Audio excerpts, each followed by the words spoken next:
So here we are. Find my notes.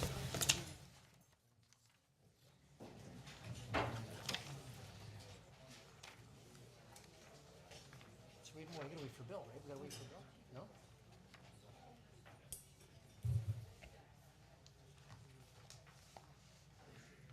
Okay, ladies and gentlemen, if I could ask all of you to stand, please. Our first order of business tonight is the performing of O Canada. I know we've got Giancarlo Felcher in here. Is Giancarlo here? Step up. Welcome, Giancarlo. I'm going to read a little bit about Giancarlo. You know, great guy. Today, you know, we had a cancellation for our O Canada singing, and Giancarlo at the last minute stepped up. He also sang at the council when we were all, help me with the inaugural of City Council. We're very lucky to have Giancarlo here with us tonight. It's not often that we have an anthem singer join us with the accolades on his resume that Giancarlo has. I'd like to thank him personally. As I said earlier, when we didn't have someone available, he agreed on short notice to step up and sing for us. He's a composer, a music producer, and he's a teacher right here in the Niagara region. He's also one of the music directors at St. Thomas More Church. His band, Giancarlo and the Scarphones, have a new album this year, by the way. And that was the deal. He said, I'll sing if you... Nothing Italian about that. He says, I'll sing if you promote my album. So, no, that's not true at all. We're just promoting him because he does a great job. Special thanks to Giancarlo this evening for sharing his talent. So, whenever you're ready. Sure. Thank you. Oh, Canada, our home and native land, true patriot love in all of us command. With glowing hearts we see thee rise, the true north strong and free. From far and wide, O Canada, we stand on guard for thee.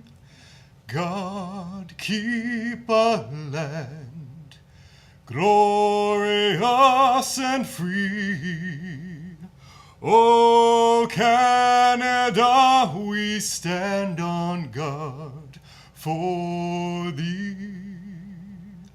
O Canada, we stand on guard for thee.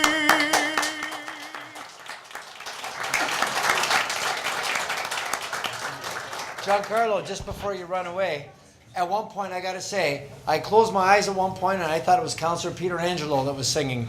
But no, that's not true. But I do want to say, Giancarlo, on behalf of the city, thank you so much. We appreciate you stepping up and helping save the day. Thank you very much.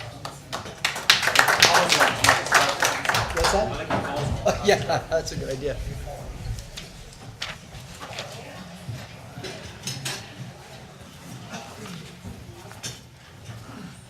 Okay. So, ladies and gentlemen, little change that we've made on the agenda. It's National Poetry Month. As I had to be reminded today by Councillor Strange, he's following along. And in honor of National Poetry Month, Amanda Schiltz will be reciting a poem. Is Amanda? Yep, there's Amanda. So if you could step up to one of the microphones here, that'd be great, Amanda.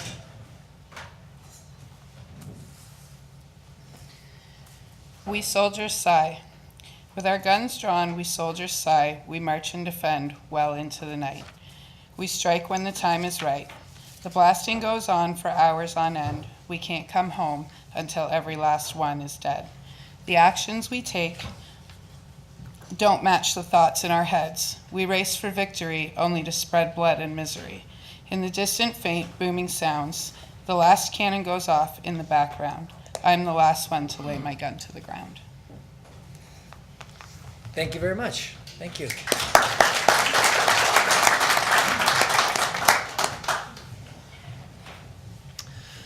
Next item on the agenda is the adoptions of the last meeting of March the 19th. Moved by Councillor Peter Angelo, seconded by Councillor Strange, that we approve the minutes there's no other business, we'll call the vote. All those in favor? Okay, and that's approved. Thank you for that. Do we have any disclosures of a pecuniary interest of council for tonight? Okay, seeing none, we'll move along to everyone's favorite part of the meeting, which is the mayor's reports and announcements. Huh? See, I thought when you were making an agenda change, you were going to move the mayor's report to the end. To the end. Oh, thanks very much. So first off, there's 2 birthdays this week we'd like to draw attention to. First, our CAO, his birthday is on April the 12th, and Councillor Ioannoni's birthday is on April the 13th. So there'll be parties at both of their houses. Everybody's invited. Other announcements, it's Cancer Awareness Month, the month of April. You'll notice I've got on my yellow daffodil, and we've left them at all the councillors' desks if you want to put one of those on, and I've got a few more up here. If anybody is looking for a daffodil, do we have them up top there too or no? We do? Okay, good. So we've got them for our senior staff as well. Daffodil sales are taking place throughout the city at various grocery stores and various locations.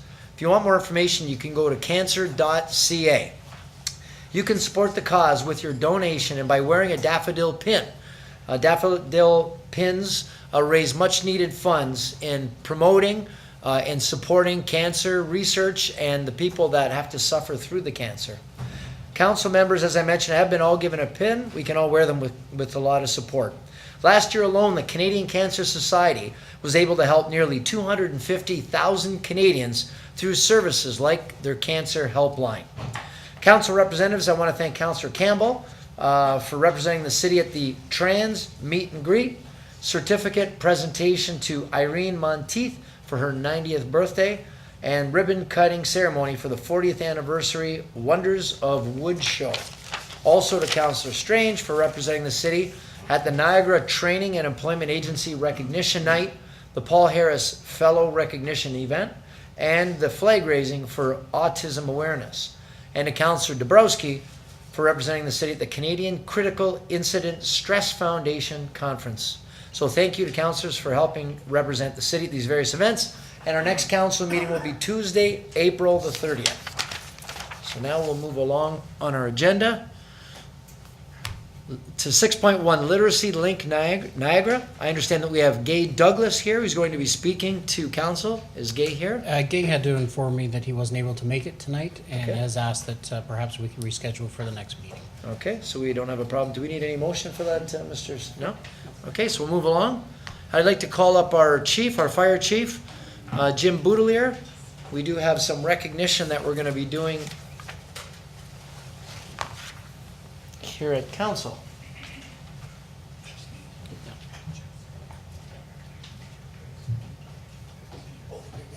Okay. And just before I do, I've got a couple extra daffodils for anybody who wants them. Help yourself. And I'd also like to acknowledge before we get started, we're fortunate tonight we have a couple of our regional councillors here tonight. We've got Bob Gale and Peter Nicholson, both from Niagara Region. So welcome to City Council. So, okay. So now we've got 2 people we're recognizing tonight. Just want to make sure that they're here. Is Brian Clark here? Is Brian? Okay, good, great. And how about Steve Heinrich? Is Steve here? Terrific. And I understand Marie Fleming is not here. Is that right? Okay, great. So tonight, ladies and gentlemen, we're pleased to recognize 3 very special citizens, 2 who will be recognized in person, who put the well-being of another before their own during a recent fire. So if I could call both of you up here into the horseshoe, both Brian and Steve.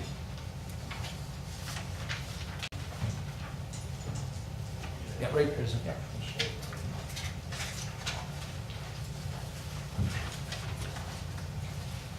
Hi, sir. How are you? Welcome. Welcome. So I'm gonna come on up here and we'll come this way and face this way so everybody can see us, kind of thing. And the chief's gonna present you with something and he's gonna say a couple words, but I'll read first a little bit about why these gentlemen are up here with us. So Brian and Steve and Marie Fleming, who as I mentioned is not here tonight, all 3 citizens showed exceptional bravery when they rescued a local resident at a recent structure fire in Niagara Falls. On the afternoon of March 10th of this year, a fire broke out in a ground floor apartment on Ethel Street. A lone elderly male resident was inside his apartment when the fire occurred. When the smoke alarm in the building sounded, a few tenants went into action. After calling 911, both Brian Clark and Marie Fleming from nearby apartments noticed smoke coming from the neighbor's apartment. They quickly entered the unit and together worked to remove the elderly male resident. Meanwhile, a third tenant, Steve Heinrich, was actively alerting residents to get out of the building and help to safety bring the elderly man out of the building prior to emergency services arriving on the scene. All three of these citizens are to be commended for the selfless acts of bravery in this emergency situation. And on behalf of the City of Niagara Falls, we want to acknowledge and recognize bravery. What do they say? Self above others. And we'd like to do that here today. So help me join in the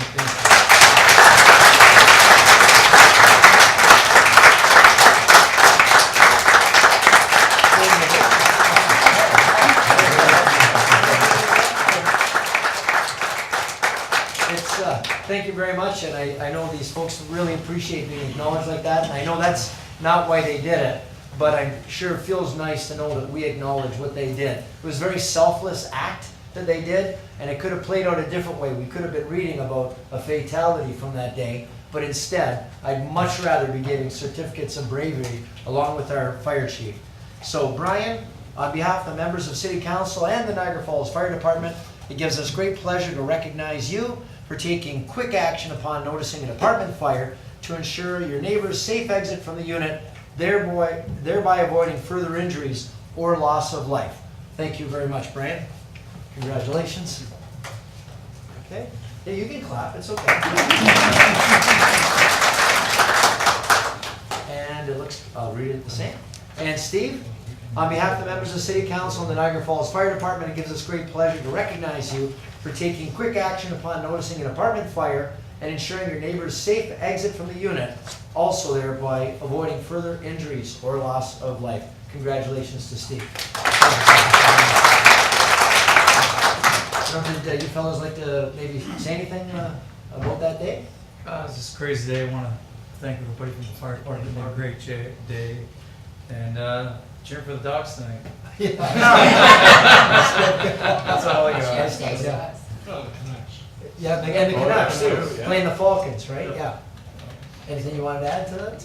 No, just happy I was happy to be standing across the hall when it all happened. And I just ran out and we got them out. Steve got them outside and stopped them from coming back in. Do you want to get back in? I ran back in and I called the fire department. Fantastic. And we just went from there. Thank you very much. And Chief, did you want to? Just on behalf of the department, we have a challenge coin that we've developed. It basically says, great opportunities to help others seldom come, but small ones surround us every day. And we just want to make the presentation to you gentlemen and say thank you. It makes our job a lot easier and we don't have to worry about people.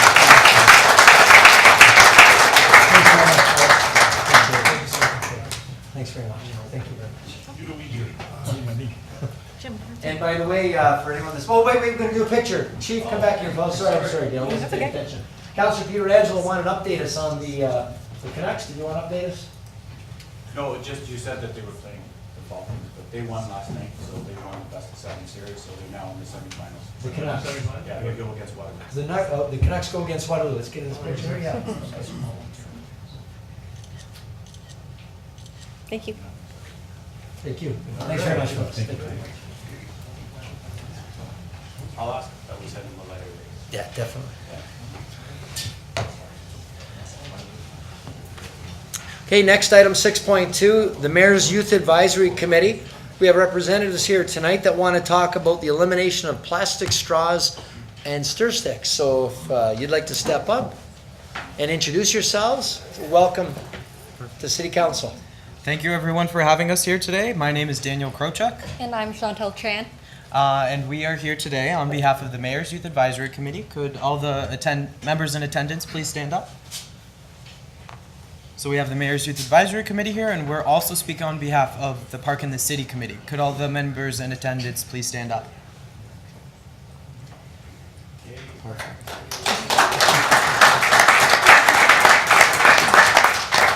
We'd like to thank everyone for having us here today. We are very gracious for the opportunity to speak to you about the ban on plastic straws and stir sticks in the Niagara Falls facilities. So just to have a clear understanding on what single-use plastic is, they are also known as disposable plastics, and typically they're used only once before they are thrown away or recycled. Some examples of single-use plastic would include plastic bags, straws, stir sticks, plastic water bottles, and most food packaging as well as takeout containers are made of single-use plastics. Now we can look at some recycling and consumption.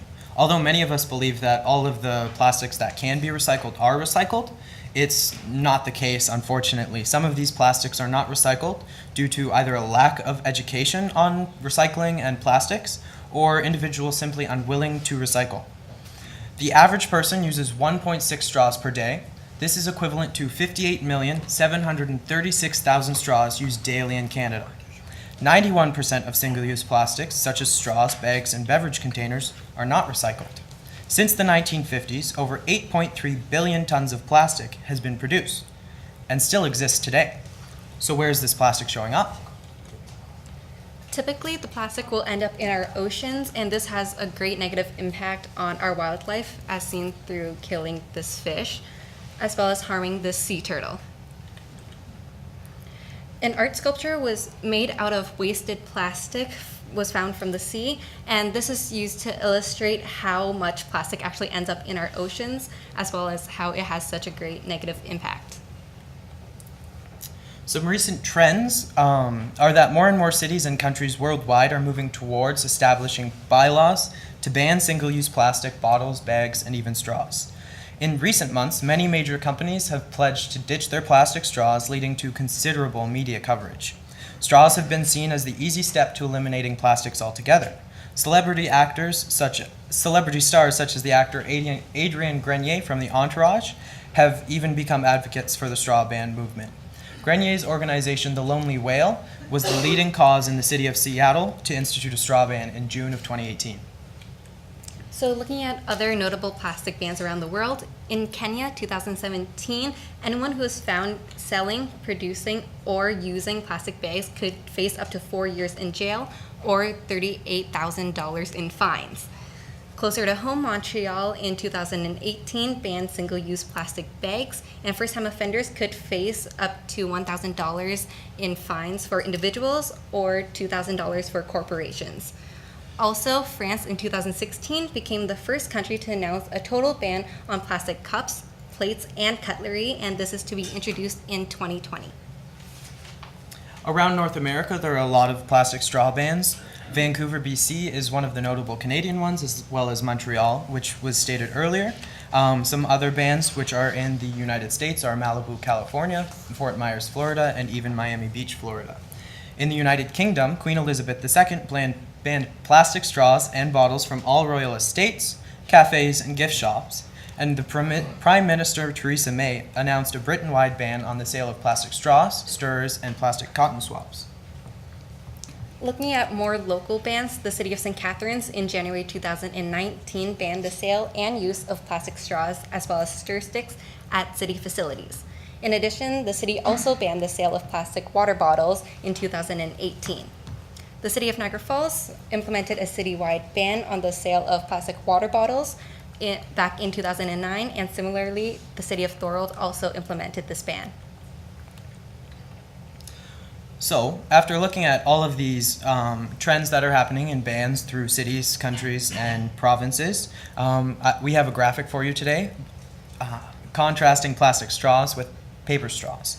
So first is the cost. Plastic straws cost approximately on average half a cent per straw, while paper straws cost 2.5 cents per straw. The decomposition rate of plastic straws, however, is approximately 400 years, while used paper straws start to break down in roughly 3 days. The disposal of straws is unfortunate in plastic straws as they are recyclable, yet this has not been a successful disposal method of these straws. Paper straws are compostable, so that's a much more successful way of disposing of straws. On the right side, we have a small list for you of many large-scale food chains which have either started the process or finished the process of eliminating plastic straws from their restaurants. Some notable ones are Swiss Chalet, Harvey's, A&W, and even the Keg. McDonald's has also announced in June that it will switch to paper straws in all of its United Kingdom and Ireland locations, and also test an alternative to plastic straws in some of its U.S. restaurants later this year. So moving forward with our next steps, the Park in the City Committee put forward a motion in support of banning plastic straws and stir sticks at all city facilities. The committee also encourages that staff implement an educational component to complement this ban. This motion was carried. In addition, the Mayor's Youth Advisory Committee of Niagara Falls also put forward a motion to support the ban of plastic straws as well as stir sticks at all city facilities. Further, that the committee will work together in partnership with staff to create and implement an educational component to complement this ban and begin to look forward in regarding the reduction or possibly the elimination of other single-use plastics. This motion was also carried. As we were on the topic of single-use plastics and bans, MIAC was inspired to look further into these reduction of single-use plastics. So MIAC also motioned to reach out to the District School Board of Niagara, the Niagara Catholic District School Board, the French Catholic School Board, and French School Board to recommend the implementation of environmental initiatives to greatly reduce or ban the use of single-use plastics at all schools. Now, before we conclude, we have our MIAC members here today. We'd like to present all of the members of City Council, as well as the senior staff, with reusable metal straws.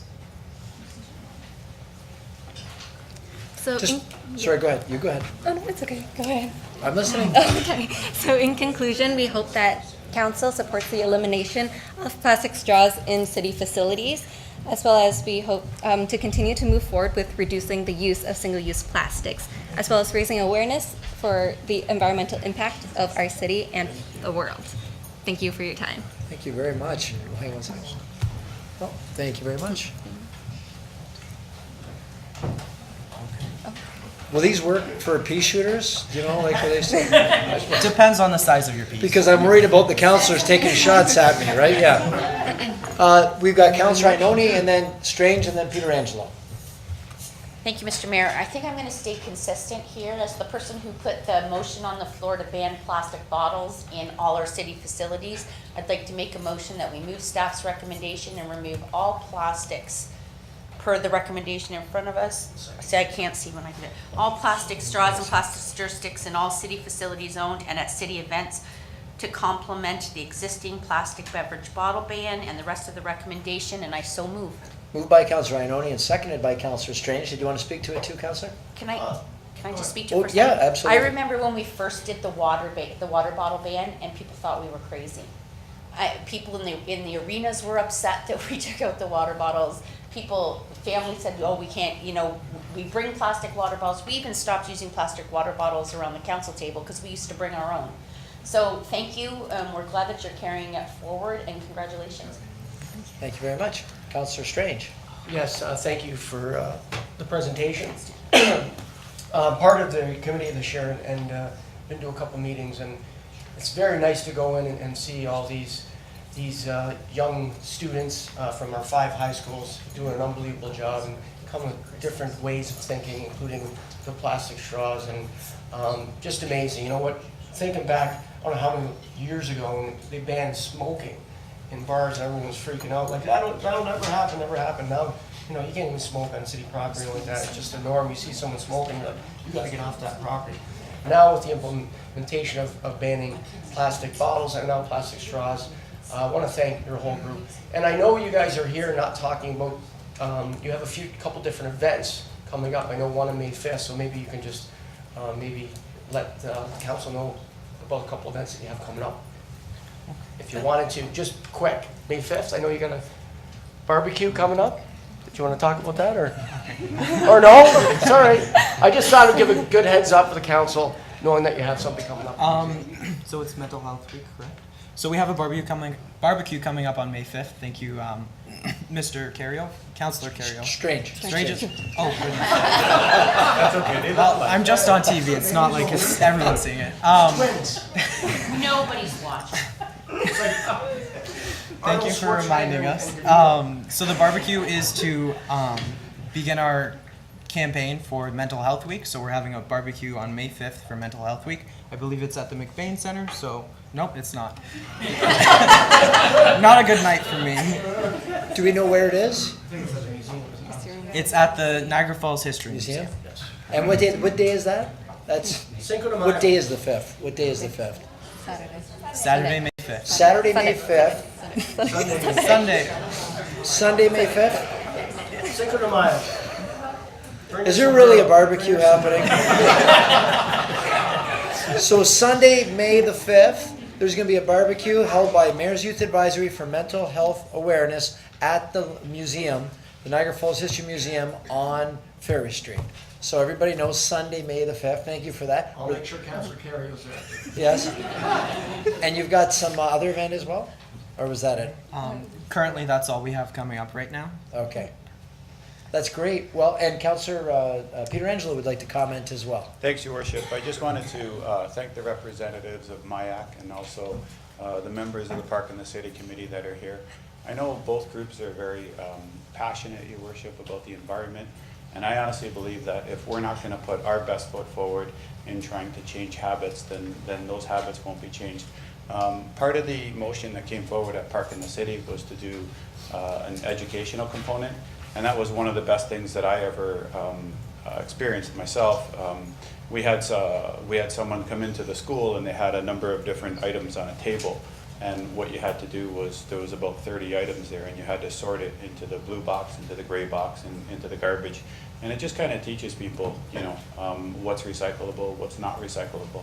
And I give a lot of credit to the younger generation coming up, because I know you always talk about the fact that, you know, we're the older generation and they're going to inherit it. So if they're not coming forward with the ideas, then, you know, I guess they're going to make it a better place when they inherit it. So thank you, Your Worship. Absolutely. Thank you very much, Councillor. And maybe one other, I don't know if the mover, Councillor Ioannoni, would maybe amend as well that a recommendation was brought to me by one of our regional councillors that this should be also presented to the regional council for regional facilities. I think that's what they were just thinking. Yeah. Yeah. Friendly amendment?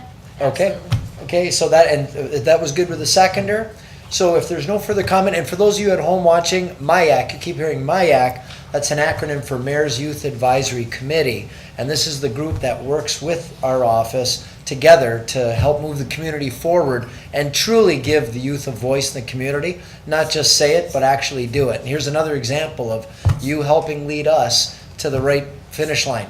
So we'll call that vote, the three recommendations in the report. First of all, that the City of Niagara Falls eliminate the use and distribution of plastic straws and plastic stir sticks in all city-owned facilities and at city events to complement the existing plastic beverage bottle ban, also brought to us by the Mayor's Youth Advisory. That staff develop and recommend an implementation plan with input from the stakeholders. And thirdly, that staff create and implement an educational component to support the ban and raise awareness regarding reduction of single-use plastics and encourage the use of multi-use units. And third and fourth, that we encourage the region to invite you to make a presentation, the same presentation, so hopefully we can get the region on board as well. Okay, we've got moved by Councillor Ioannoni, seconded by Councillor Strange or Carrier, which is it going to be? Okay, he called himself, he goes, we're like twins, you know, Schwarzenegger and DeVito, and I'm not sure if you see the resemblance between either of them, but we'll call that vote. All those in favor? Okay, and that's unanimous. Thank you very much. Thanks very much for coming out. Appreciate it.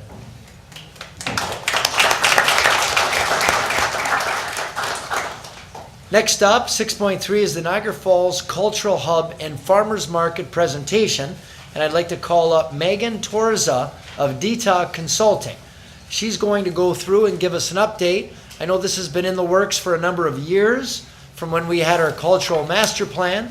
And she's accompanied here by Clark Barnett of the city as well. And they're going to give us an update on where we're at with the project. And for all of your eyes here tonight, sit back, get comfortable, get your popcorn out. We're going to hear where we're at.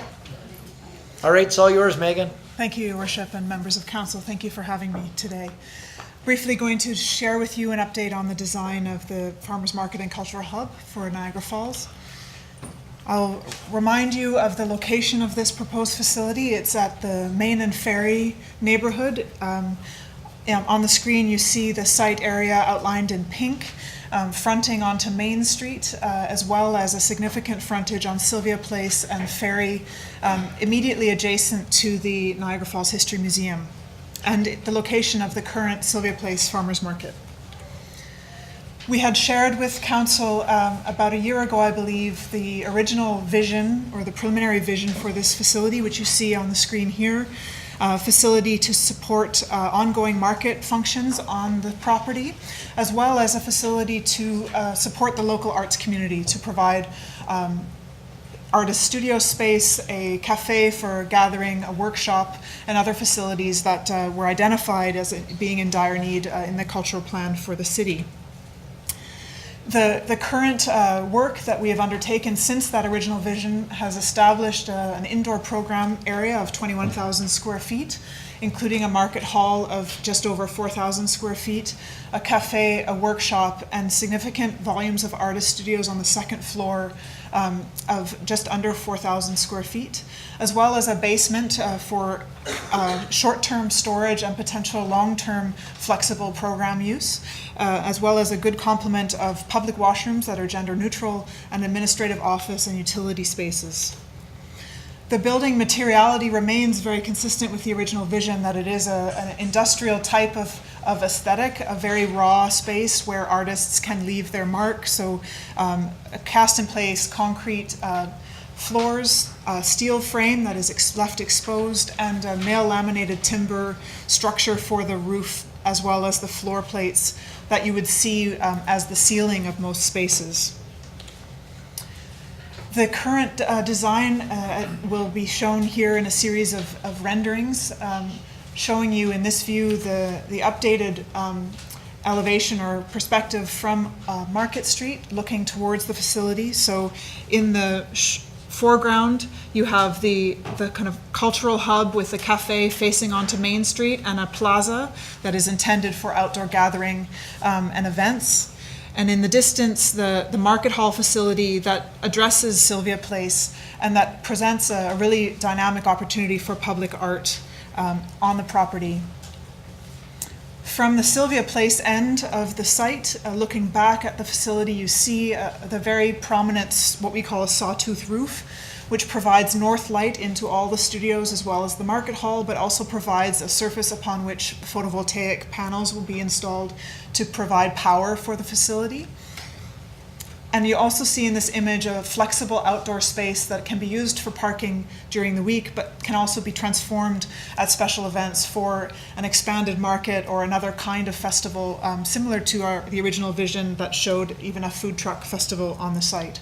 So it's intended to expand the utility of the space for public gathering throughout the year.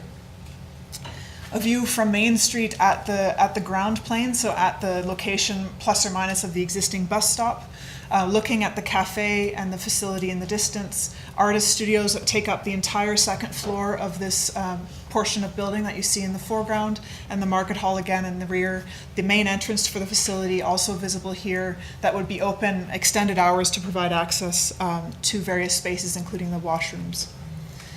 Within the building, you can see the language of the interior finishes being very raw, the exposed steel structure, the exposed timber roof decks, allowing for the reading of the building very simply, and a lot of territory within this gathering space at the ground floor, especially for additional public art and art display. The upper studios, again, having 100% north light, both through the sawtooth roof as well as the windows and the facade, giving artists a really high quality of light in which to work. Around the building at what I call the knuckle, so the place where the two halves of the building meet, an outdoor plaza that could be the place for concerts, for gatherings, for informal places to eat on market day. And then the market hall itself, the same language of sawtooth roof, wood deck, steel structure. Again, lots of opportunities for art and interpretive material within the interior, but a very simple building that can be highly flexible and adaptable for future needs. And public art has been considered throughout the project, opportunities to demonstrate public art not only within the landscape as standalone sculptural elements, but also opportunities within the facade of the building itself to have murals that might be permanent, that might be rotating on a seasonal basis, allowing local artists a chance to show their work. Also even perhaps projection onto the building, the top left-hand image. Shows you what video art or even film could add to this kind of a project. The outdoor space program, as I've mentioned, includes the Civic Plaza facing Main Street, what we call the Art Alley that brings you to the main door of the facility from Main Street, the parking court, which is designed as a kind of elevated parking area to be used for special events, signage and wayfinding program that will connect all the pieces of this puzzle together in a singular vision and a singular kind of brand. Public art throughout the site, as well as adequate power, audiovisual infrastructure and lighting for the outdoor space to really participate actively in the life of the building and the life of this part of Niagara Falls. The overall project budget noted here includes a geothermal heat pump system that would provide heated and cooled water to serve all of the radiant systems that heat and cool the building. Photovoltaic array over the entirety of the roof surface that would provide significant proportions of the energy required to electrify the building, as well as all of the rainwater from the roof being captured to flush the toilets within the facility. So the infrastructure for a really leading edge sustainable building is also included in the budget. So $10.5 million raw construction cost plus a series of soft costs, permits, consultant fees, signage and wayfinding, FF&E, which is fixtures, furnishing, and equipment. So all of the furniture, all of the equipment within the cafe, kitchen, etc., and a contingency adds up to $12,385,000, including HST. I'm happy to take any questions that you may have. Thanks very much, Megan. Do members of council have any questions for Megan or want to make any comments? Councillor Thompson. A great project for the municipality. I'm just wondering whether we're going to approve the motion that's on the agenda, or do we have I know we like the project in the committee and we want to move forward, so I would so move. Okay. I'll second that. Okay. Motion by Councillor Thompson that we move the recommendation, seconded by Councillor Pietrangelo. Do we have any further discussion or dialogue? Councillor Pietrangelo. Yeah, Your Worship, I just want to say that I think we've waited a long time for this coming, and so have other groups in the community. I think a lot of people are, have been waiting to see this go forward. So it's a great project. It's beautiful, and it'll definitely improve Main Street. So happy to second the motion. Excellent. All right. Well, if no, yes, Councillor Lococo. Through you, Mr. Mayor. I know when we've been looking at this project, it started at a very small amount in comparison to this, so I just would like to say that we are cognizant of that amount, and we could be looking at grants from the federal, provincial government, and maybe even fundraising opportunities. Absolutely. There'll be sponsorship opportunities. There could be some sort of naming rights. We raise a lot of money like that. I know the Gale family gave money for the museum, the Niagara Falls History Museum as well. Maybe he'll cut a check for this one too. You never know. But yeah. Councillor Ioannoni. I can't do that. Thank you, Mr. Mayor. I just want to add that we'll all support the project. It is going to come back to us in regards to whether we get that federal funding first. Yeah, we can maybe get a comment from. Yes, Mr. Mayor. What we'll do is we'll carry on as the motion states, but as soon as we know that infrastructure funding has been provided to us, we'll report back to council, and after that we'll also have to report back subsequent to that on the tendering process as well. And so we still have opportunities to maybe not be paying $12 million. Yeah, and that was very important to all of us. Yeah. Yes. Thank you. That's a great point. I mean, there's federal grants right now that we're going to apply for that we look very good. It looks very good on this project, and hopefully it'll work our way as well. Between that and the private donations, it'll work out well for us. Yeah. So we'll call that vote. All those in favor? Okay, and that's unanimous. Thanks very much, Megan. Great job. Thank you.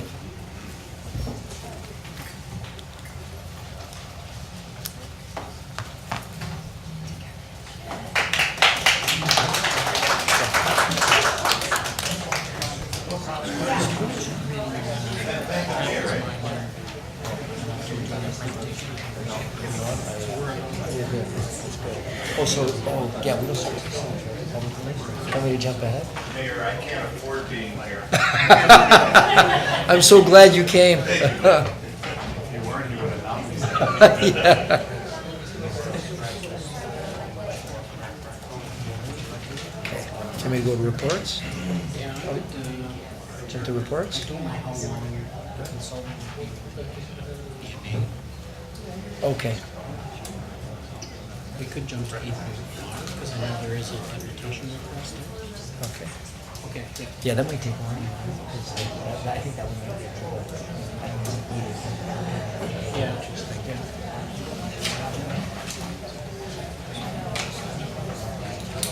I know. That's what I mean. Yeah. Yeah.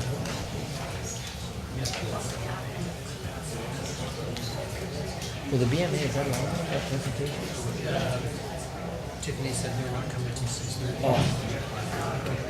How about James Tika? Is James Tika here by any chance? James Tika of our water department? Oh, okay. Okay.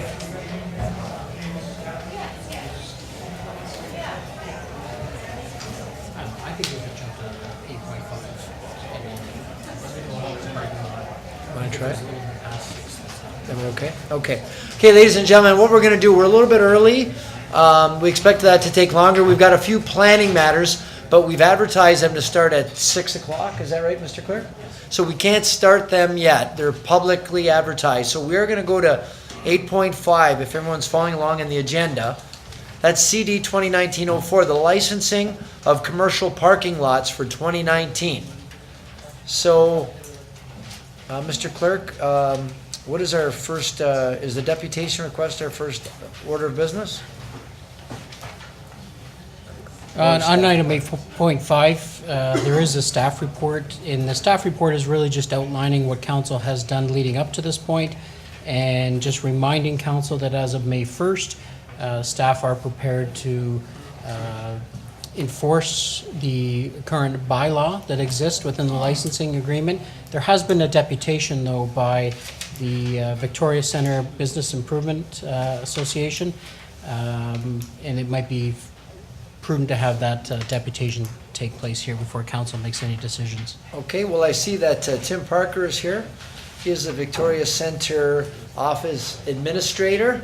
He wears many hats, this man does, and I'd like to welcome him to council to speak. And yeah, you're here with Eric Marcone, I think I saw? That is correct. Our chairman of the board is here. Chairman of the...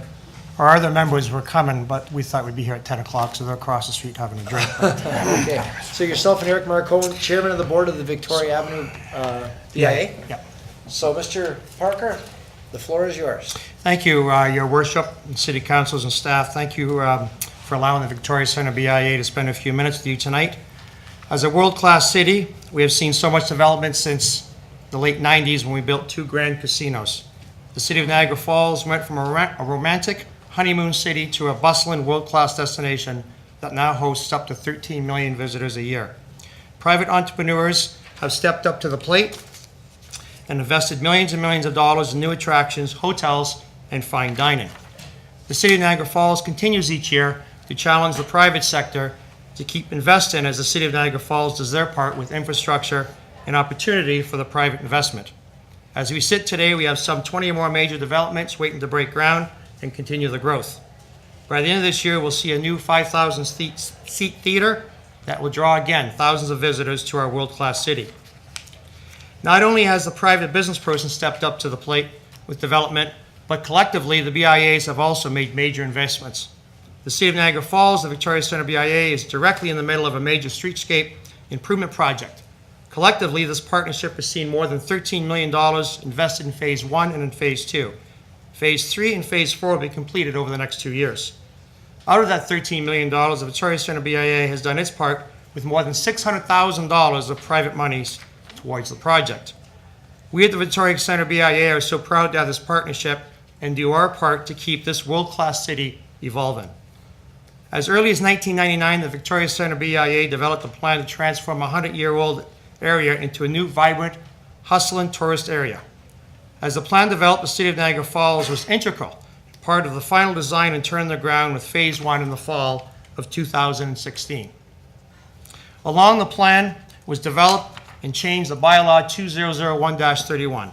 This bylaw was an integral part of finishing the City of Niagara Falls and Victoria Centre streetscape master plan improvement. With a huge amount of input from not only the city and city staff, but also with the operators of all commercial parking lots in the city, the bylaw was carefully developed and completed. All participants were fully aware of all the details in the plan and the timelines of the plan to conform to the bylaw. As a world-class city, this bylaw was crucial, as when the guest arrives to the city, to this world-class city, the first thing they see and they go to are parking facilities. As we know, first impressions are lasting impressions. As time went on, the bylaw was never enforced, and operators enjoyed operating in this world-class city with no investment or worries about the bylaw. In November of 2017, the bylaw once again was introduced. More improvements to the bylaw were enacted. With several meetings all involved, which included city staff, operators, and other interested parties, the bylaw was once again passed. Several letters and requests from the Victoria Centre BIA to the City of Niagara Falls were sent, asking when this bylaw was going to be acted on, as it's a legal binding bylaw of this world-class city. Finally, in 2018, City Council has passed a one-year extension to have operators comply with the bylaw. Since then, commercial parking lot operators have enjoyed business of our visitors to the world-class city without an investment or business license. How this actually is possible where business owners operate a business in any city for 2 years without a business license is yet another mystery. Since the extension, the Victoria Centre BIA has informed all of its members that this bylaw was in place and they need to be completed and being compliant by May of 2019. Victoria Centre BIA hosted its annual general meeting in December of 2018 and once again informed all of its members that they needed to conform to the bylaw by May of 2018. Recently, city staff sent another letter to all commercial parking lot operators informing them again they must comply with the bylaw, which will go into effect May of 2019. The Victoria Centre BIA has done all the work we can possibly do to inform our members of this bylaw. We have ticked all the boxes. We've worked diligently with its partners, the City of Niagara Falls, to inform all the parties of this very important piece of our master plan for this world-class city. The Victoria Centre BIA does not want to discourage business or shut down parking lot operations, as we feel that Victoria Centre BIA is a place to stay, park, dine, and enjoy that everybody wants to come to Niagara Falls. We are respectfully request that the City of Niagara Falls do their part in upholding the bylaws and assisting business owners to arrive at the final goal for all, a world-class city that operates like a world-class city. Thank you. Thank you very much, Mr. Parker. Do we have any questions of members of council for Mr. Parker? Councillor Campbell. Just a quick question through you, Your Worship.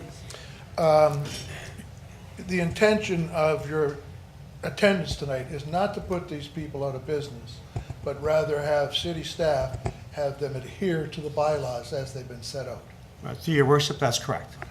So I think that's fair. I mean, if it hasn't been reinforced or enforced over the last couple of years, this will be the last opportunity for anybody to fall under the guidance. Thank you.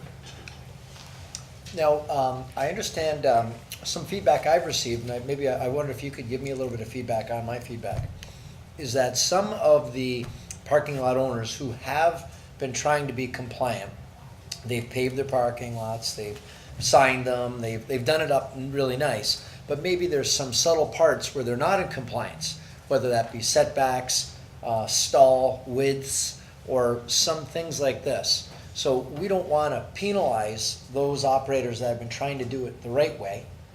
So I'm just wondering if you have any feedback on that versus some of them that have disregard for what the area looks like.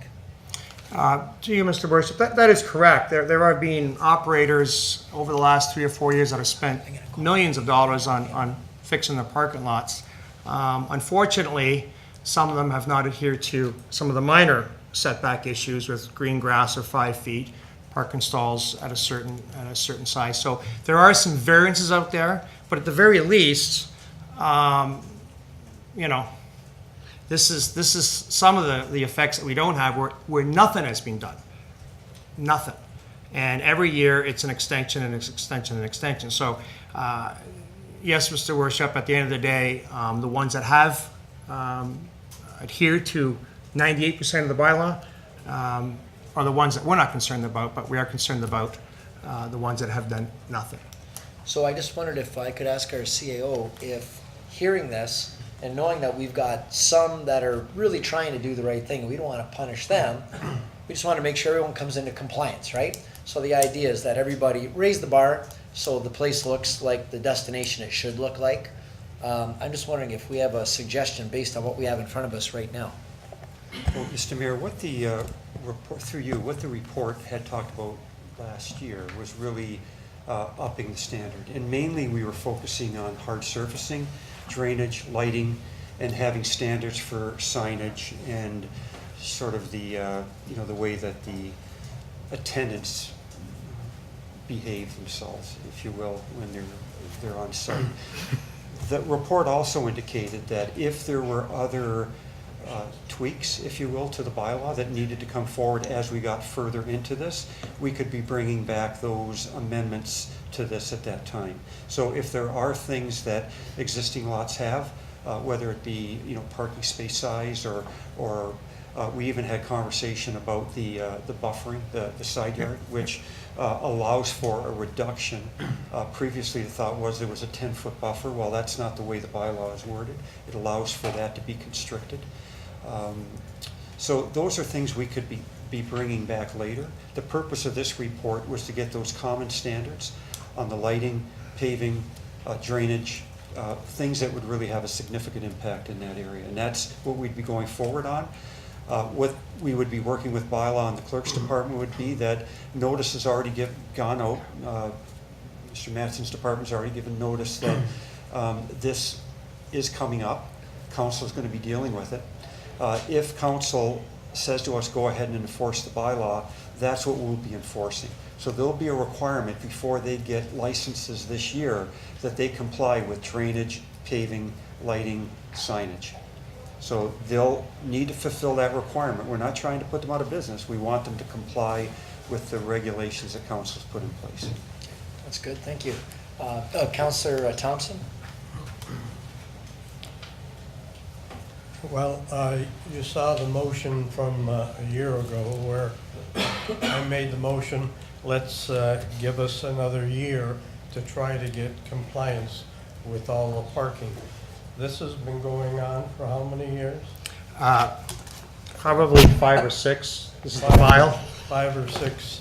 So, and there has been a lot of effort put forward to try to get compliance. And some of them just don't seem to be interested in, or they don't have the money to do that, or something. So you can't argue with 5 years trying to get everybody to abide by the bylaw. So I think that it's going to be a tough few months coming up, and we're probably going to have it back on our lap a few times with people who are going to be affected by this. But the BIA wants compliance and wants to have a visitation area that people are going to enjoy. So I don't know what else you can do. I think we all want the same thing, right? Yep. So keep the standards and respect the standards that we set. So, yes, Councillor Carrion, and then Strange. Just a question, Your Worship. The motion as it exists to bring everyone into compliance is going to put some people, for sure, they won't be able to open. So is there going to be any leeway on some of the things, like the grass strips, the size of the stalls? If we say enforce the bylaw, those things are in the bylaw. So if we say enforce the bylaw, anyone that doesn't meet the bylaw will not be getting a parking license. Is that correct, Mr. Tuck? Yes, and that's the intent of this, is us moving forward, but I think there has been some confusion over what some of those requirements are, because I don't believe that there has been talk of that 10-meter buffer, and I don't believe that's what the standard is. So there's things like that we still have to work through with. If there are requirements that we see in an established lot that's been operating that seems to be working, we can always be bringing back reports to deal with those and look at further amendments to the regulations, as I said earlier, to tweak that part of the bylaw. But again, our intention is not to put them out of business. We want to see compliance is what we want to see. But I think there's certain things that the BIA and the other business people just don't want to put up with any longer. They need to have a hard surface, they need to have proper drainage, they need to have proper signage, they need lighting. They need to get rid of the fences, the buildings that look like a shack from I don't know where. And the people walking around with a cardboard sign. That's got to stop. The other thing is, and I don't know if you want to mention it today, the other bylaw that gives us a lot of grief is that there's people that are infringing on the city property with whatever, with their signs, with their t-shirts, with their whatever. And I would like to know if you want to mention what you were told when I asked you why you thought that wasn't being done. I mean, if you don't, I don't mind doing it, but if you want to do it. In respect to your worship, in respect to Councillor Strange's, carry us, discussion. Once the phase 1 and 2 of the streetscape was done, it was always a question of where people could put business owners could put their clothes racks and their clothes bins and anything else they had, maitre d', anything outside on the sidewalk to impede on pedestrians. And the reason that we let it go for so many years is because nobody knew where the property line was. Well, when we did the streetscape, we know where the property line is now because the city went through all that work. We still have these t-shirt shops and other businesses on Victoria Avenue that continue to impede on the pedestrian walkway. We spend a lot of time and money to make the pedestrian walkway a nice walkway for pedestrians to go through. And so when we did discuss this last year with staff, staff members, we were told that they'd like to enforce the bylaw, but they were told by You don't have to say somebody not to enforce and then to back down. So it seems that we have an issue here. So, just to follow up on that, I think that if we're gonna do the one, we should do the other. And there are business people that are renting space from the city for sidewalk cafes or whatever. But I think along with this other enforcement of the parking, we should be enforcing that no one can use the city sidewalks as their own personal space, that we have to clean that up as well. Thank you, Mr. Mayor, and we're happy to do that. Yeah. Once we do that, and if that's going to be the motion here tonight, but we need the support of this council as well. Because Absolutely. Once we get into it, we are going to start getting phone calls, and our staff is going to have direction of this council, and that's the way we're going to be carrying on, if that's the wish. And our staff is quite happy to do that. We now have a couple of additional bylaw people that we have. We are working weekend shifts now where we've got additional staff that were not there in previous years. So we're quite happy to do that. Well, I think we have to do it, Mr. Todd, because it's not fair for the people that are spending all the money to maintain their properties to have the others not do it. So we have to do both. Are you adding another condition? I would gladly add it to the motion if to enforce that part of the bylaw as well. That the city sidewalk's the city sidewalk and nobody can use it without permission from the council. Okay, so why don't we do this? So you want to put that, so first of all, we need to receive the recommendation that council, basically council receives this report and direct staff to enforce the applicable commercial parking lot licensing bylaws, and add to that they also enforce the sidewalk bylaw at the same time. So do you want to make that your motion? Absolutely. Okay, and that's seconded by Councillor Strange. Okay, now do we have any discussion to that motion of council? Okay, and staff, any concerns or comments from staff on this? Motion we're making on the fly? No? Okay, well, let's call the vote. All those in favor? Okay, and that's unanimously supported. I think that staff are all going to quit. Our staff get the fun job now. They're going to deal with all the entrepreneurs along there. Thank you. All right, thank you very much. Appreciate it. Thank you, Tim. So we're going to go. What's that? But, Mr. Mayor, if I may to that point. Yes? I can tell you, staff's quite happy to follow this action. It's just, my point was, we're going to need the support from around this council portion as well. So staff is quite happy to do that. But I think, Mr. Todd, if anyone calls, the motion of council is very specific. Yeah. That a single councillor calling has no authority to stop the staff from doing their job. We're going to direct them all to go and get the documents carried out. I had that forwarded to Wayne Thompson.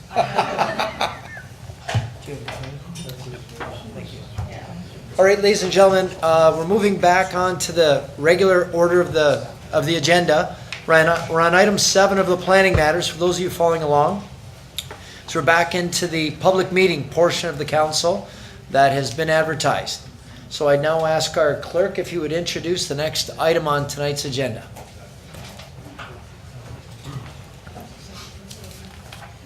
Public meeting is now being convened to consider a proposed amendment to the city's zoning bylaw to permit a 6-story, 55-unit apartment building at 8100 McLeod Road.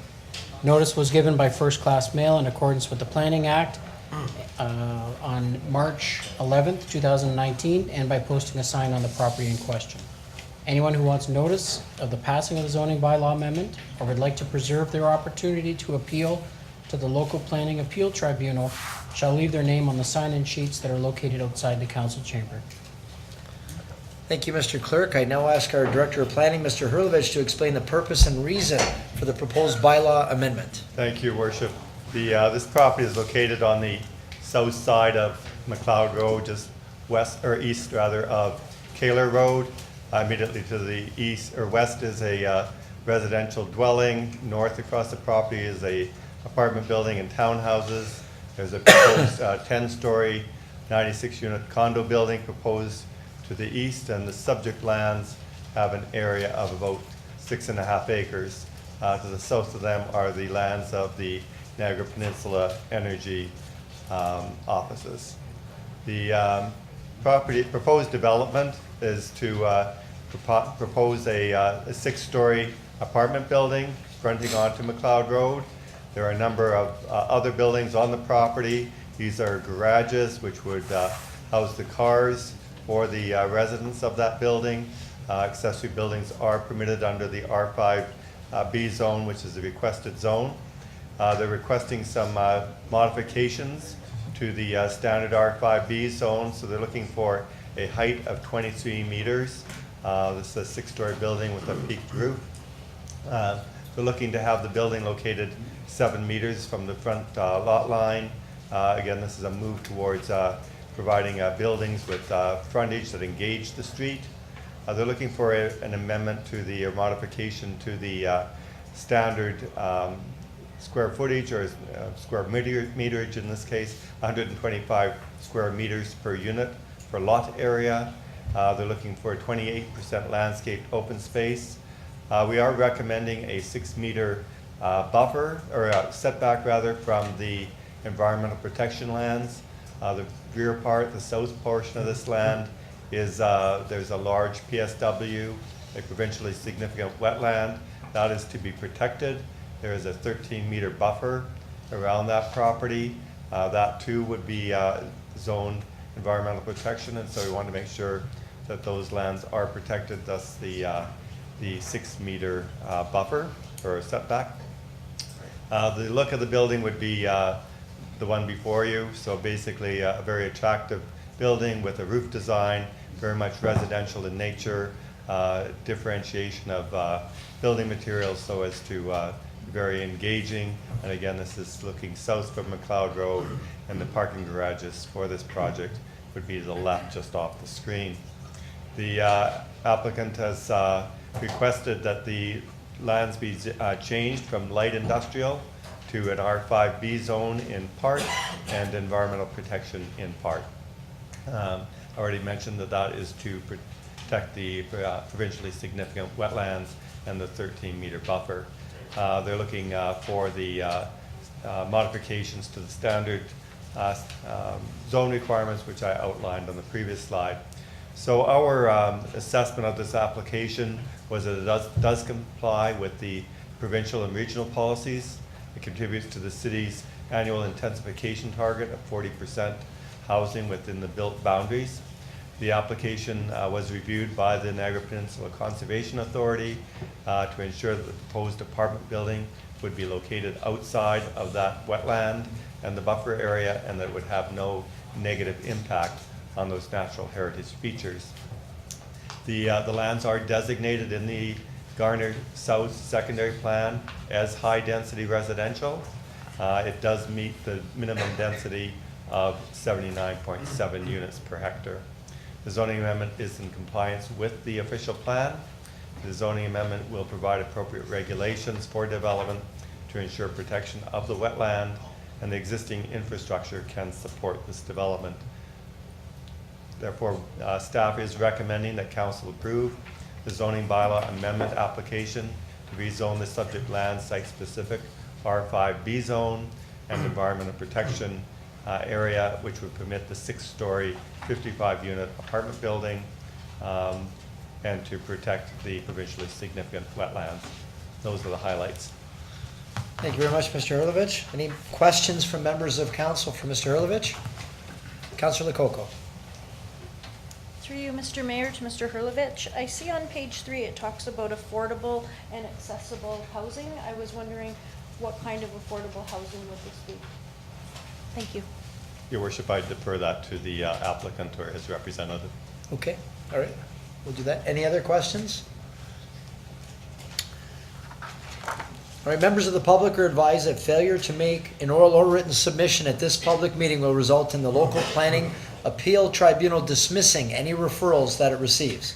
Failure to sign the sign-in sheet will result in staff rejecting an appeal as per section 3419 of the Planning Act. Council will now hear from anyone other than the applicant who wishes to speak to the proposed bylaw amendment. Is there anyone here other than the applicant who wishes to address council on this matter? Okay, seeing none, council will now hear from the applicant or his or her representative.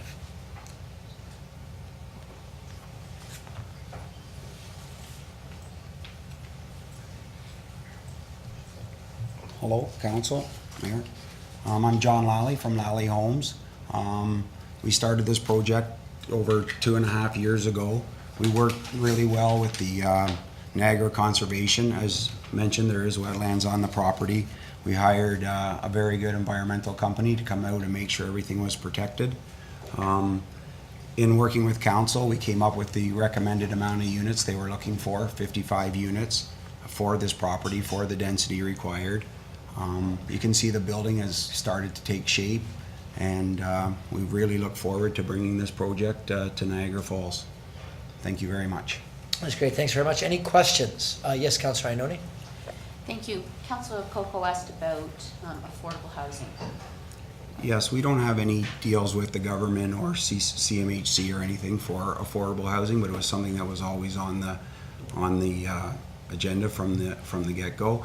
But these are going to be affordable units in my opinion, for people getting into the market. There is units that will be in the 200s, starting from in the mid to high 200s.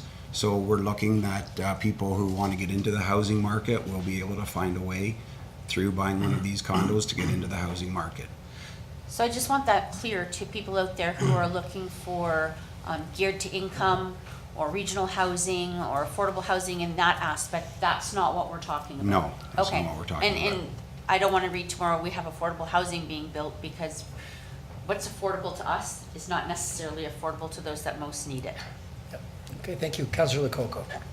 I guess I was a little bit confused. It says 55-unit apartment building compared to condos. Yes, it's going to have, as far as I'm concerned, both zonings. It can be apartment or a condominium. So rental and or sell. Yes. Mr. Hurlovich. Yeah, sure. So just to clarify for council, the intention is that this would be a condo by the owner. So once the building is under construction, he would be applying for a condominium application, but this would go through site plan. In terms of how this appears as a land use, we call it an apartment building. Condo is a way of owning the land or owning the unit. So condominium is ownership, land use is an apartment building. Got it. Any other questions of council? Okay, seeing none, the public meeting with respect to the zoning bylaw amendment is now concluded. Councillor Thompson and then Ioannoni. Thank you. I'm particularly pleased to get up and speak about this particular development. That has been sitting idle and vacant for probably 20 years. I used to visit a little Italian couple in a little white cottage way back on the middle of the property. They've passed away, and I'm good friends with their family who inherited the property. And every time there's a for sale on there, everybody would say, oh, there's wetlands there. And it has been vacant all this time. I know Mr. Lally, and he called me one day and said, what about that piece of property on McLeod Road? I said, forget about it. Got wetlands. You couldn't develop it. In spite of that, he went ahead, had it all checked out, went through the Conservation Authority, had the proper environmentalists do the work on the property, and came back with this development of 55 units. So I congratulate you on what you've accomplished, and it's my pleasure to make the motion to approve that development. Okay, thank you for that. We've got a motion to move the recommendation by Councillor Thompson, seconded by Councillor Ioannoni. Do we have any other questions or comments of council to the motion? Okay, seeing none, we'll call the vote. All those in favor? Okay, and that's unanimous. Thank you, Mr. Lawley. Thank you very much. Okay, thank you. Just while I'm here, I wanted to say this after you voted, of course. I really wanted to thank the Niagara Planning Department. Anna Mika was my rep in the planning department, and she worked with me very well. She would call me to follow up to see how studies were coming. She got involved with the Conservation Authority. She was really hands-on, and to find a planning department that, you know, as a developer, time is important, and this one had some hurdles, so it took extra time, but your planning department did a great job, and I would really like to thank the Niagara Falls Planning Department for being so engaged, and let you guys know that. And on a second note, I'll be very quick, I know there's lots to get to. There's lots of councillors here that are on their second or more terms, and they were involved with the Emerald Retirement Home.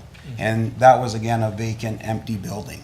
And today I just wanted to let everybody know, thanks to the help of the council, who was very important in that project, and thanks to the help of 40 great employees, we now have 40 great employees that work there year-round. And it was never ever a building that hired anybody year-round. And today we take 112 seniors living there, and we have 40 great employees working year-round. So credit to the town council for that. Thank you very much. Thanks for sharing that. Thank you very much. Thank you, guys.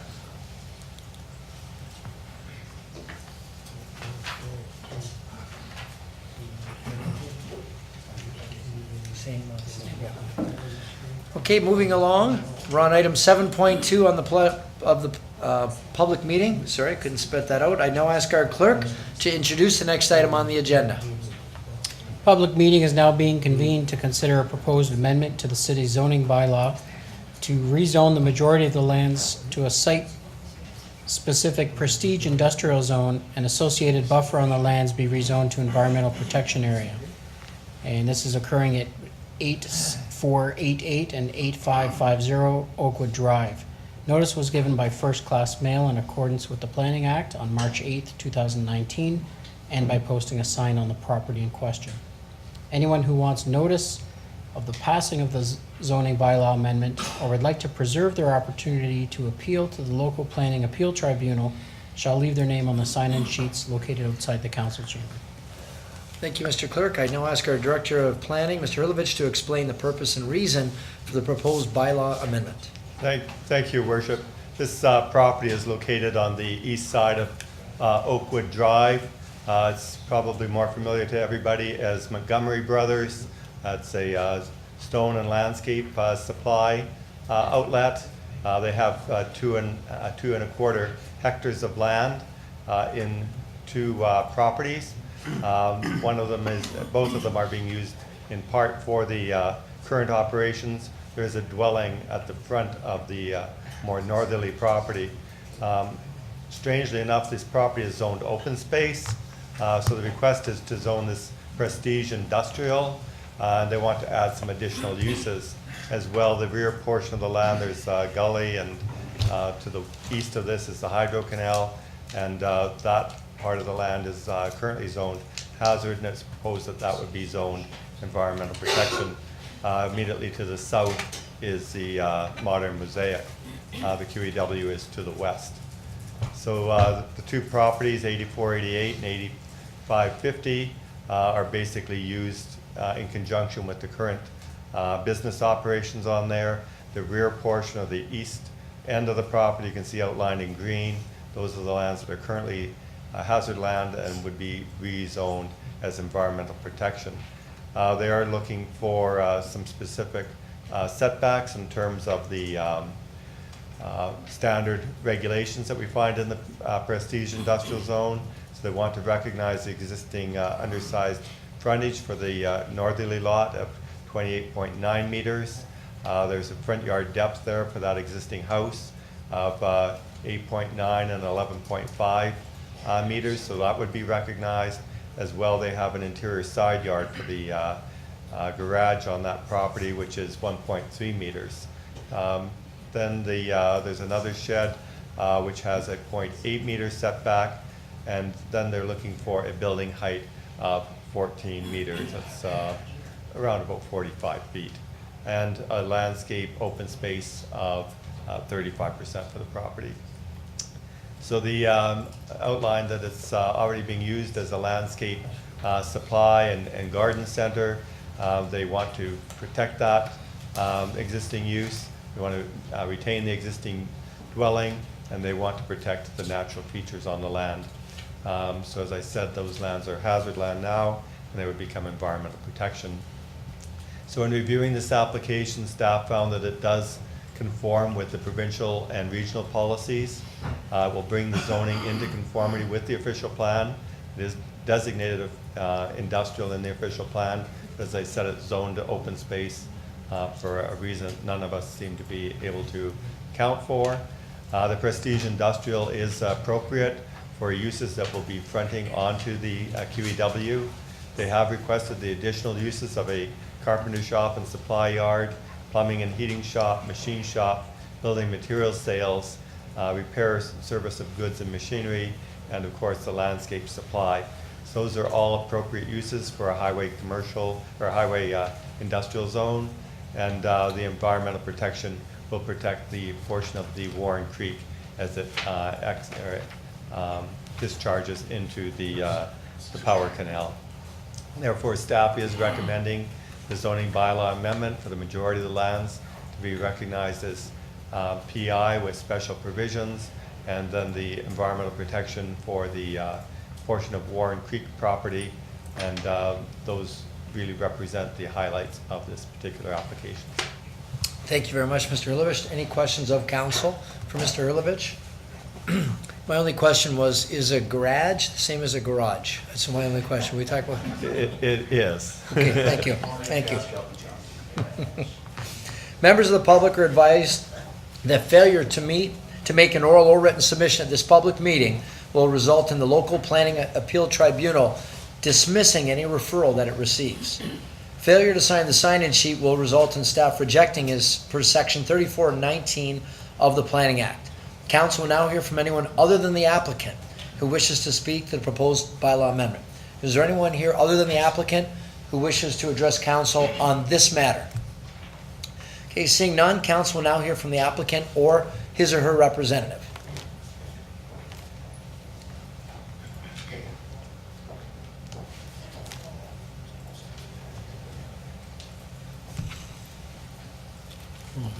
There doesn't appear to be anybody in this room. I apologize. Took my glasses off. No problem. Your Worship, members, council members, and members of staff, myself and my client have worked very closely with the planning department in setting this application up, and we feel confident that all the questions, all matters have been addressed, and we hope that it will be in favor. Okay, I'm happy to answer any questions. Any questions of council for Mr. Cristelli? No, but I'll move the recommendation. All right, public meeting with respect to zoning, the proposed zoning bylaw amendment is now concluded. I have a motion by Councillor Pietrangelo and seconded by Councillor Thompson that we approve the recommendation. If there's no further discussion, we'll call the vote. All those in favor? That's unanimous. Thank you very much. Thank you. Same one, Bill? Yes.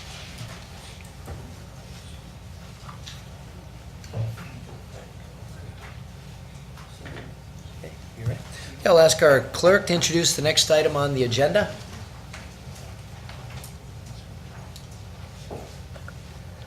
A public meeting is now being convened to consider a proposed amendment to the city's zoning bylaw to permit a renewable natural gas facility at 2800 Thorold Town Line Road.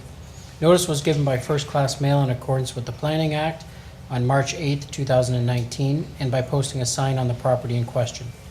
Anyone who wants notice of the passing of the zoning bylaw amendment or would like to preserve their opportunity to appeal to the local planning appeal tribunal shall leave their name on the sign-in sheets outside the council chamber.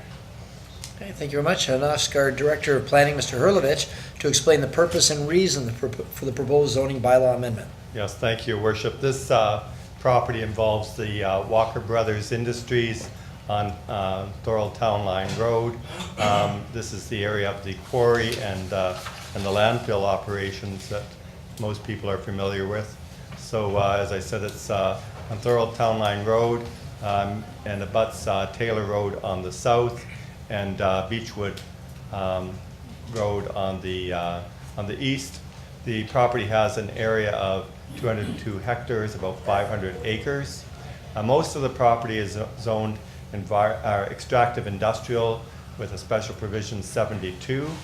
Oddly enough, there are 3 parcels of land in this property that are not zoned extractive industrial. They're actually zoned agricultural, and those are identified on the map in front of you in red. So the intention is to rezone those red properties on the east side to extractive industrial 72, the same as the balance of the property. Similarly, a small property on Thorold Town Line Road would be extractive industrial 72, and then a larger property which would be extractive industrial 72 and environmental protection. That larger property I just mentioned then, this is a close-up of it, and so again, all of these lands are zoned agriculture. Walker's has operated for years a natural gas recovery facility.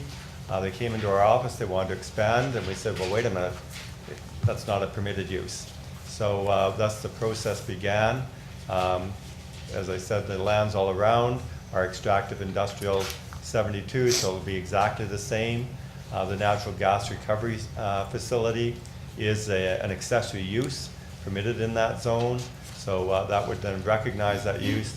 There is a stream that runs through that. I think a portion of the 10 Mile Creek, if you're familiar with that, the Walkers did an extremely good job on renovating that stream and establishing walking trails along there. So that stream course will be zoned environmental protection.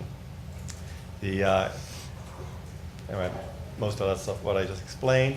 Staff in reviewing this application found that the proposal does conform with the provincial and regional policies. It conforms with the city's official plan with respect to permitting the landfill and the natural gas facility, as well as protecting the watercourse lands.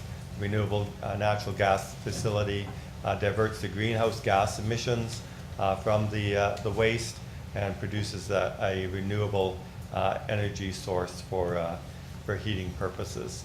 Therefore, staff is recommending the zoning bylaw amendment as outlined, and that's the highlights of this application. Thank you, Mr. Hurlovich. Any questions of council for Mr. Hurlovich? Okay, seeing none, members of the public are advised that failure to make an oral or written submission at this public meeting will result in the local planning appeal tribunal dismissing any referral that it receives. Failure to sign the sign-in sheet will result in staff rejecting an appeal as per section 3419 of the Planning Act. Council will now hear from anyone other than the applicant who wishes to address council. Is anyone here other than the applicant? Okay, seeing none, council will now hear from the applicant and his or her representatives.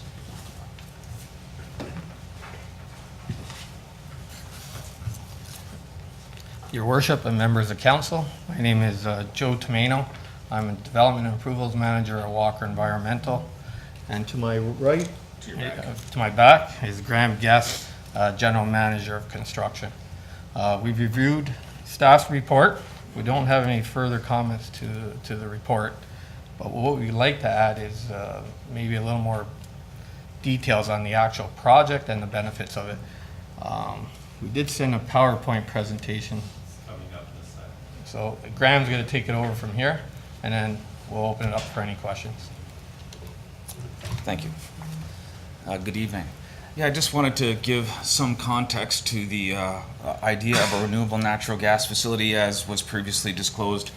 We do operate and have for a number of years operated a landfill gas collection facility that harvests the methane that comes out of the landfill, and for many years we were sending that to the Abitibi paper mill in Thorold.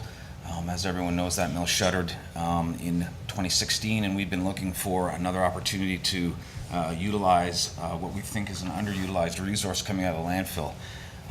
The renewable natural gas project represents probably the highest and best use of that gas. We're actually going to clean it up in all of its, take out all of the non-methane constituents from the gas, and we'll be injecting that gas into the natural gas pipeline, where it can be used for any number of reasons, including to heat your homes, cook your food on a barbecue, or hopefully supplement diesel fuel in large commercial transportation vehicles, which is really where you get the net benefit from a greenhouse gas reduction perspective. So if we could cycle through a couple slides, I'll give you 3 more minutes of renewable natural gas, and that will be it. Want to just go ahead and use the Oh, sure, we can do keyboard that. or mouse and Yep. scroll through. So as I mentioned, we do get the renewable natural gas is really just the methane fraction of landfill gas that comes from all landfills, comes from all wastewater treatment plants, all anaerobic digesters, and all on-farm AD units. So anytime we get the breakdown of the decomposition anaerobically of organic material, we do get biogas. And so we can use this fuel to clean up. It's a direct replacement for fossil natural gas. Widely used in the transportation industry in the United States, and now starting to make its way into Canada. There's a nice initiative to upgrade all of the en route facilities along the 401 corridor, where we see the majority of the heavy transportation vehicles traveling from Windsor all the way through to Montreal, who'll be able to take advantage of this fuel to reduce their greenhouse gas emissions. And also we can take advantage of the natural gas distribution network, which offers us storage, which is kind of a bit of a challenge for electrical energy, but it's not so much of a challenge for gas. And since there are literally hundreds of thousands of kilometers of pipelines in the ground, we can really wheel this gas almost to any business enterprise in Canada. So we have a lot of opportunities to make some good impacts here.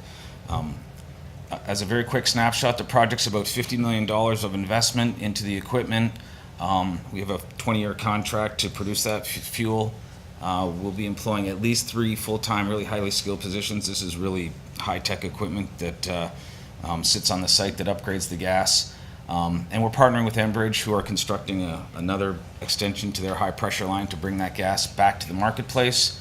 And the technology we're using to clean up the gas is led by a Canadian firm out of the Quebec area. So a good local story. And here is generally how we would envision this to be used in partnership with Enbridge, moving that fuel into areas where the heavy transportation industry can take advantage of it. So thank you for your time. Thank you. Any questions of council? Yep, Councillor Campbell. An interest question. What have you been doing with the gas over the last few years that you haven't been selling it to that other business? So currently we generate 1 megawatt of electricity on the site that's fed back into the provincial grid under a FIT contract. So the RNG plant is fairly energy intensive, and we'll be adding 2 more additional engines to offset the load that facility will take, so that we will have almost a net zero impact on the local grid. We're also putting in a 3rd generator to kind of get Walker Industries off the grid as well. So that is part of our renewable energy application approval that's been in place for a number of years. We've just needed a project that could make it work, so this has been one of those dominoes that's fallen that's going to let us more fully utilize that gas. And as I'm sure many of you are aware, we've also just recently announced a pipeline that was sending this gas down to General Motors. They're going to generate 6.5 megawatts of electricity at their facility on Glendale Avenue, which will help lower their greenhouse gas emissions and also reduce their load on the local electrical grid as well. So kind of a nice full utilization of the energy. That's great. Fantastic. Well, if there's no further questions another question? Okay, I got to close the meeting first, okay. The public meeting with respect to this proposed zoning bylaw amendment is now concluded. Councillor Campbell would like to make the motion, seconded by Councillor Carrion, that we approve the recommendation. We'll call the vote. All those in favor, and that's unanimous. Thanks very much, gentlemen. Thank you. Thank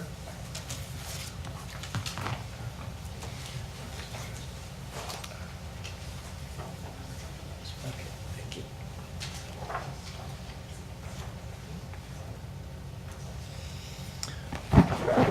And now I'd like to ask our city clerk if he could introduce the next item on the agenda. Whenever he's ready.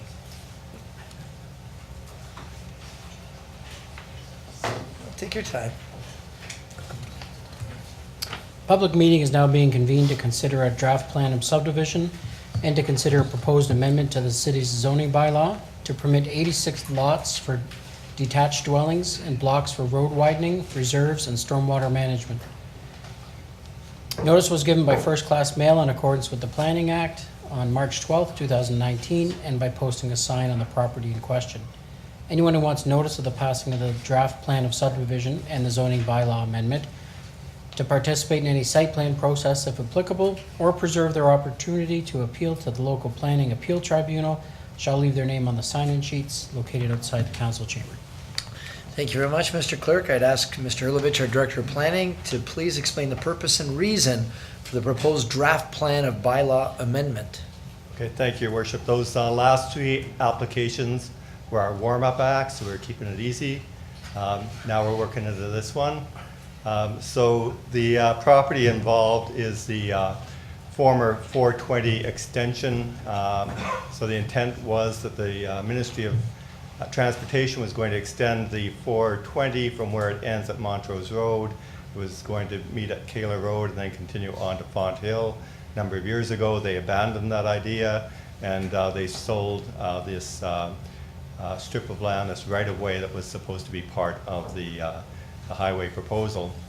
So the lands to the north and lands to the south are residential in nature. To the west is the urban boundary, and beyond that are agricultural uses. There is a CNR mainland, which backs onto the Beaver Valley subdivision and abuts a portion of this property. And as well, we've marked the 2 parks that are in the immediate vicinity of this proposed development. So the property itself is about 15 acres in size. You heard the clerk say that the intent is for 86 lots. These will be for detached dwellings, what we used to call single-family dwellings. The proposal is to do this plan of subdivision and as well to rezone the property to an R1E zone. There's currently a church on the property facing Kaler Road, so that would go from an institutional zone to the R1E zone. The majority of the corridor itself is a development holding zone, and the intent is to zone that R1E as well. This property was subject to a number of meetings with the neighbors in terms of various concepts. So the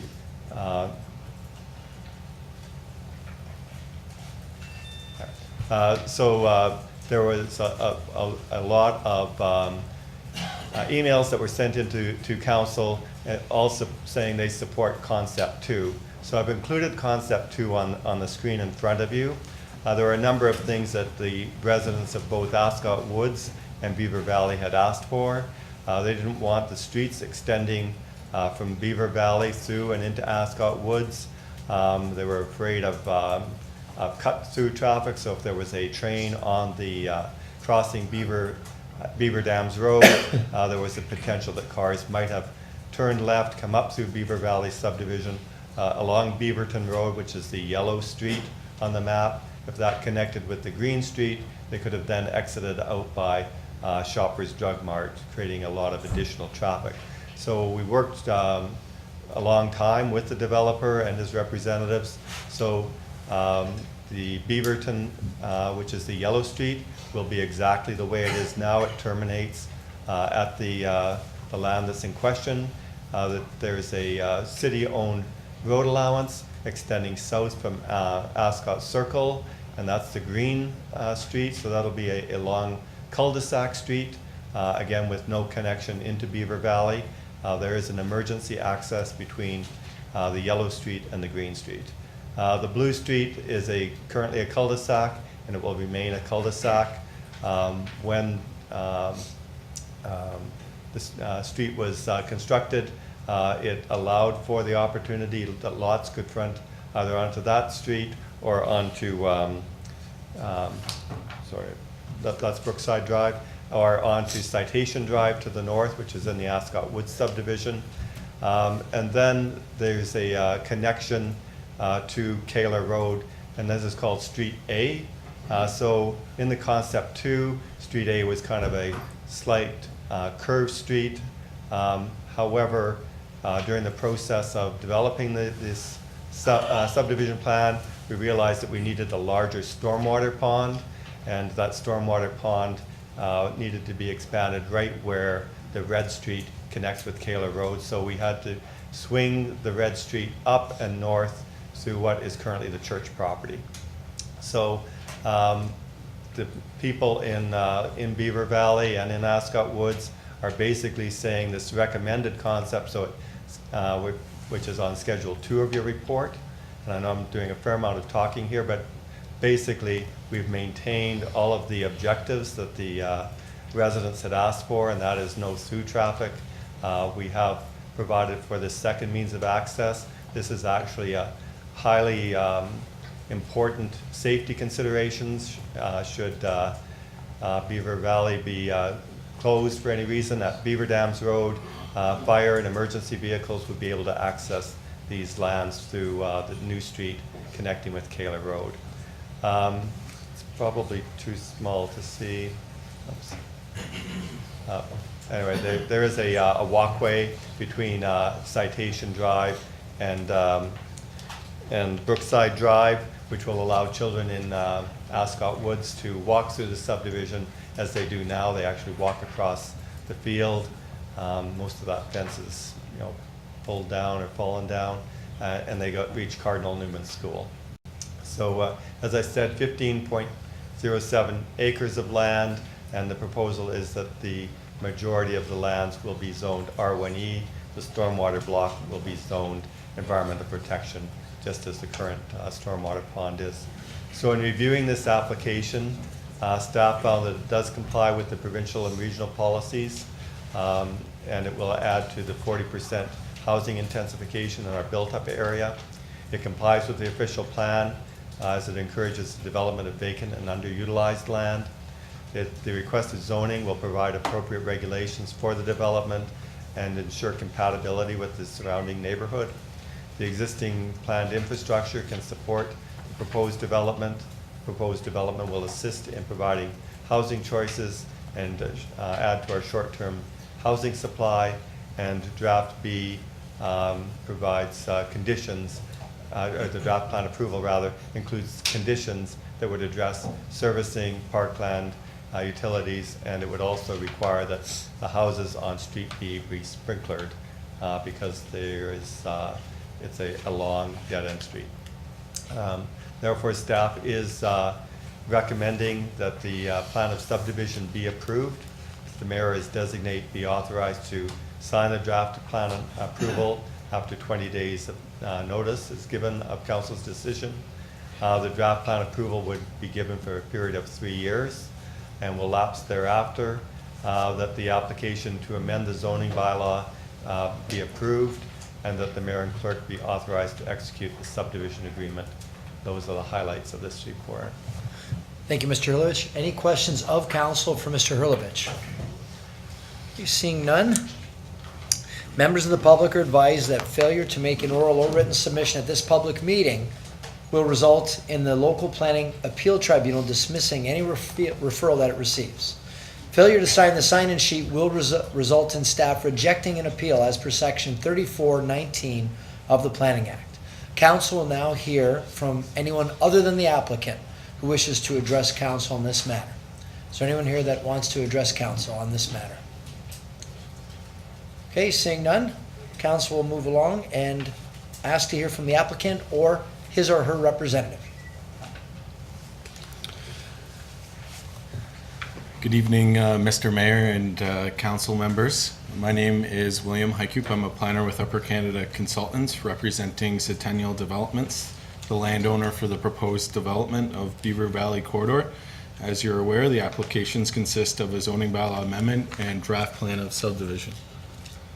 Here you can see the subject lands highlighted in yellow. The site is comprised of 2 former properties, the former church site on Kaler Road and the long strip of land, as you know, Mr. Hurlovich indicated, that was formerly owned by the MTO and intended to be a Highway 420 extension. The site is approximately 6.1 hectares or just over 15 acres in size. Here you can see the proposed zoning bylaw schedule. So we'd be proposing to change the zoning from a development holding zone on the MTO corridor to an R1E zone to support the residential single detached dwellings. The EPA zone is for the expanded stormwater management facility as shown in green and identified as Part 2.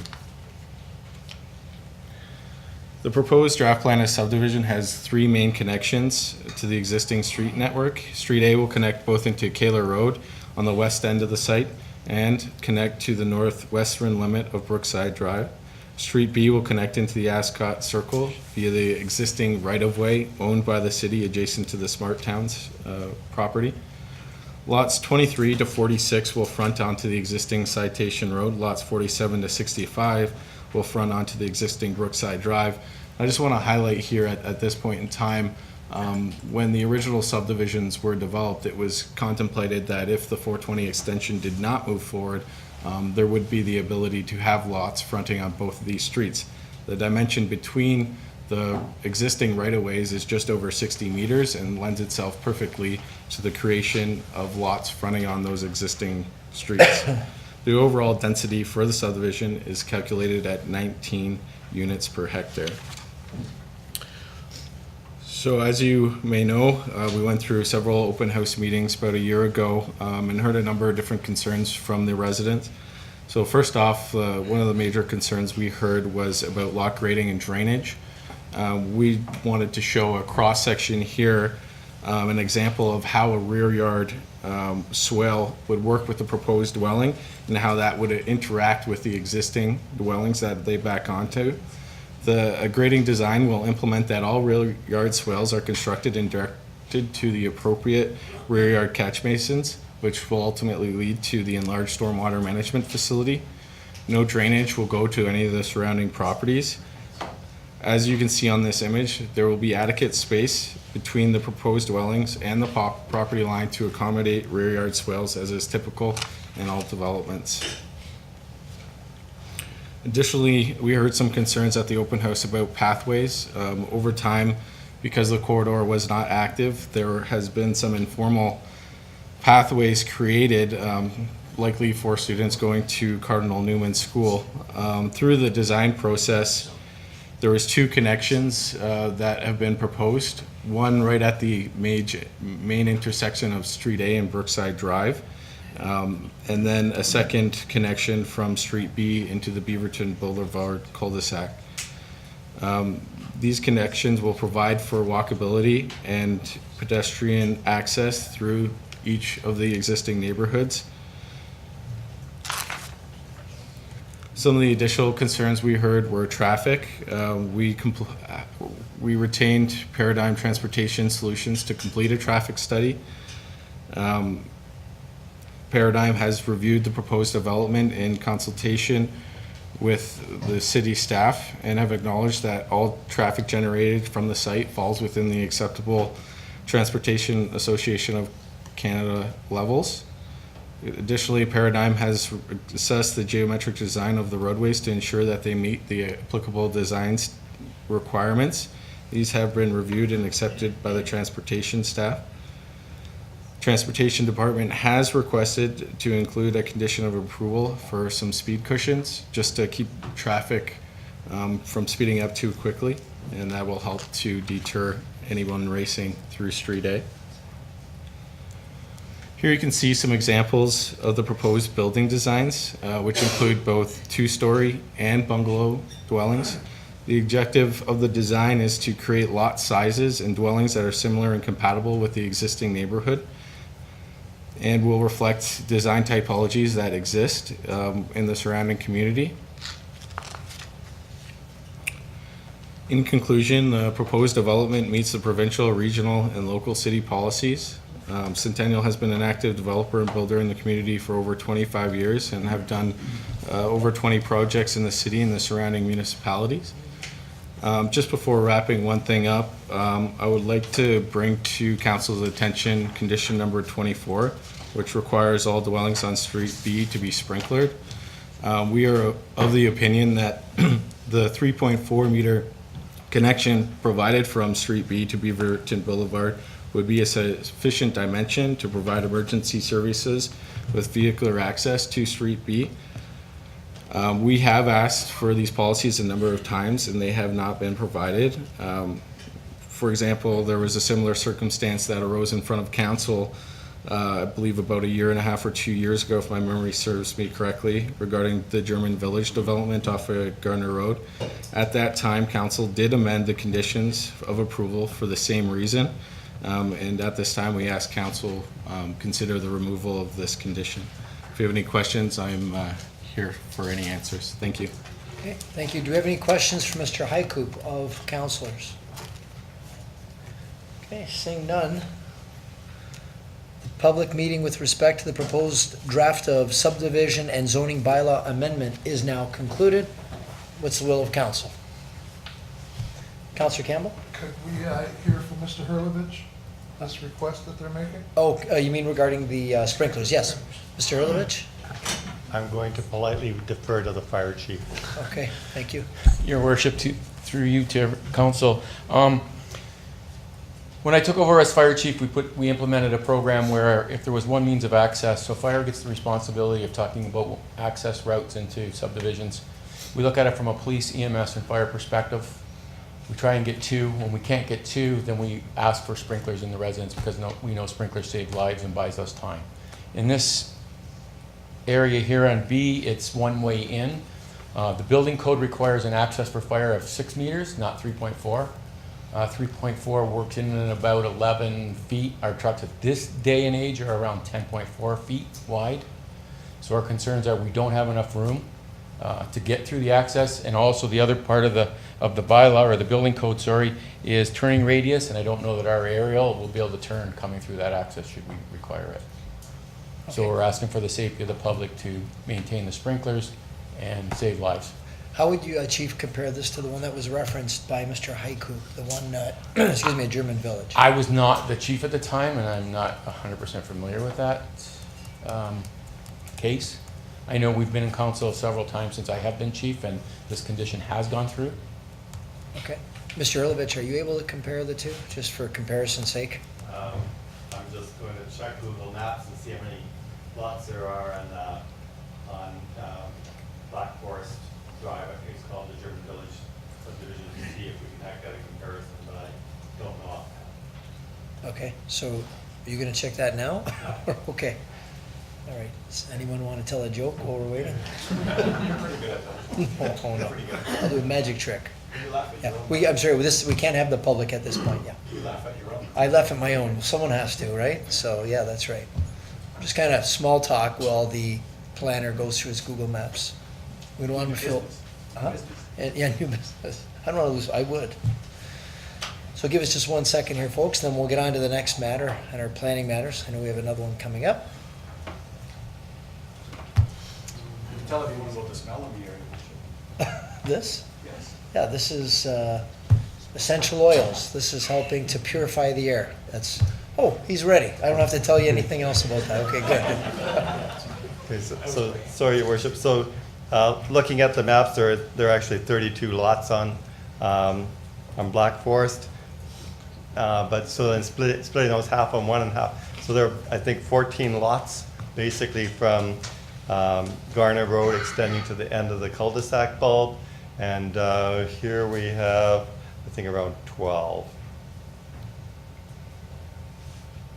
We have about 12, but then we have that little extra portion of the street that has to connect with Ascot Wood, so it might be slightly longer. I guess that's about the best I can offer.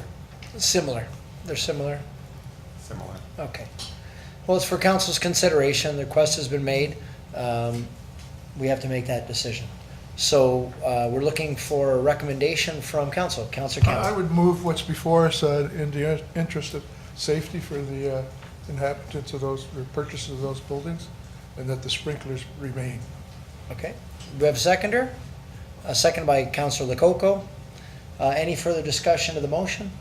Okay, we'll call the vote. All those in favor? Okay, and that's approved unanimously. So thank you very much, gentlemen. Thank you, Mr. Haiku. Thank you. And this is doTERRA, by the way, in case anyone's wondering what kind of oil we're running up here. Yes. I hope I get another sample for that. Yeah. No, the company's doTERRA. The company's doTERRA.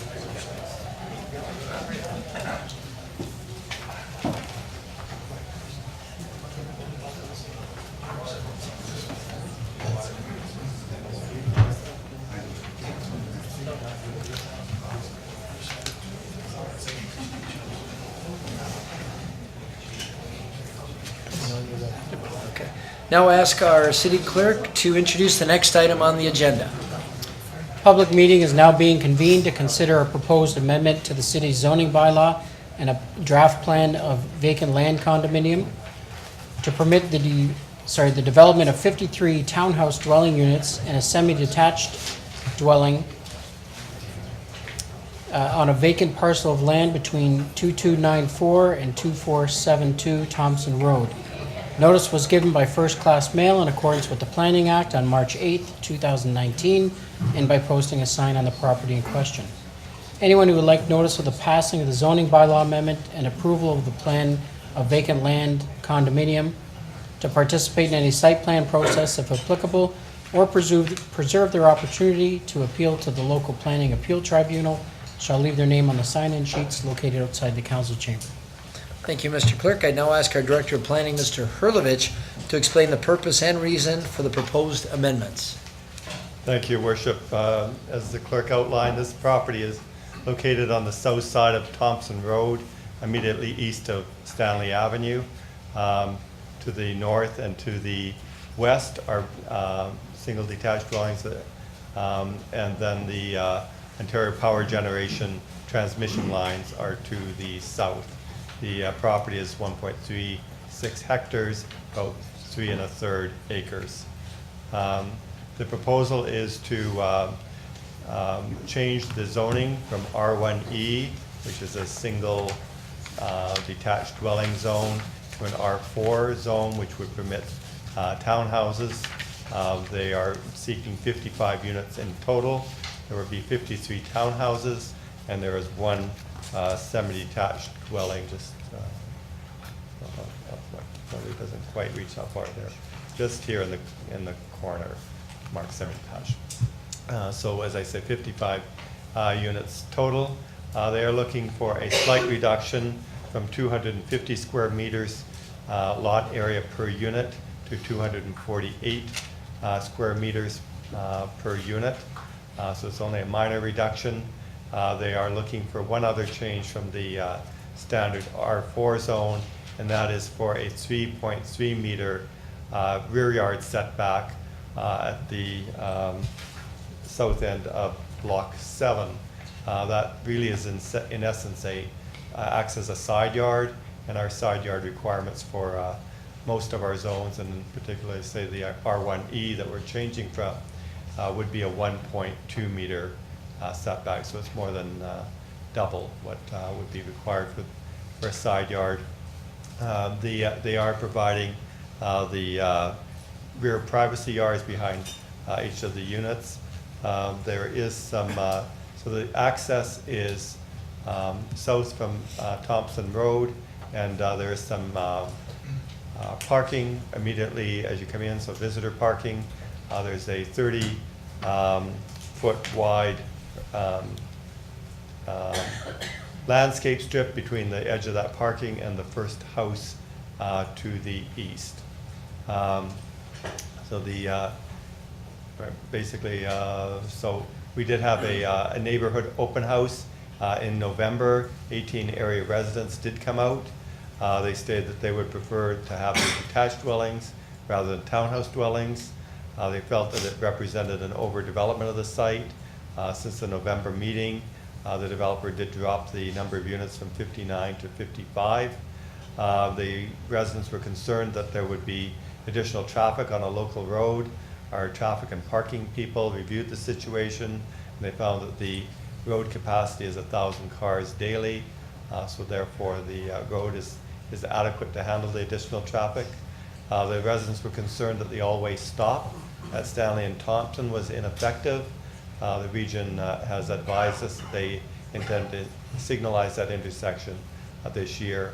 There are no sidewalks on Thompson Road. That was a concern to the residents, and the city's policy is that we do not install sidewalks on local roads. The size of the proposed dwellings will affect the existing homes, or at least that's the fear.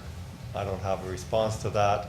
The parking areas are too close to the houses. As I pointed out, there's a 10-meter, 30-foot buffer from the dwelling to the east.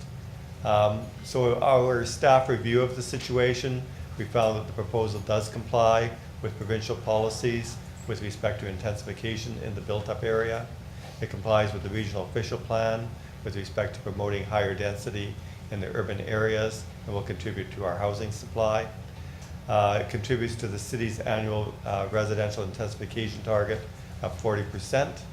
The official plan allows development with a density between 20 units per hectare and 40 units per hectare.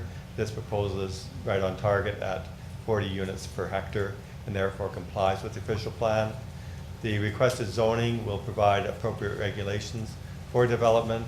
The applicant is proposing that to add semi-detached dwelling.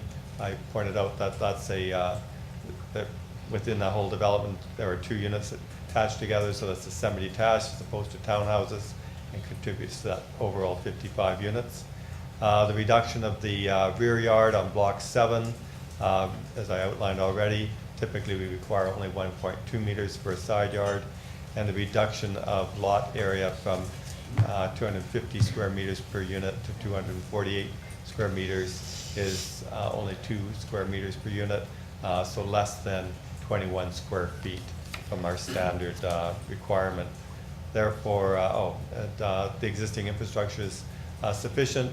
The condominium will assist in providing housing choices and contribute to the city's short-term housing supply, and the conditions of draft plan approval are attached to the staff report. The subject lands currently drain to the OPG lands. The site design proposes that stormwater will be captured from the site and will still drain to the OPG lands. The applicant has already received approval from Ontario Power Generation for that. Therefore, staff is recommending that council approve the zoning bylaw amendment to rezone the lands from R1E to R4 with the special modifications I mentioned. The vacant land condominium be draft approved subject to conditions. The mayor is be authorized to sign the draft plan approval 20 days after notice of council's decision is given. The draft approval be given for a period of 3 years. and that the mayor and clerk be authorized to sign the condominium agreement. Those are the highlights of the application. Thank you, Mr. Hurlovich. Do we have any questions of council for Mr. Hurlovich? Okay, seeing none, members of the public are advised that failure to make an oral or written submission at this public meeting could result in the local planning appeal tribunal dismissing any referral that it receives if the party has not made an oral or written submission at this public meeting. Council will now hear from anyone other than the applicant who wishes to speak to this proposed amendment. Is there anyone here other than the applicant? Yes, if you could step up to the mic. Just if you could state your name and your address, please. Okay. Good evening. Thank you, Mr. Mayor and Council, for allowing us to provide input in this matter.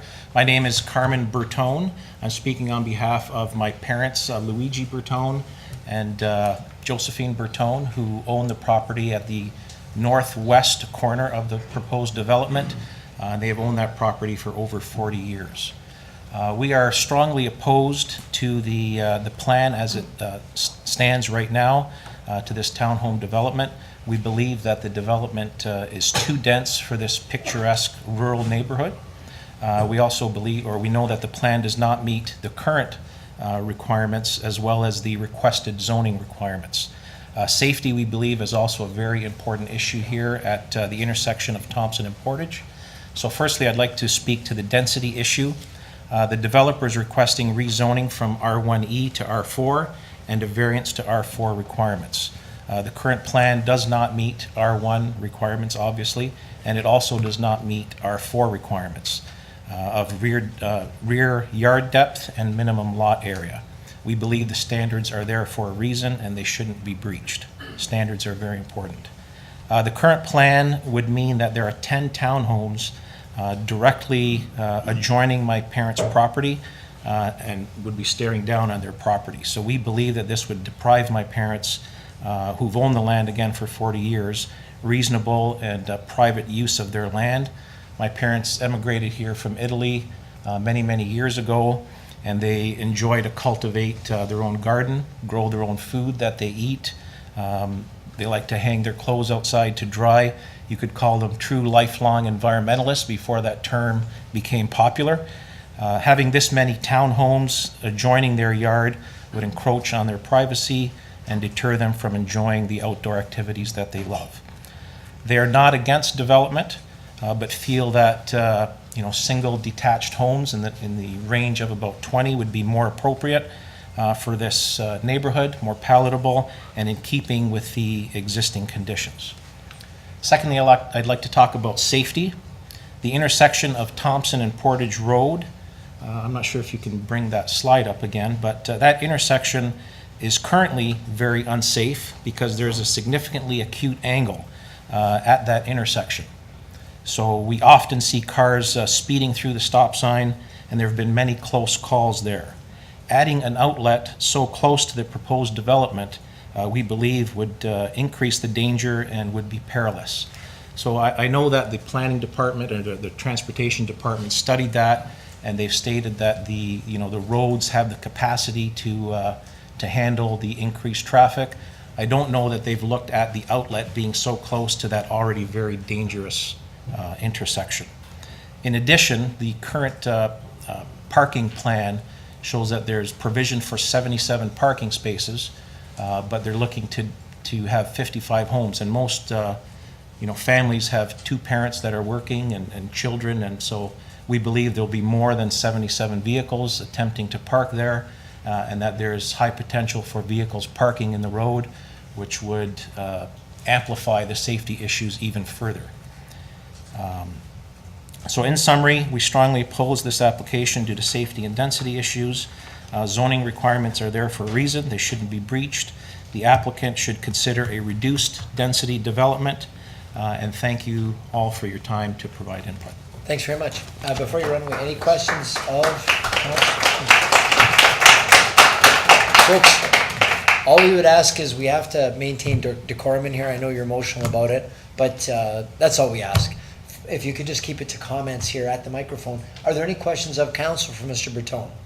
Okay, we're good. Thanks so much. Thanks for Is there anyone else? Yep, you can step right up. We'll get to everyone. Everyone get their at their time at the mic. If you can just state your name and your address, please. Yes, my name is John Bertone. Carmen's my brother. Okay. Thank you, your worship and council members, for listening. I reside at 2498 Thompson Road. I just want to echo my brother's concern. I'm not going to get in and repeat what he said, but I want to speak something specifically to my property. I'm concerned about drainage and garbage disposal. So there's a dead end that butts up right against the back of my property. So I'm concerned in the wintertime that I'm going to have snow removal, and snow's going to pile there, melt, and I'm going to have a flood in the back. Also, I'm concerned about garbage disposal. Is there going to be garbage trucks coming by? Are there going to be bins? If so, where are you going to place the bins? Is it going to be at that dead end? Then I have rodents in my property as well. Okay, so those are my specific concerns. I'm also concerned for safety. I know you did the studies, you have the statistics, but when you're out there, many times you'll see young families with their young children walking around with their dogs, and this increased traffic that is going to come, I think, because of this new development will bring safety concerns, in my opinion. Also, the parking as well is another concern for me, that come Christmas time, is there going to be parking within the proposed plan? I don't know yet. So I know that there's parking lots set up for visitors, but come Christmas time, there might be a lot of parking on Thompson Road, which I think might decrease visibility and bring safety concerns as well. Anyway, those are my concerns. Thank you so much for listening. Appreciate it. Thank you very much. Okay, anyone else other than the applicant? I figured your brother covered them too. So, Council, if you do have questions as we have speakers, just kind of alert me. Is there anyone else here other than the applicant who wishes to address council? Yeah, okay. We've got one, and then you can come up next, sir. You can just state your name and your address, please. Hi, my name is Rennie Taylor. I live on Stanley Avenue. And my concern is more because I have trouble getting out of my driveway now at 5 o'clock in the evening because there's excessive amount of traffic on Stanley. I've been told by the region that we're going to get a traffic light. Not sure how that's going to really help at all, but there have been some bad accidents at that intersection. I've lost a few blankets to covering up guys off motorcycles and things, so I just don't think that 55 units, the density is too much for that area. It's like putting a development in an area that it doesn't belong. It's very incongruent. We are all single-family dwelling houses, detached, if you will, and we would like our neighborhood to remain that way. There's no green space allowed for in that. We do not have a park in our neighborhood, so I'm concerned that the kids are going to end up playing in the reservoir, which is probably not a good place for them either, or in our backyards, which isn't good either. So I'm just concerned that it's just too many houses for one area. Also, I don't know if anybody's done a study, because I haven't seen one, but the sewer system in that area, I'm not sure it can handle the 55 units either. Thank you. Okay, we'll get answers to all your questions. Thank you very much. Sir, did you want to step up? Can you state your name and your address, please? Yeah, it's Nick Langley, my wife Jackie Langley, 1974 Portage Road. We have four main objections, a lot of which has been covered by the earlier speakers. Road congestion, traffic safety, and related environmental effects. Basically, this community, Portage Road, Thompson Road, we all call it the Loop. It's a family-orientated neighbourhood. People like going for walks with their dogs all around the block. The children love riding their bicycles. It's a safe area where kids can play on the front gardens. There are several children in the area, including a couple of mine who are sat over there, who have special needs. We have 4 children, 3 with autism. I have a low vision daughter. Whether my neighbours like it or not, we moved to the area specifically for my children's safety. We chose that area. I have a daughter. You guys have put up disability signs, low traffic speeds for that we submitted.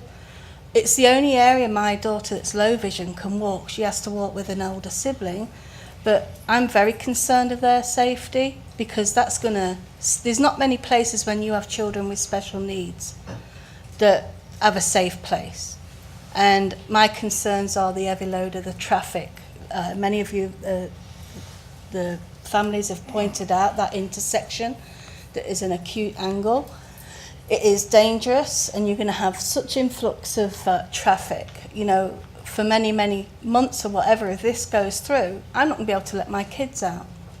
And that, to me, when you have children with special needs, has a huge impact on their well-being and safety. And that's going to be a concern of ours during the construction phase and afterwards. I mean, there was talk of this road safety analysis that the city did. I mean, this area is on like bus routes for like 4 or 5 different schools. When a school bus is coming down up Thompson Road, you basically have to pull over and stop to let it through. The same with the garbage collection. The road itself is too narrow, and going forward, that in itself will be an issue. Plus, I think there are going to be severe limitations on the sewage system and the garbage collection in the area.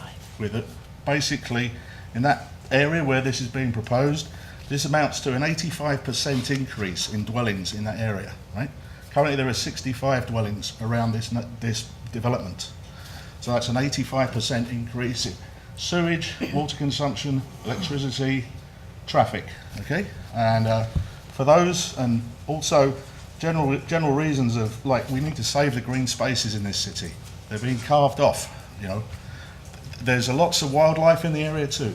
Deers, rabbits, all kinds of wildlife that the kids love to go and watch. They're all going to be driven away if this goes through. Have you got anything else to say? No, just I really want someone to consider children's safety. I know there's a few young families there. You see your kids just the other day, kids in little wagons being pulled by bicycles. It's good old-fashioned safe fun, and we're losing that in the city. And especially, I've got kids with special needs. It's a big scare for a parent. Okay, thank you very much. Thank you. Yeah, you can come forward.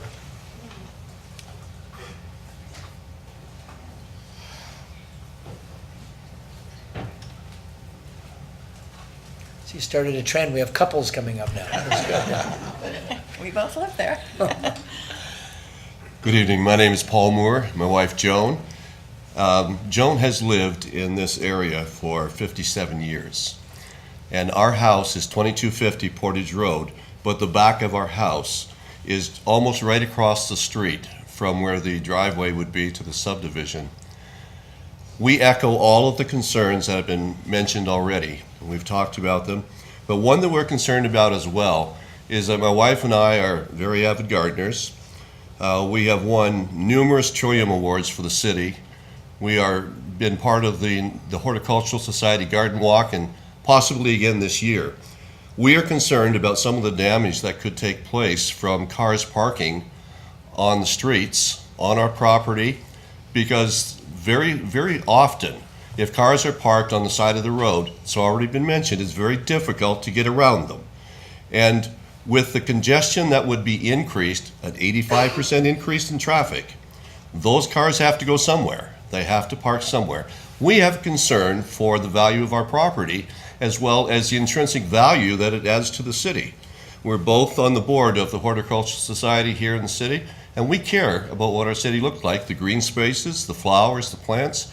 And so that's a major concern for us in seeing this volume of houses being put into this area. And even our house has ample yards, and with all the reduced, request, I just wonder how much yard space these new units will have for kids to play versus, the addition of the kids walking on the road is the safety issue as well. I know years ago my kids would walk to school, but then the school board deemed Stanley and Portage as a dangerous intersection, so it's being bused. And with that many houses and that much increased vehicles, I don't see it as a huge increase for safety there. Thank you very much. Thank you. Thank you. Anyone else other than the applicant who wishes to address council? Going once. Oh, yeah, we've got another one. Okay, we got a taker. Hello, everybody. My name is Rebecca Coleman. You probably know my name. I wrote about the city lights on Stanley and Portage. I live at 2343 Jesse Court, and everything that's been discussed here tonight, I think in general everybody has the same concerns. In addition to it, I do have small children. Sorry, I'm trying to not get upset, but they play on the streets, all of them. It's a good neighborhood. There's a good group of kids. And they don't have anywhere to go, and there's no sidewalks for their safety. And the cars, if somebody from here wanted to come one day and just sit and watch, it's unreal how fast vehicles fly down there. And the thought of one of mine being hit is really disturbing. And adding that many vehicles to the subdivision is crazy. I mean, we can't even get 2 vehicles down that road on a good day. And in the winter time, getting a snowplow down there, we've had to call to get one down. It's like we're forgotten. So now you're gonna add this other subdivision there, and it just really scares me for the kids. They have nowhere to go. They can't even cross the road to go to a park because of that 4-way stop. Nobody stops. I've physically gotten out of my car to tell people to stop. Like, I shouldn't have to do that. And I know that there's stoplights going in, but I don't think it's gonna eliminate, you know, there's nowhere for them to go. There's no park. Now you're adding all of these people in addition. Our subdivision is only made up of 60 houses, and you're wanting to add 55 in that little space that's meant for one property. I think it's crazy. And I feel like I need to speak on behalf of the kids, because that's the only spot that they have to go where it's safe. So Okay, that's thank all I you. have to say. Thank you. Thank you very much. Anyone else? Yep, come on. If there's anyone else that's thinking, the window will be closing shortly. Yes. Hello, I am Zach Langley. I live at 1974 Portage Road with my mom and dad and my 3 younger siblings. It is really concerned for our safety with traffic, and we actually have a neighbor who lost her cat because of a school bus and traffic there, because people are just zooming by so fast and not even realizing that there is wildlife out there that can be hit. There's children playing who can be hit, and you know, it's upsetting for those families and our family especially, that this is a concern. Thank you, Zach. Thank you very much. Anyone? Yeah, come on forward, sure. If you can just state your name and your address, please. My name is Troy Milinkovich, and my residence is 2162 Portage Road. So there's been a lot of things covered tonight, and but there's a couple things missed. That whole doubling our density virtually overnight is ridiculous and put too much strain on the infrastructure. There's one, everybody's touched on a lot of good points, but there's one in particular that's been missed. If you go southeast of the parcel of land that's being developed, that's going to turn into a swamp, fetid water. And there's enough of a problem right now with still water. That's all clay in that area. Going towards OPG, when they developed the canal and the reservoir, they put a lot of fill and clay. Where Luigi Bartoni is, he's in perfect. There's an old riverbed that runs through there, and the soil is all sandy loam. That's why it's so good for gardening. And it runs into Eagle Valley Golf Course and Allen Sand Pit. And that was an old gorge, but it's the clay that's the problem. There's no sewers there. They're all catch basins. And if you're going to double just the watershed, you're going to have a swamp there. You're going to have problems with mosquitoes and disease and God knows what else. That should be a cul-de-sac of 12 gorgeous houses, not 55 units. That's a disgrace. That's all I have to say. Thank you. Thank you very much. Yep. You can just state your name and your address, please. Yes, Mickey Richardson, 2701 Thompson Road. I actually did submit the written input, so I think the planning board should have my letter. But just the outline, I'm objected to the project for basically 3 different reasons. One is a negative impact, negative traffic impact of 55 additional households in the area. Currently, we have 65 households on Thompson Road and a portion of Portage Road that's directly concerning in that same traffic loop. Introduction of 55 households, possibly 100 more cars, vehicles added to the traffic is a significant impact. As others mentioned, people in the neighborhood like to walk their dogs, children walk around. It's a nice little walking route, and people just enjoy this neighborhood for the atmosphere. So that's definitely will be impacted, will be a totally different culture. The community, love of community will change. Secondly,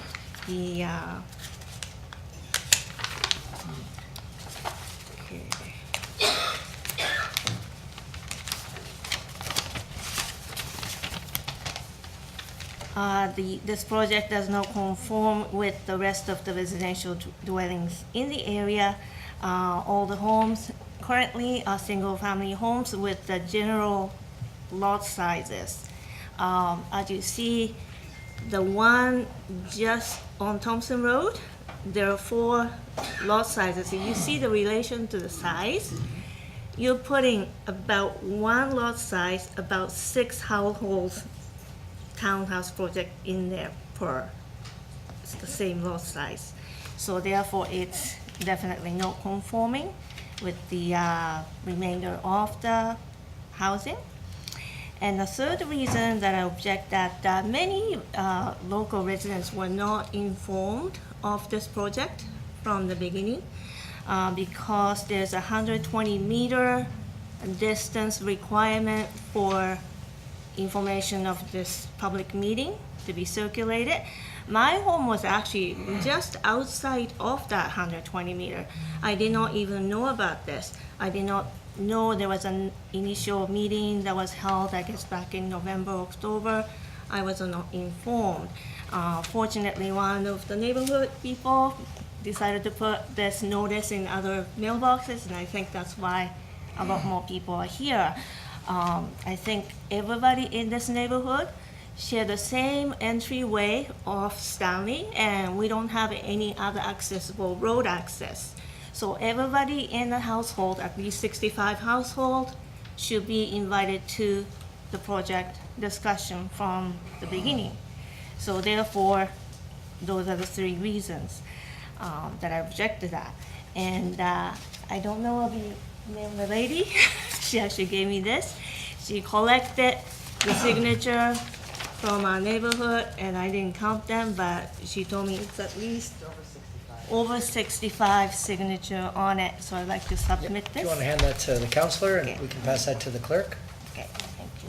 And I guess my written submission has been already handed in, so you should have a copy of this already? Yes, we do. It's in the Okay. report. Okay, great, Yeah. thank you so much. Thank you very much. All right, do we have anyone else other? I just want to know. If you could just come to the microphone, please. Just need you to state your name and your address, please. It's part of the public meeting Diane procedure. Sear at 2098 Portage Road. I just want to know, are you going to ask us, the rest of us, are you happy or against this?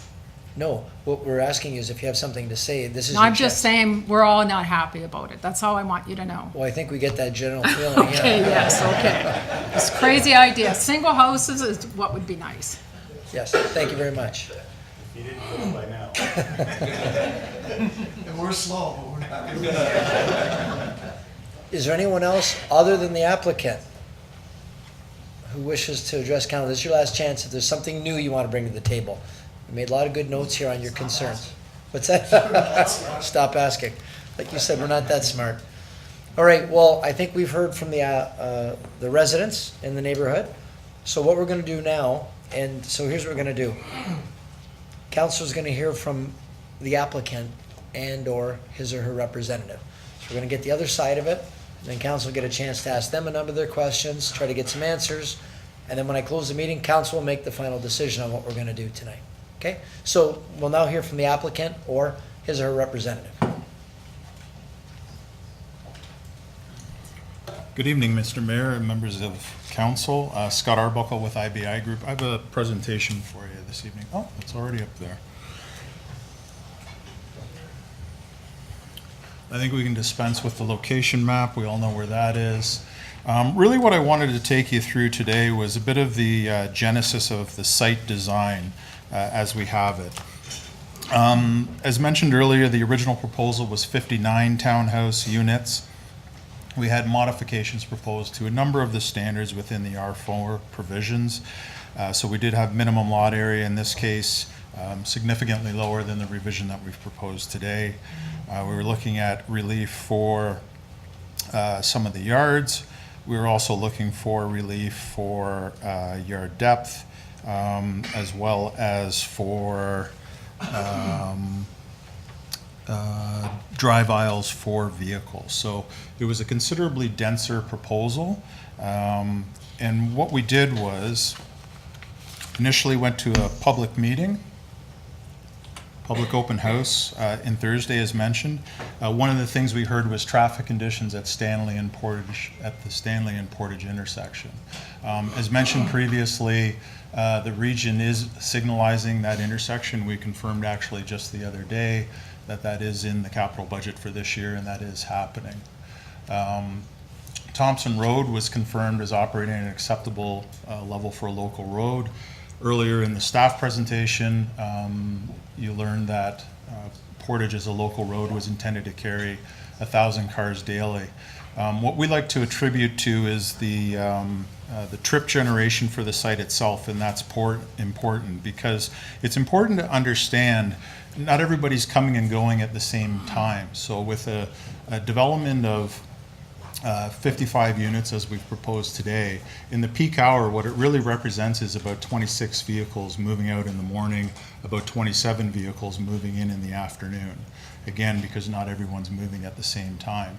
When you contrast that with a single family detached proposal, I think the number mentioned in the first presentation was 20 units. Really the delta in the volume of traffic in a peak hour, and this is what's key, is the peak hour, is 13 vehicles. So that's the difference in terms of the trip generation.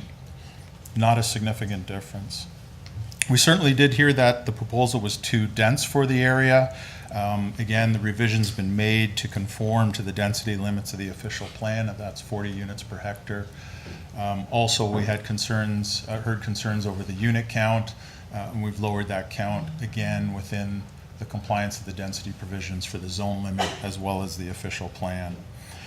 We also heard issues of site design, so safety adjacent to neighbors' rear yards. So the first house adjacent to the parking area coming off Thompson, as planning staff mentioned, there's a 30-foot landscape area. It's adjacent to parking, and that parking butts into the side yard. So from a site design perspective, our intention was to do a landscape area inclusive of some armor stone, again, because we heard the concern that we didn't want cars obviously driving over the curb into the side yard. Another aspect I wanted to cover was fencing along the adjacent housing. Our client has committed to a board-on-board privacy fencing proposed along all the existing lot lines. From planning staff themselves, we heard issues with respect to zoning regarding patios and decks. We confirmed that no modifications are proposed to these regulations, so they will fully comply with the R4 provision. We also heard of concerns with site servicing, drainage to the OPG lands. We've done an extensive amount of work with OPG. It's important to understand the sites as they drain now basically drain from Thompson into this site and into OPG. There's absolutely no change proposed to that drainage methodology, and we've worked with OPG to secure their approval for an outlet across their lands. And then finally, there was a concern in terms of an archaeological assessment, and that's been confirmed by the ministry as acceptable. So the proposal as modified, as mentioned earlier by planning staff, is really modifying two standards. So the first is the minimum lot area per unit. The standard is 250 square meters for each dwelling unit. We're proposing 248.4. Essentially, what we're proposing is 99.4% of the standard. It's an imperceptible modification. The second modification is, again, as planning staff noted, just very briefly, so the south property line is a rear yard condition. The rear yard would normally be 7.5 meters, but it presents as a side yard condition for the proposed development itself. So the yard proposed in this case is approximately 3 meters. I did want to assure members of council the intention of our clients, and Four Walls is a new developer to Niagara Falls. This is their first project. They're determined to make a good impression with this project.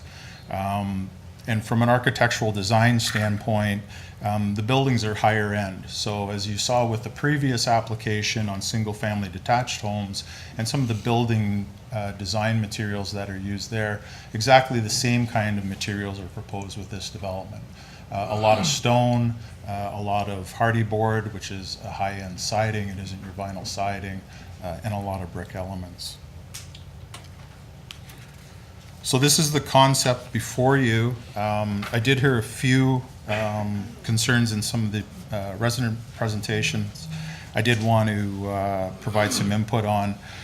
Specifically, there was a concern that there would be 77 parking spaces. There are, in fact, 110 parking spaces proposed for the development. The parking as proposed fully complies with the city zoning bylaw. Excuse me. There was also a concern with respect to the Portage and Thompson intersection. And again, this development is a driver for that concern. It's a concern, as I understand, that exists today. We did have our transportation engineering staff take a look at that intersection. It is very much an odd intersection as a Y. And they have some modifications that they've suggested to me. And unfortunately, I don't have them as part of this presentation, but modifications that can be made in terms of the stop line location, the stop sign location on Thompson as it exits onto Portage, as well as some directional lining that you can do that basically try and tee up that intersection, as it's called, so make it a perpendicular intersection as opposed to one of those intersections where you have to look back over your shoulder. So there are design solutions that are available there for a problem that clearly exists today. Again, I heard the concern of drainage. There's with certainty not going to be any sort of bog, swamp, or anything else on the OPG lands. The drainage all traverses in that direction currently.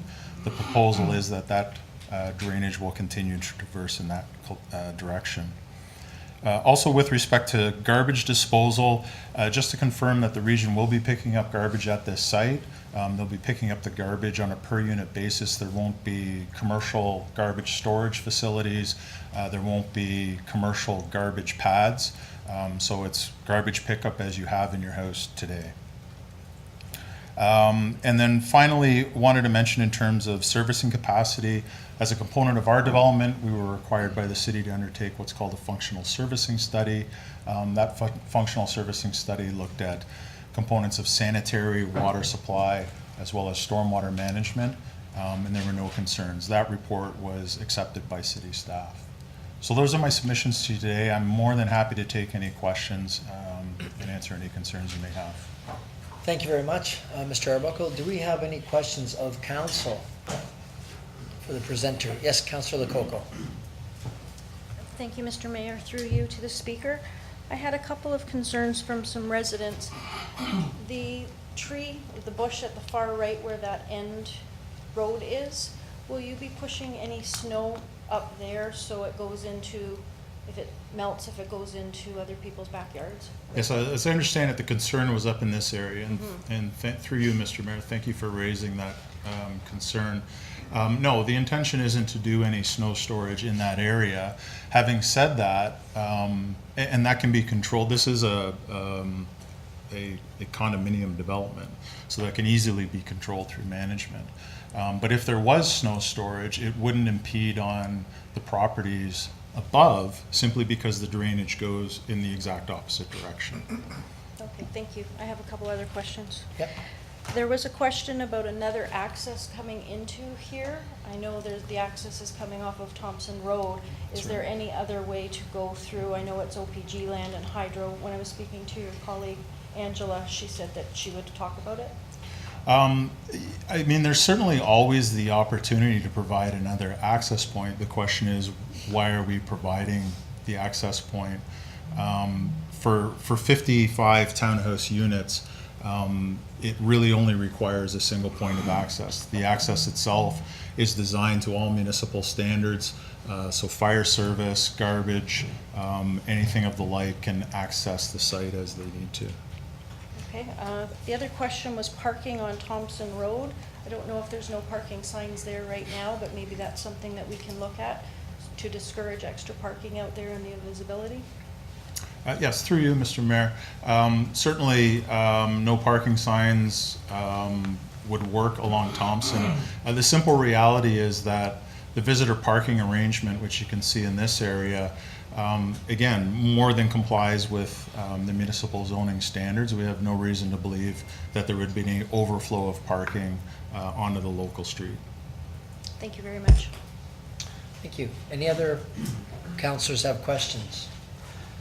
So a couple that I had that were brought up today too. One was about the snow. Yes. Do you have a plan for snow removal?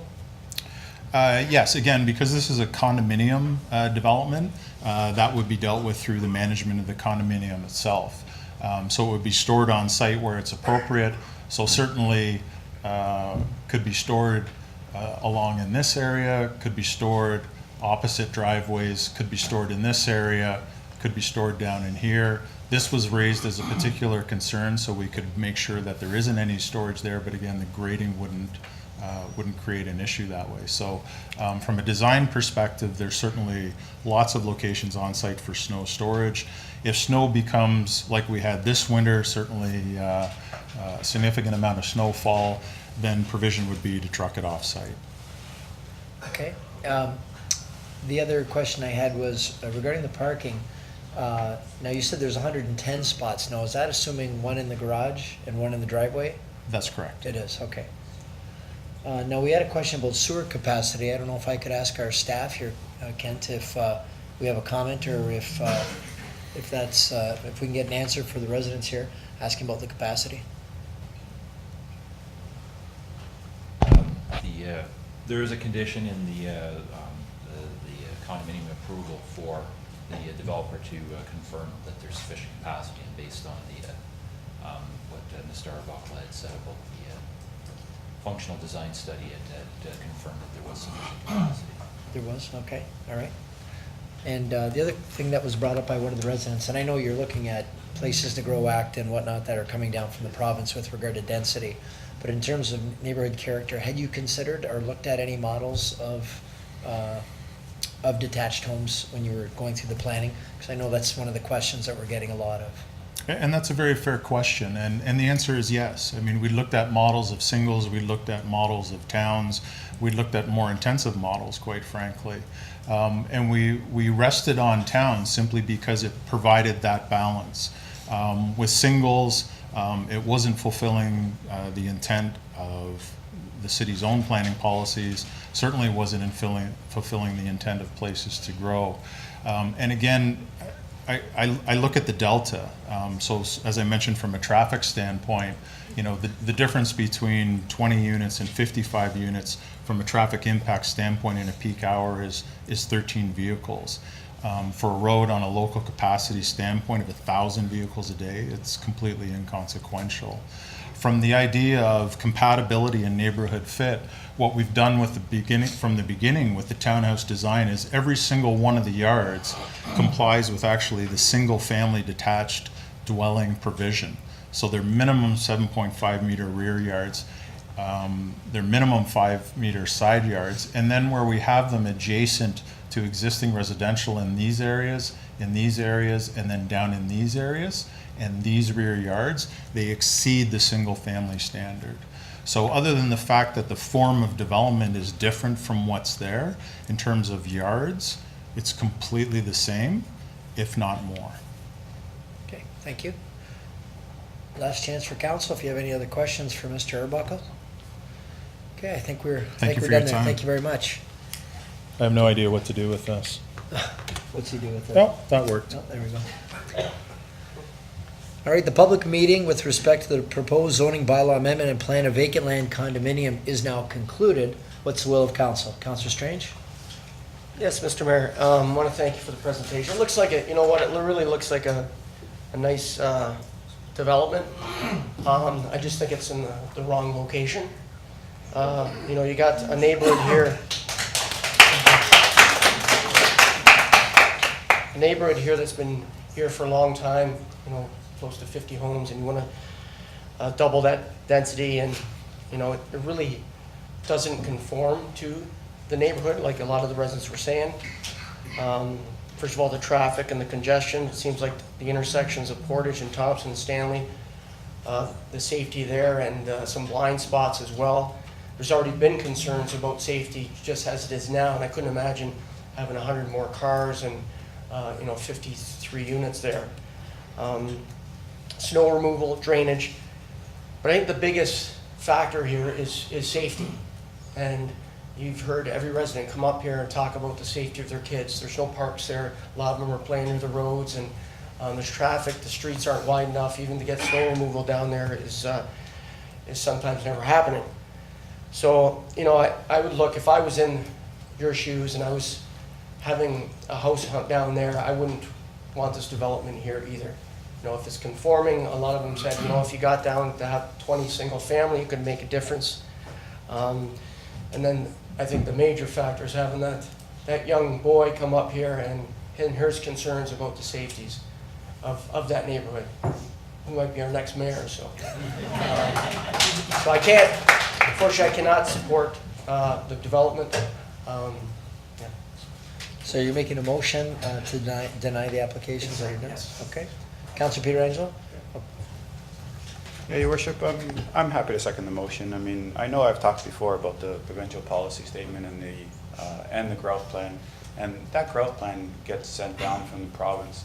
So I know a lot of times, you know, the focus of the reports are whether or not the targets are achieved, and in this case, it looks like the density targets are achieved for R4, but that's going from R1 to R4. I think if you take a look at the R1 zoning, it really isn't compatible with the neighborhood. It is a unique situation in the sense that, and I know the one lady mentioned that there's only one in and only one out, and it's just a loop around Portage Road to Thompson Road. There's 65 homes on there. Adding another 55, I think, wouldn't be compatible with the neighborhood. I'm happy to second the motion. Okay, thank you, Councillor. So, yeah, Councillor Lococo? I'm concerned about the safety as well. I took a drive out there, and while I was there was a bunch of kids on their bikes driving by, and they waved. I thought that was very nice. But I am concerned about the safety, and I think it is too dense for this area. Okay, thank you, Councillor. Councillor Dabrowski? Thanks, Mr. Mayor. I echo Councillor Strange's comments as well as Councillor Pietrangelo's and Lococo's. One other thing nobody really mentioned is that the land where the Agricultural Center once stood, and I think taking that into consideration as well, this could open up a can of worms. So I don't support the recommendation. I think a traffic signal at that intersection is something we should look at immediately. I think even in the summer months when there's shade, there's a lot of trees in that intersection. I've drove out there a bunch of times. I grew up in the north end, and I think it's unsafe the way it stands now. So again, don't support the motion. I think 12 homes or 20 homes might be a better fit, but either way, I echo those comments and support the motion as well. Councillor Thompson? Yes, this has been a very interesting evening. I don't think I've seen this kind of opposition for the last maybe 10 years. So our responsibility here is to listen to people who are going to be adversely affected in their mind. And there's an opportunity right here to see that people want nothing to do with this development. And I hear them and I support them.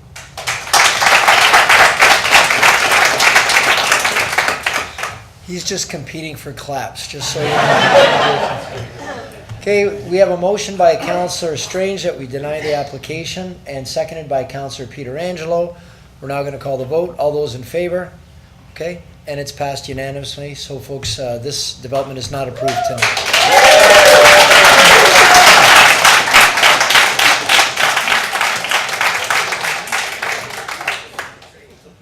So thank you. If some of you want to vacate, this is a good time. Unless it's a very exciting agenda, you can hang around. What's that? I'm not going. You want to go? Okay.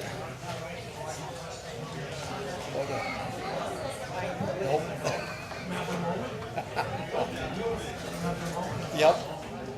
Yep. I thought about that, then I thought, no.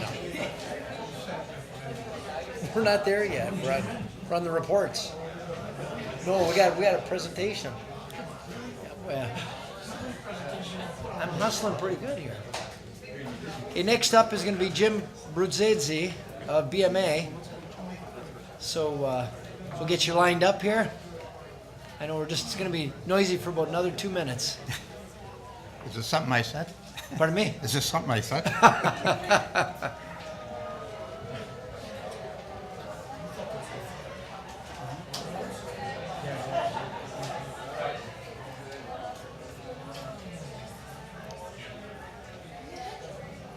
Hey, give us just 30 seconds, Jim. We're almost ready.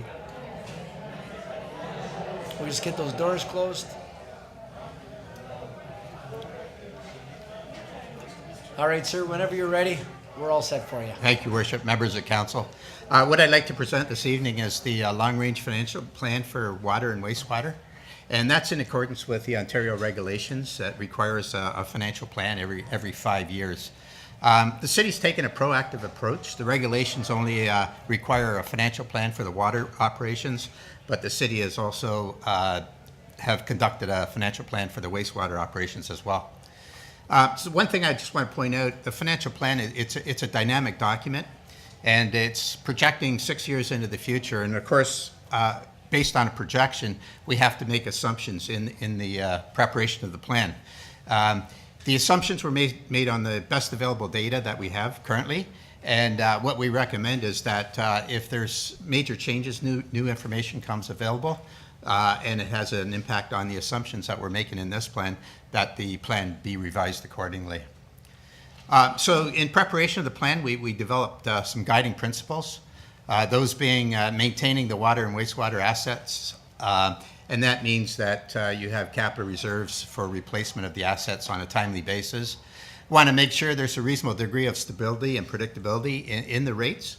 The last thing you want to do is, just because of a large capital project, a tremendous increase in the rates. It's not a good impact on the ratepayers. We want to make sure there's fair sharing of distribution of resources between current and future taxpayers. In other words, the infrastructure gap shouldn't grow. Sustainable cash flows. We want to make sure financial sustainability, you have adequate reserves and capacity to issue debt if required. And then we also wanted to make sure the programs and services were at their current service level. Just to start off, what we did is we looked at your rates. We compared 2018 rates with all the other Niagara municipalities. And we also compared them against, we have a database in our office of 108 different Ontario municipalities, and it represents about 86% of the population of Ontario. So when we look at the rates for the various categories of consumption, we look at residential, and we assumed 200 cubic meters a year. Your rates are 19% below the Niagara average, and in fact they're much below the average of the 100 plus Ontario municipalities. And then when you look at the other consumptions for commercial and industrial, you can see that you're the second lowest for various consumptions in the commercial industrial. And when you get into the very large consumption, industrial consumptions, you're the lowest in the survey. So your rates right now are very competitive. Jim, excuse me if I could ask you, is that just within the region? Those where you say that we're either the third lowest, second lowest, or the lowest? That's in the region. In the region, okay. That's correct. Pretty good, pretty good. So the next thing we want to look at is what we call the asset consumption ratio. In other words, what that shows, it's the value of the assets that have been consumed. So that gives you an indication, like if you have a high ratio, that's an indication that you have potentially some large capital projects into the future, into the near future. So when we look at the ratio and we compare it to the other municipalities, your asset consumption ratio for the water is the second highest in the survey. And in the wastewater, you're also the second highest in the survey. So again, that's an indicator that your infrastructure is lower than the neighboring municipalities in the region. And you want to be cognizant of that because, as I say, it's reflective of a large capital expenditures in the future that you want to make sure that you have the adequate capacity in terms of reserves and debt to undertake those projects. So as I said early in the presentation, we had to do it based on assumptions. These are the various assumptions that we use for inflation.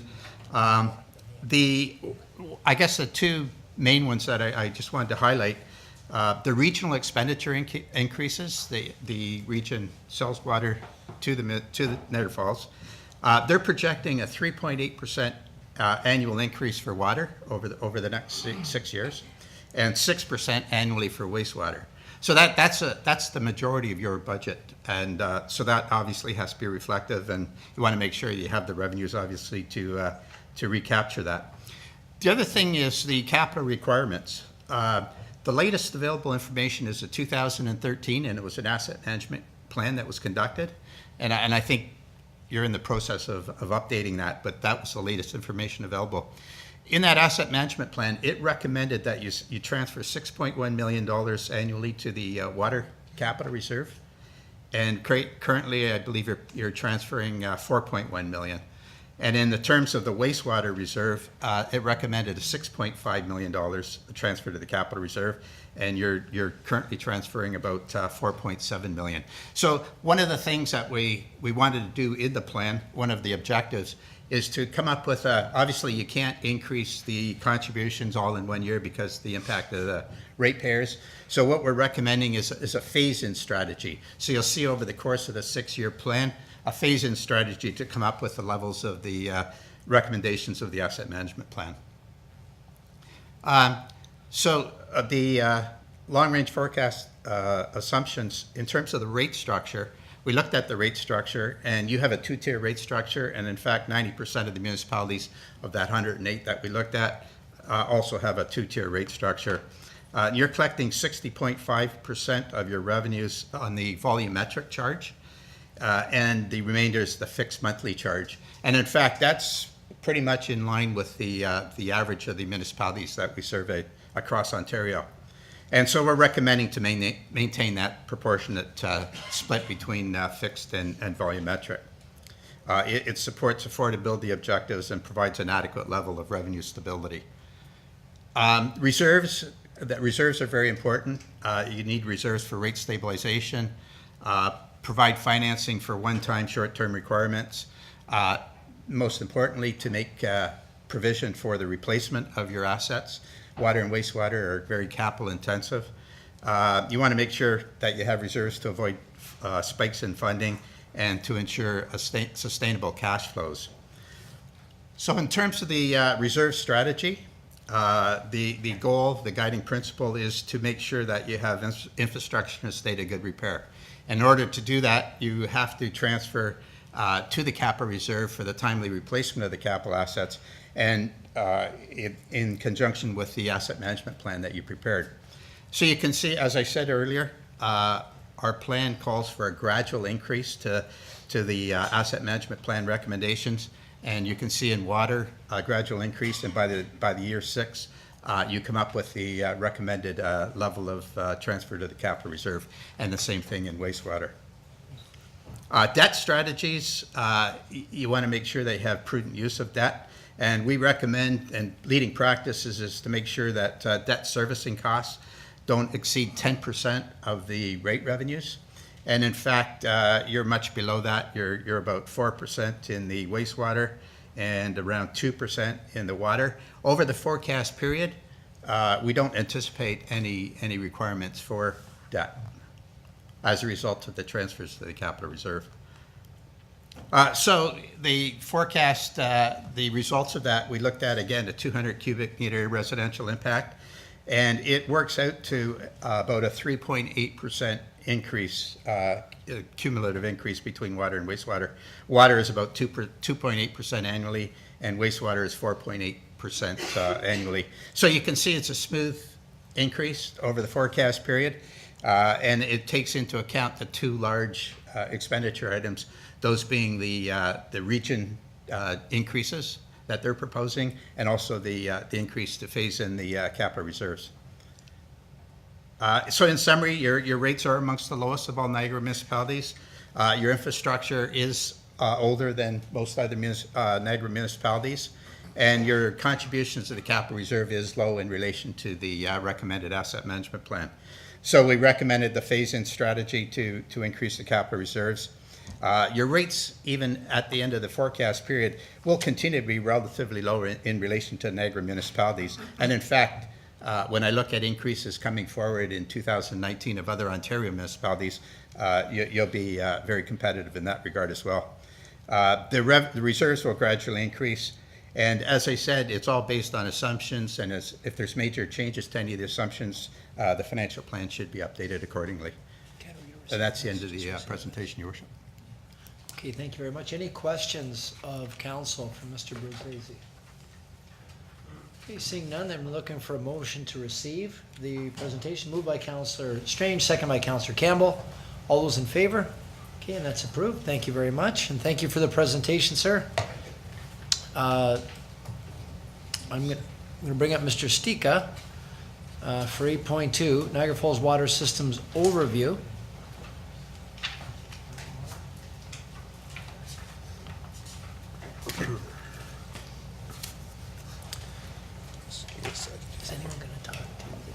Good evening, everyone.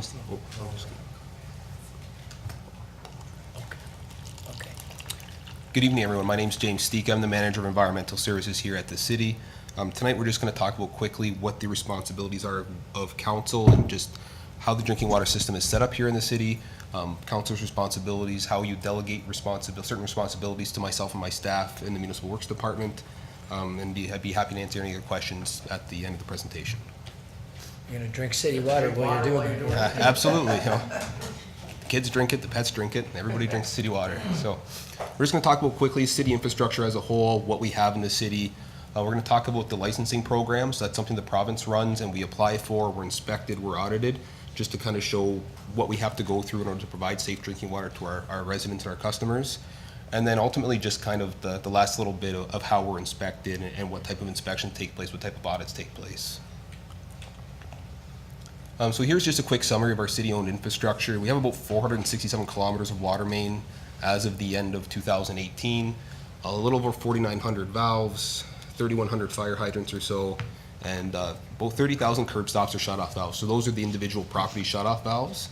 So each property, almost each property, has its own water shut-off valve, and that allows us to isolate the home from the rest of the distribution system in the event that someone has a leak inside their home, or we have to change the water meter out, or something like that occurs inside a home.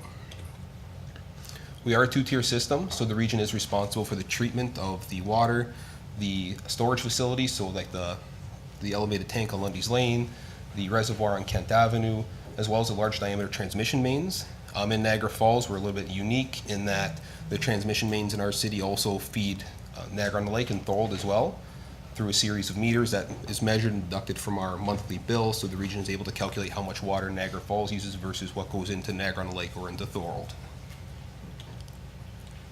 So this is kind of a snapshot. I've used some words like curb stop, for example, that not everybody's familiar with. So curb stop is the delineation at the property line where the city responsibility ends and the homeowner's responsibility starts. In your typical street setup, you'll see a fire hydrant set up. You'll have a couple valves on either end of the street, and those valves are used to isolate the water main in the event of a water main break. And the water service is just the line that runs from the water main to the property line. The city is also responsible for the water meters within the building. We're responsible for the meter itself, not any of the plumbing surrounding the meter. Often we get questions about shut-off valves inside people's homes or things like that, and that's part of your private plumbing, but the meter proper is the responsibility of the city.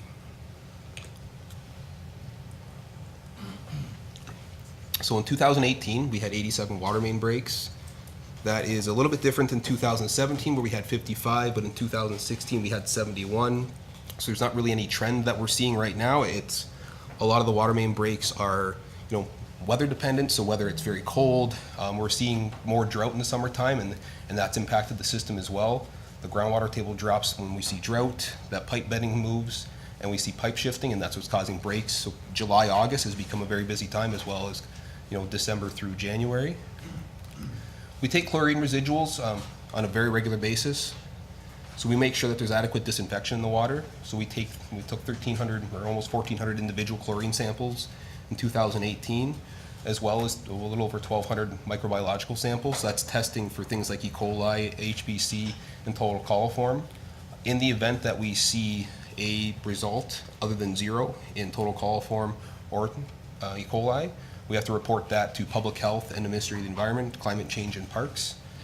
There's certain corrective actions that we have to take place, and then those corrective actions are audited and inspected during our ministry inspection at the end of each year. So your role as council, the mayor's role, and the CAO's role is the owner of the drinking water system. So you hold the license, you hold the drinking water license, you oversee the drinking water system, you delegate that authority to municipal works, and we're your operating authority. And the next slide, we'll kind of see a little chart to break down how the system's divvied up in terms of responsibility. Your jobs are to ensure compliance via legislation. These are legislative responsibilities. You delegate those responsibilities to my staff and myself, and then also just to receive presentations and memos, kind of like we're doing today. So this chart kind of just briefly illustrates, how we illustrate to the province who the owners of the system are and who's been delegated the authority to operate the drinking water system. Something important to note, not just anybody can go and repair a water main or cut into a water main or sample drinking water. You actually have to have a license from the province. That licensing process for each individual operator is a fairly intensive process. It involves 3 sets of exams, a week-long study course, continual education annually. Each of our staff require 36 hours of director-approved training, so ministry-approved training over a 3-year period, as well as 69 hours of on-the-job tool training. So we're constantly making sure the staff is educated and up-to-date.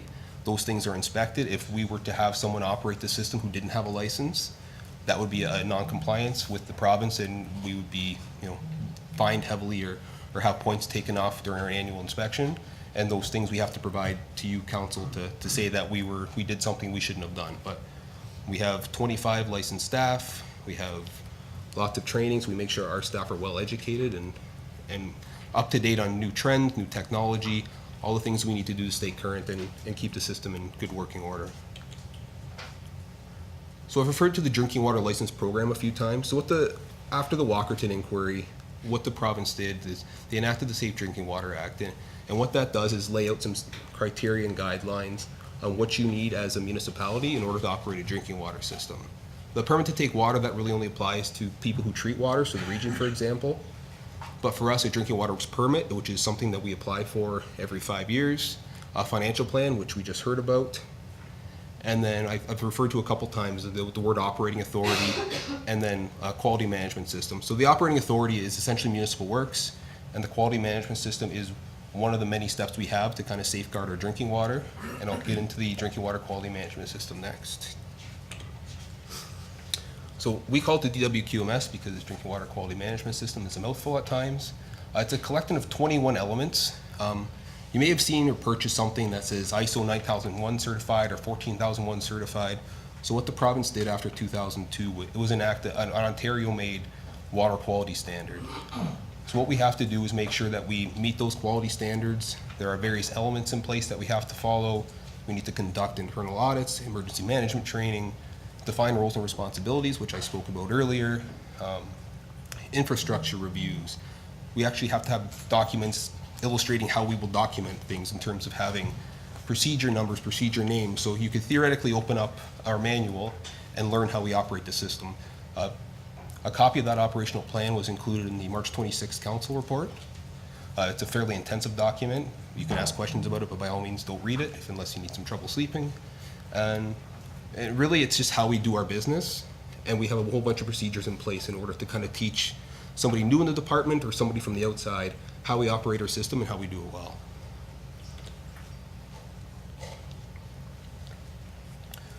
So we're accredited by NSF International. They're our auditing firm. They do a desktop audit, once a year, every 2 years, and then in the third year they come on site actually and spend a couple days with my staff and myself, going over our paperwork, going over our system. It's a fairly intensive process. This is secondary, of course, to the ministry inspection that also happens annually. The ministry inspection is a very intensive process. It's the inspector's typically on site for 2 to 3 days, and then the follow-up and back and forth, usually by the end of the whole inspection process, we're talking about 4 weeks. Once again, I'm proud to say that we've reached 100% compliance rating. That's not something everybody can achieve, so I'm very proud of myself and my staff and our entire department that we've been able to achieve 100% compliance rating and ensure that the water that I'm drinking now or you're going to drink at home later today is safe to drink. So if any questions, I'd be happy to answer anything you have. Any questions of council for Mr. Stika? I know one thing, when I can't sleep at night, I watch past council meetings. That helps me sleep better, so. What's that? So no questions, no comments? That's it? All right, well, that was good on the props with the water. Very good. Well done, well played, well played.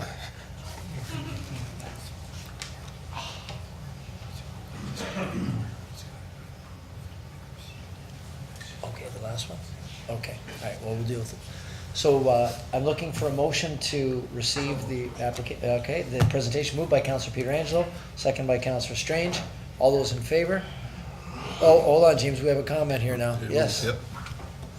I just want to say I enjoyed your presentation, but to have this kind of statistics is unbelievable. I work for 28 years with the health department, taking rural samples and dealing with coliforms and E. coli in the drinking water. And to think that 88,000 people in the city and water system like we have and have zero throughout a year is unbelievable. Congratulations, and you're doing a great job, and I enjoyed your presentation. Thank you. I'd like to take the credit, but really it's the field staff who they put in a lot of long hours. They take their job very, very seriously. As you know, taking a water sample, it's, if you touch the cap of a water bottle when you've opened it up, you can't do that when you're taking a water sample. Your fingerprint on that water bottle could end up resulting in a bad result. It would be a false positive, obviously, but it's still something that we take very seriously. So, doing the better part of 1,200 of those samples and our staff making sure that they do it well and competently every single time, they work very hard at that. Good job. Great. Okay, thank you very much, James. Appreciate it. You're doing a great job, you and your department, so keep it up. We appreciate the 100% compliance.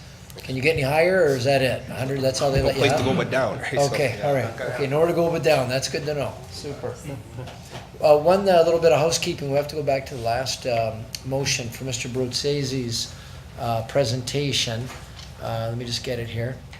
We needed to, so do we have, who made the motion? Strange and Campbell. So it was moved by Councillor Strange and seconded by Councillor Campbell. We need to not just receive it and approve it, required by provincial legislation. So would you mind making that amendment? I thought that's what we did. Yeah, but I don't know if we officially did it, but now we want to make it clear for all the council that we received and approved the presentation from BMA. Okay, let's just do that one again. All in favor? Okay, and that's unanimous. Good, so we're covered just in case. Thanks very much, and thanks, James. Next up, MW 2019 water meter replacement. Moved by Councillor Carrier, seconded by Councillor Campbell, that we approve the recommendation of the water meter replacement program. All those in favor? That's approved. MW 2019 water conservation program update. We have 3 recommendations there regarding the rain barrel sale. Move the recommendation. Okay, moved by Councillor Pietrangelo, second by Councillor Carrier. All those in favor? Okay, and that's approved. We already dealt with commercial parking lots. We can move along to 8.6. And this one, Councillor Thompson can help me on. This is PDD 2019-20, Section 20 Development Charge Act Appeal.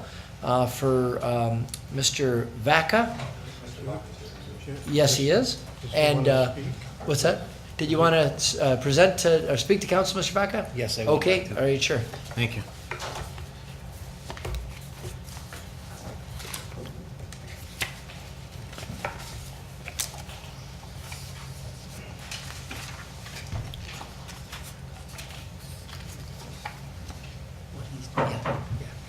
Yeah, I know.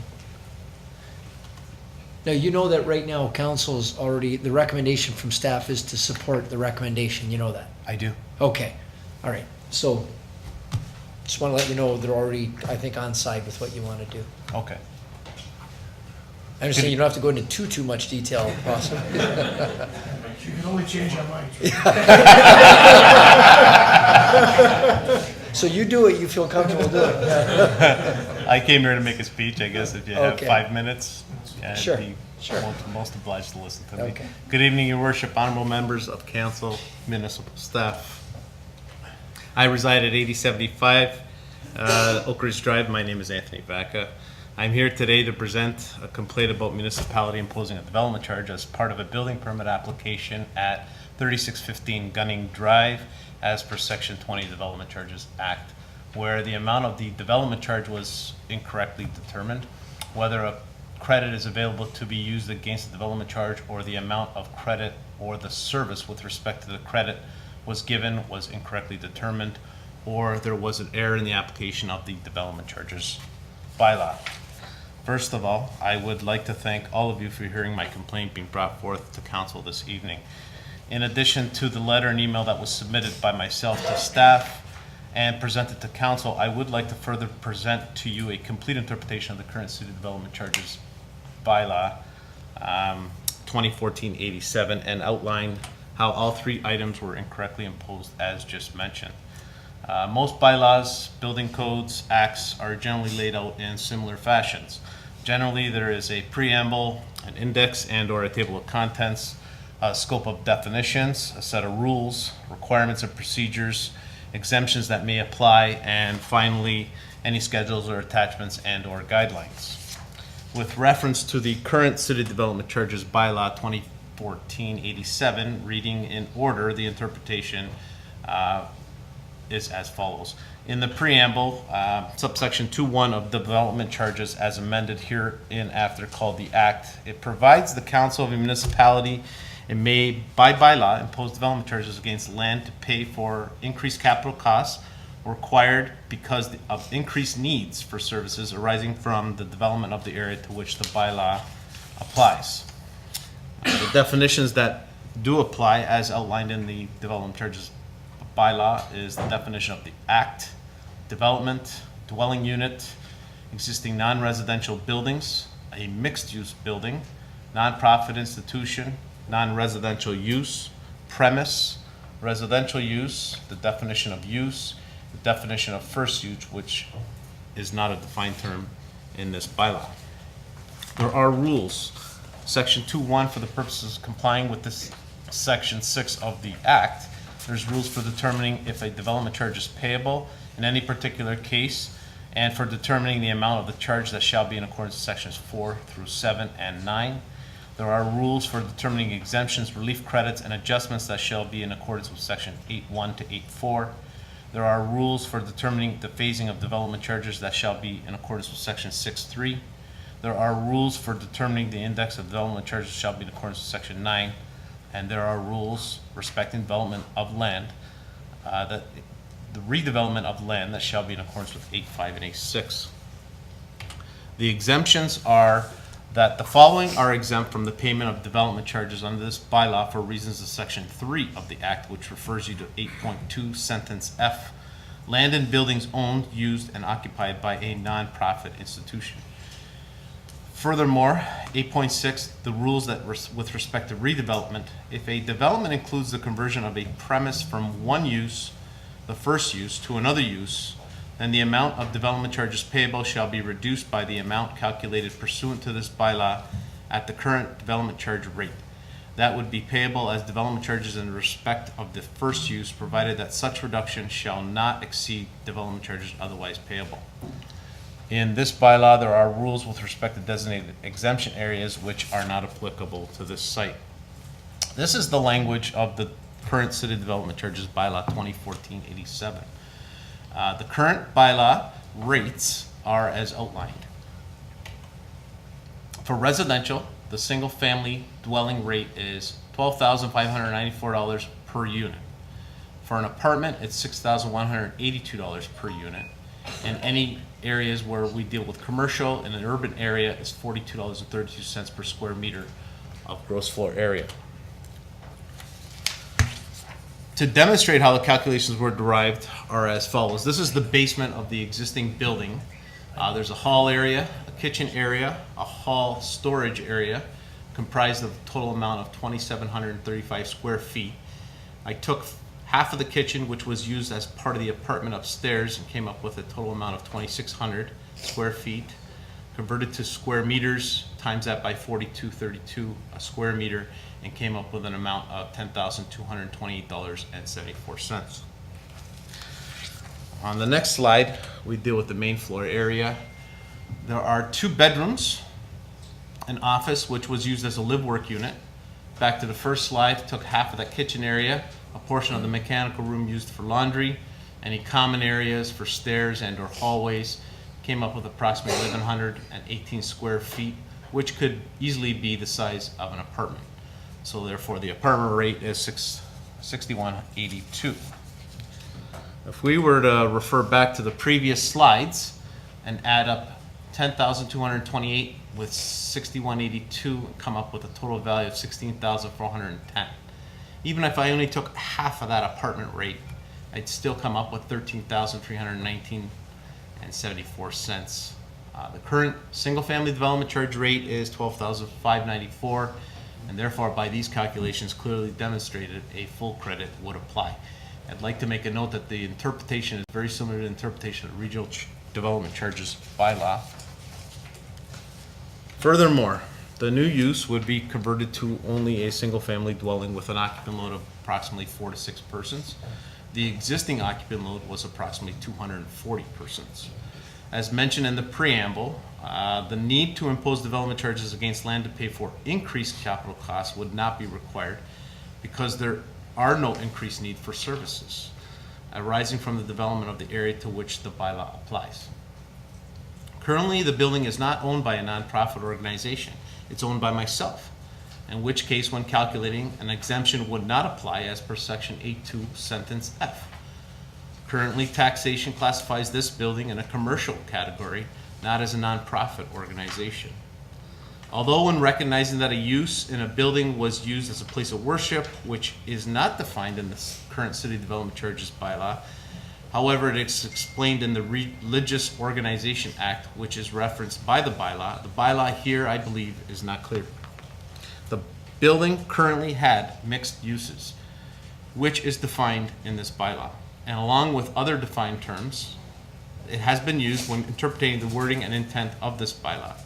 It has also been used to break up the floor areas when demonstrating how to calculate the applicable development charges, or in this case, a credit towards development charges. Recently, this parcel of land was successfully rezoned from institutional to residential. The development has been granted consent to be divided into 4 lots, one of which this building is situated on in part 2.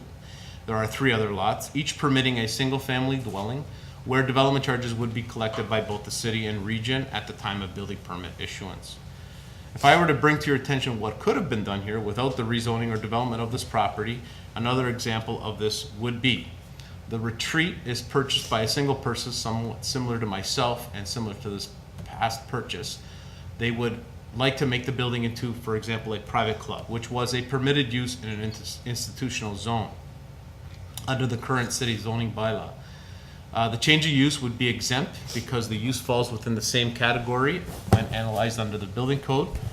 No construction would be proposed. The new intender would probably create a viable business, and under the interpretation of this bylaw, no development charges would be applicable. However, all of the existing services would be needed to be used at full capacity. In demonstrating the above calculations and interpretation of the bylaw as was referenced at the beginning of this presentation, which initiated this complaint, I draw your attention again to the wording referenced in section 20 of the Development Charges Act, which is the initial reason for my complaint. The municipality has imposed a development charge where initially the amount of the development charge was incorrectly determined. Whether a credit is available to be used against the development charge or the amount of the credit of the service with respect to which the credit was given was incorrectly determined, and there was an error in the application of development charges bylaw, period. Because of the above, and after further review, it's been recommended by the Director of Planning and Building Development that Council approve this appeal brought forth by myself tonight to issue a full development charge credit for the proposed use as a single-family dwelling. Thank you for your time and attention to this matter. If there are any questions or concerns, it would be my pleasure to address them now. Okay, thank you. Are there any questions? Yes, Councillor Lococo. Okay, moved by Councillor Lococo, seconded by Councillor Dabrowski, that we support the recommendation giving Mr. Vaca the refund of the $1,840.92. We'll call that vote. All those in favor? Okay, and that's unanimous. That's incorrect, sir. Yeah. It's I incorrect? paid full development charges of $12,594. They wanted me to credit $10,000 and still have me pay an additional $1,800. So I brought forth the complaint prior to the issuance of the permit for the full development charges rate. It was asked for me to make application to council, which is what I did, for my complaint in accordance with section 20 of the Development Charges Act. They came back with incorrect development charge calculations in or around 1,800. I've just clearly showed you what my calculations were. So what's you're suggesting the number is? Full refund with interest, as in accordance with section 25 of the Development Charges Act. Okay, we'll get our staff, Mr. Erlovich, can you comment on this? Whether it was clear in the report or not, it was certainly the intention that he not pay development charges, the 12,000 and change that he mentioned. So we had determined he would get credits for the various uses that he just outlined, but we were different by about 1,800. So yes, he should get full credit for the entire 12,000. He's already paid that, so he's going to need the refund for that. We're not going to give him interest. Okay, so you heard the staff comment, Mr. Vaca? Yeah, so we credited him with how we calculated it. He's here basically saying, can you approve the additional 1,800? You're saying yes. Accordingly, then he'll get his 12,000 and change back. Okay. So unless there's any further comment, Councillor Lococo, then your motion would be for that full amount as it says in the report here. Is that right? Okay. I think it only said the discrepancy amount in the report. I'm sorry? You're right. It only said the discrepancy amount. It didn't have the full amount. The report, right, you're right. You're exactly right. So threw us off a little bit. Okay, so we're going to call that vote. All those in favor? Okay, and that's unanimous. Thank you. Okay, thank you very much. Okay, item 8.7, demolition of the former courthouse and City Hall on Queen Street. Got a recommendation before council that the council approve the demolition of the former courthouse City Hall building as approved in the capital budget. Councillor Pietrangelo? Thanks, Your Worship. I just have a question, actually. If you look at 8.8, it's the matters arising from the Municipal Heritage Committee. Yeah. The recommendations in there talk about the demolition of City Hall, and they're contrary to 8.7, yet we have, like, both staff members that sign the report are the same staff members, but the two recommendations are contrary. You're right. So maybe we can deal with them together. That's the only thing I was going to mention. I wasn't going to bring light of the fact that they're different, but maybe we should deal with them together. The other thing was, I know I mentioned that night at the meeting about the old building on the corner of Lundy's Lane and Montrose. And I said that we're going to get ourselves into a pickle because it already has a heritage designation on it. So That's not part of the recommendation of item 8.7. We're just dealing with City Hall. okay, so then I'll wait till 8.8. Okay. You don't mind. So, did you want to just address the same Yeah, staff on both? Through you, Mr. Mayor, if I could just address that. So the Heritage Committee, being a committee of council, the job of staff is to bring their recommendations for consideration for you. That's why it looks a little odd where they're maybe at odds to one another, but it's just the fact that your committee isn't agreeing with what the staff position is on this. So we're wanting to make sure council's got the whole picture. Yeah, Mr. Ilovich? Yeah, the report under 8.8 actually says that prior to any approval of demolition, that they do a heritage impact study. So they're not saying don't demolish it. So I don't think that the reports are contrary, but they're recommending that you do a heritage impact study. Council's going to decide when you get to 8.8 whether you're going to request that or not. Okay, thank you for that. Councillor Lococo. I have a few questions. I'm confused about the demolition part, which is $260,000. According to the communications that we're getting from Mr. Colangelo, he's talking about that it has to be cleaned up first. If we demolish it, that's the $260,000, or it has to be cleaned up and we use the building. So the $260,000, is that everything? Yeah. How can that be everything? We'll get you an answer. I don't know, Mr. Ilovich or Mr. Todd? Who wants to answer that question? Okay, Mr. Todd. Okay, I'll take it, Mr. Mayor. The $260,000 includes the disposal of the contaminant material, so that's the complete bid. Environmental cleanup versus demolition, the prices are dramatically different because of the types of processes and labor intensiveness of cleaning up a building for restoration, as opposed to basically knocking down a building and taking the contaminated material separately to a different part of the landfill. So the 260 is a quote that our CBO, Sam's not here, our CBO did obtain, and that's what the difference in the price is. Okay, thank you. Could we bring up those pictures, Bill, you got those? please? Yeah. The other questions I had. The ones of the internal pictures of the Yes. building? Yep. The other question I had, is it a heritage designated building or is it on a heritage register? And I don't understand the difference.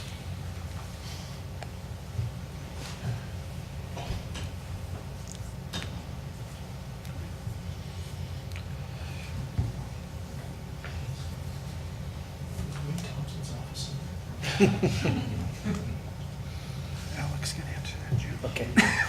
Okay, so Alex, did you want to address that? Thank you. Yeah, yes. No, the building is not designated. It is a listed building, so it's on a list of buildings that could potentially be designated, but it is not designated. But the Heritage Act in Ontario does recognize listed buildings as a special category, and so therefore they do require the Heritage Impact Study. Yeah. Are we going to have a presentation? That gentleman, I'm sorry, I can't remember his name. Colangelo? No, Shane. Was he going to be Yeah, presenting? I think so. He's on here, depending on what council does. With you, Mr. Mayor, Mr. Chesney's here. If we have questions. We didn't plan on making a presentation, but if you have questions, he can certainly come forward if you'd like that. Yeah, if you have, yeah. Yeah, come. Did you have any questions for him, Councillor?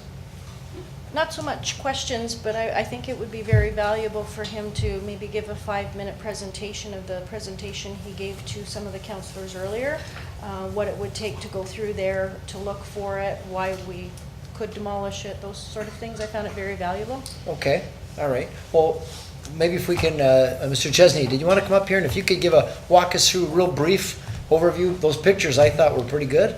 Told quite a, but maybe people at home will get a kick out of seeing some of these pictures, you know. It's not exactly the pristine heritage building that people think it is. We can bring some of that stuff right over here. A little background. We've been doing work here for the city for 20 years. Assessing all the buildings, all the building materials for asbestos, for lead, for mercury, all the designated substances. This is one of the buildings that we've done on our surveys. And you can see the initial ones here. What the building looked like, nothing like that today. Here's what we have. This map here shows on the basement floor where the actual asbestos materials are. So this here is part of the surveys that we do for this facility every year. You can see the colors show mainly the asbestos locations. And there we go on the second floor. So this here is in the main floor. As soon as we walk into this building, you can see these materials. Now there's a difference between hazard and risk. So if you're at say you're at an alligator farm, you walk up and you got a fence around you. The alligator is really not going to get to you. So the hazard would be the alligator. The risk would be very low. Now let's take that fence away. Let's put a chicken in our pocket and walk close to the alligator. The hazard didn't change, but the risk elevated. So in this condition here, we have elevated risk. We've got lead, we've got the asbestos, we've got mercury, we've got mold. The conditions would cause imminent sort of health response to people. You would go in, you would leave, and you would not be able to breathe. Here's the second floor. Most of the material you'll see here is from the ceilings. That is not a painted hue on the walls. That's all mold. That's all growth. You can see the materials that are in the hallway. All asbestos tiles, when that stuff hits the floor, the fiber gets released.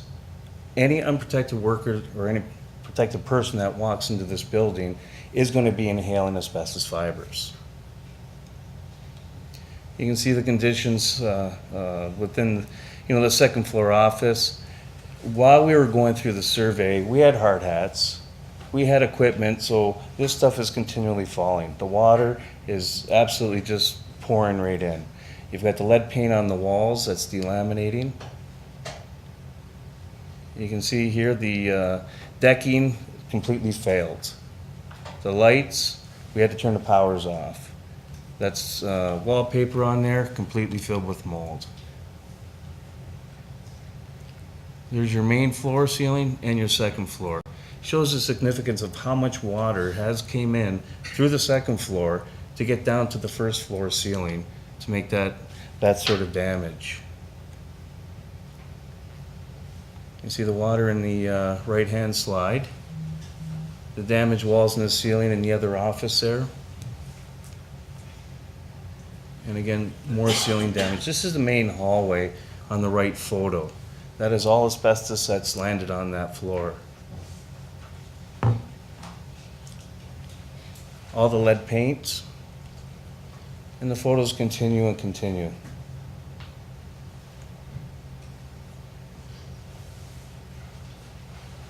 In the basements. So what we're looking at is elevated risk for anybody to go into this building. So if you had to go in there, you need to have protection. You need to be fit tested. You need to have decontamination facilities. You need to get rid of that waste as far as our protective clothing after we leave. This is a Ministry of Labor regulation. They are for designated substances. These designated substances cause harm to people. So we have to follow those rules and that regulations, even just to enter into this facility. You can see the significant amount of damage here.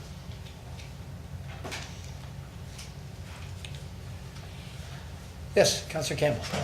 I have a question. I don't know if that makes sense, but is it possible to remove all that stuff and still leave the old stone walls that are part of the history, and around that to build a garden,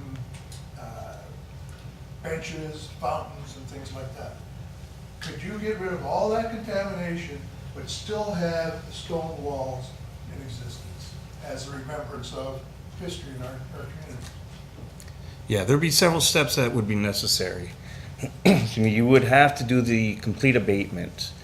Once we got to that point of abating all that material or internal building surface, then we'd have to look at how the structure has been connected. Some of those materials where the water has gotten behind the walls, it is bulging. We only see a few locations where that block has been, sort of observed. And I can't tell you what's going to happen after. So once we do the interior, and then you do the exterior, you may find that that block is not repairable. I see what you mean. But that's a possibility in the big picture.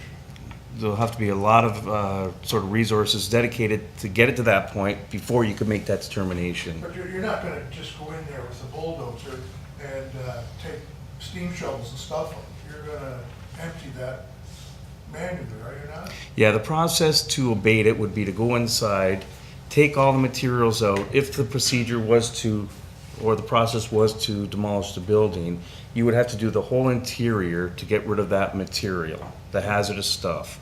If we're going to keep the interior or keep the building, then we need to abate all those building surfaces to keep the interior sort of integrity of this. But you would find out very, very quickly if it was possible. Now remember, we've got a layer on the inside and on the outside. The outside, yes. So when we first observed the conditions from the brick to the block, there's about 4 inches of mortar. So when they did this, they put an extra foundation, had the block, and then they added the brick on top of it, and then they poured in about 4 inches of mortar. So even when you peel the brick back, I don't know how they've connected those layers into the stone. So we may find that that stone is completely compromised. You won't know until you get into it. Yeah. Okay, thank you. Thank you. Councillor Dabrowski. I think we have an amazing downtown. We have a beautiful city hall that we've done some great work to. I'd like to move the recommendation. However, to Councillor Campbell's point, I would like to preserve at least a piece of the original facade, whether we create a cornerstone out of it. I'd like to preserve the plaque that's out front of the old city hall as well, but to that end, I support that we move the recommendation. Okay.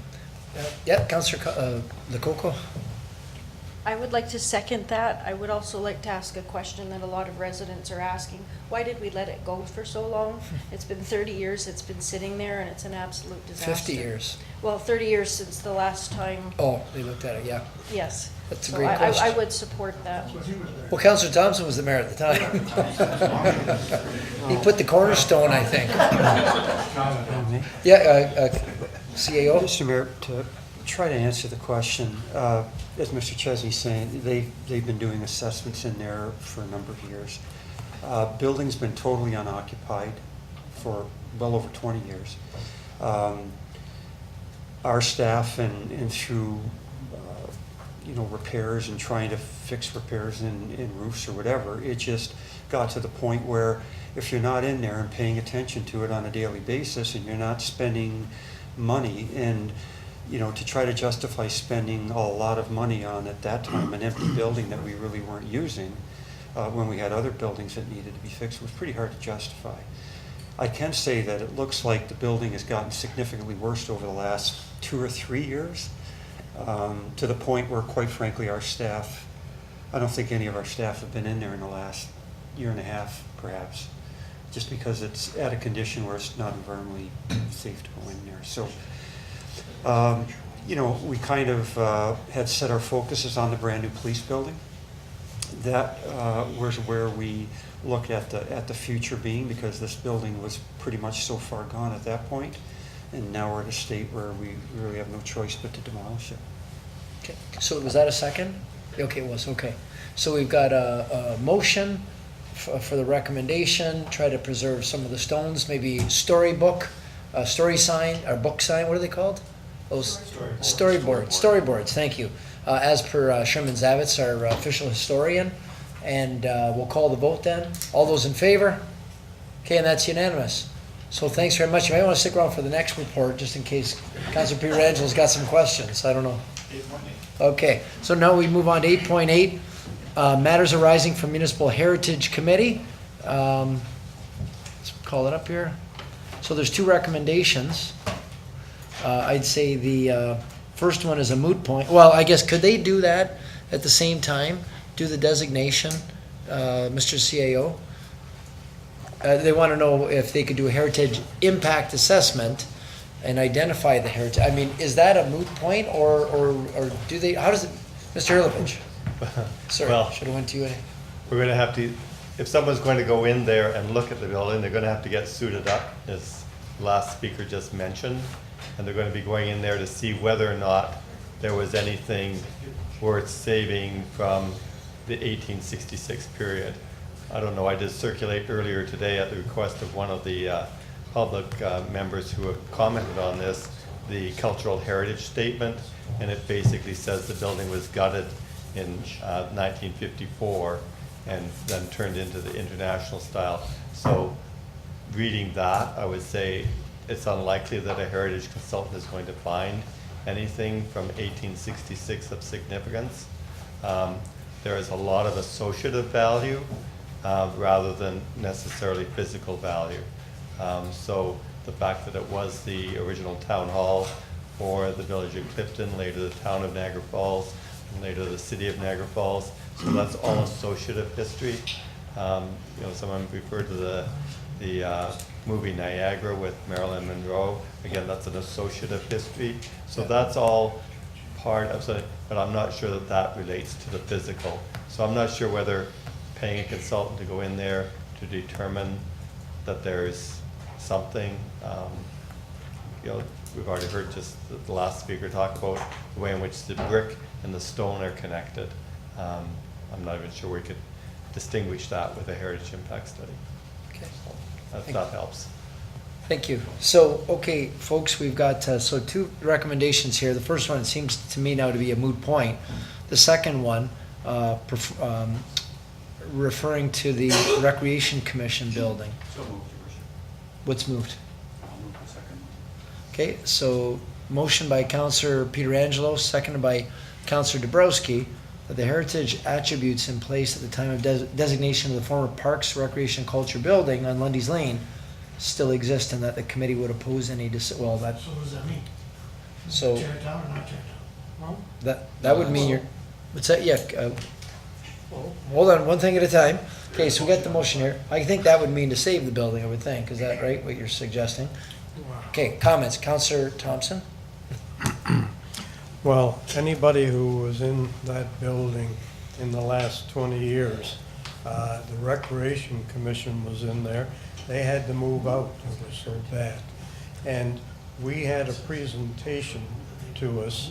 It's not just tearing the building down, and the Lundy's Lane BIA people would love to see that out of there. And we have a plan for columbariums, for additional burial sites for the cemetery up there.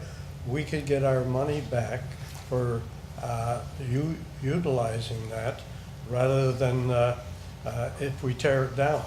And there's a benefit there. And we had that presentation, which I thought was spectacular. It fit in with what the people on Lundy's Lane want to see, improvement, not something like that. And it's not the original building anyway. You got a big garage on the side of it.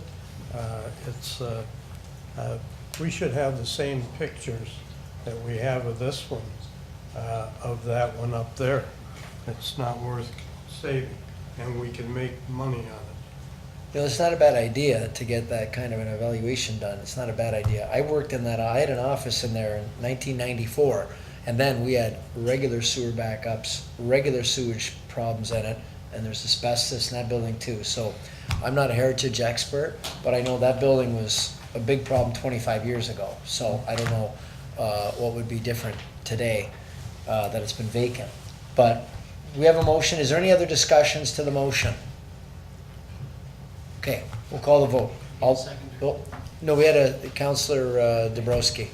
Okay, this isn't a public part of the meeting here, Felix. This is just a report on the council agenda. Is there something specific because we need a motion of council for you to come forward. I'll make a motion. Is it going to speak? Okay, so motion by Councillor Pietrangelo, second by Councillor Carriel. All those in favor? Okay, you can approach the mic.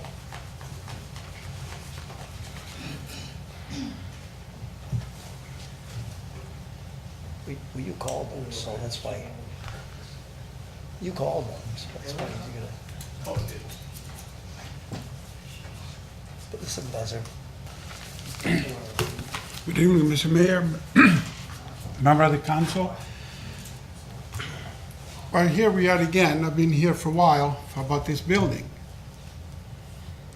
I think the last time we spoke about it is pretty well what the Heritage Committee said 7 years ago. And it was 4 years ago the last time we spoke. And when we spoke, the council said, we get back to you in 3 months, the staff will report. I'm be calling you, I called a few of the aldermen, never heard nothing of it. If we do that, it's gonna happen the same thing in the building that you got across the street. Should not be on that condition. Shouldn't be in that condition. I thought a few months ago we passed a law that the house, they gotta be clean, gotta be maintained. I here is a building that I never saw this picture before. I've been in construction business, I never seen a building like that. But anyway, that's that. I'm concerned about Montrose and Lundy's Lane. What is the problem with this building? Are we waiting to get worse? I made so many proposals to you, to the council, and I hear back that I want to make money on it. It's not true.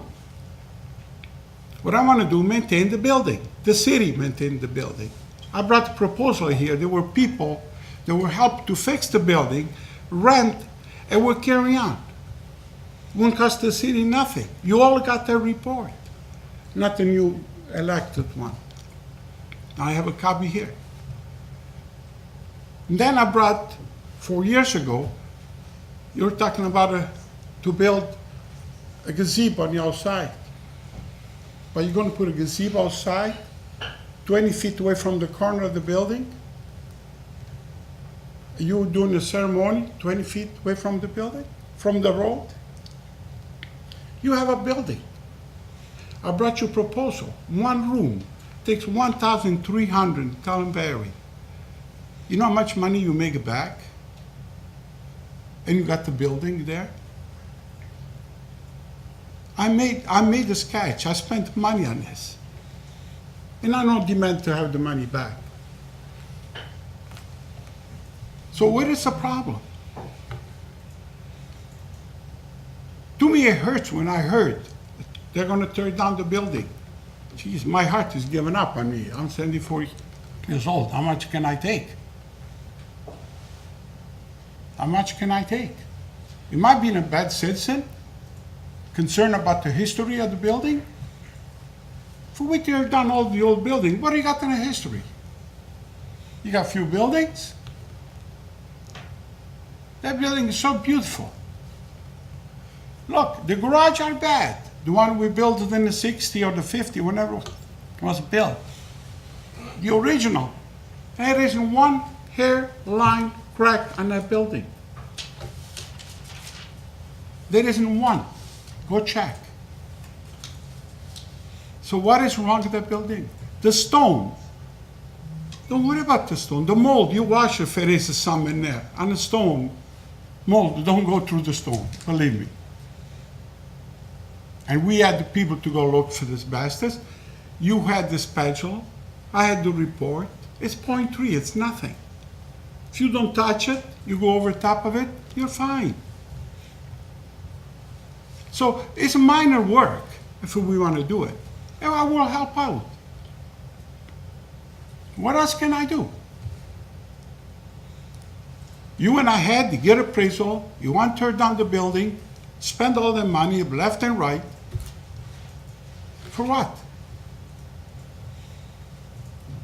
Am I doing, I apologize if I'm doing something wrong to save a building. Because someone believes it cannot be done. They say it cannot be done. Every building is built right could be done. And that building is done right, believe me. I have a structural engineer, which I have a report, and the city has it. I had 2 architects went through and they saw it. You have a report that you paid Mrs. Reed from Welland to do the report on the entire building and suggest to you that that's a historical building. You paid for that report.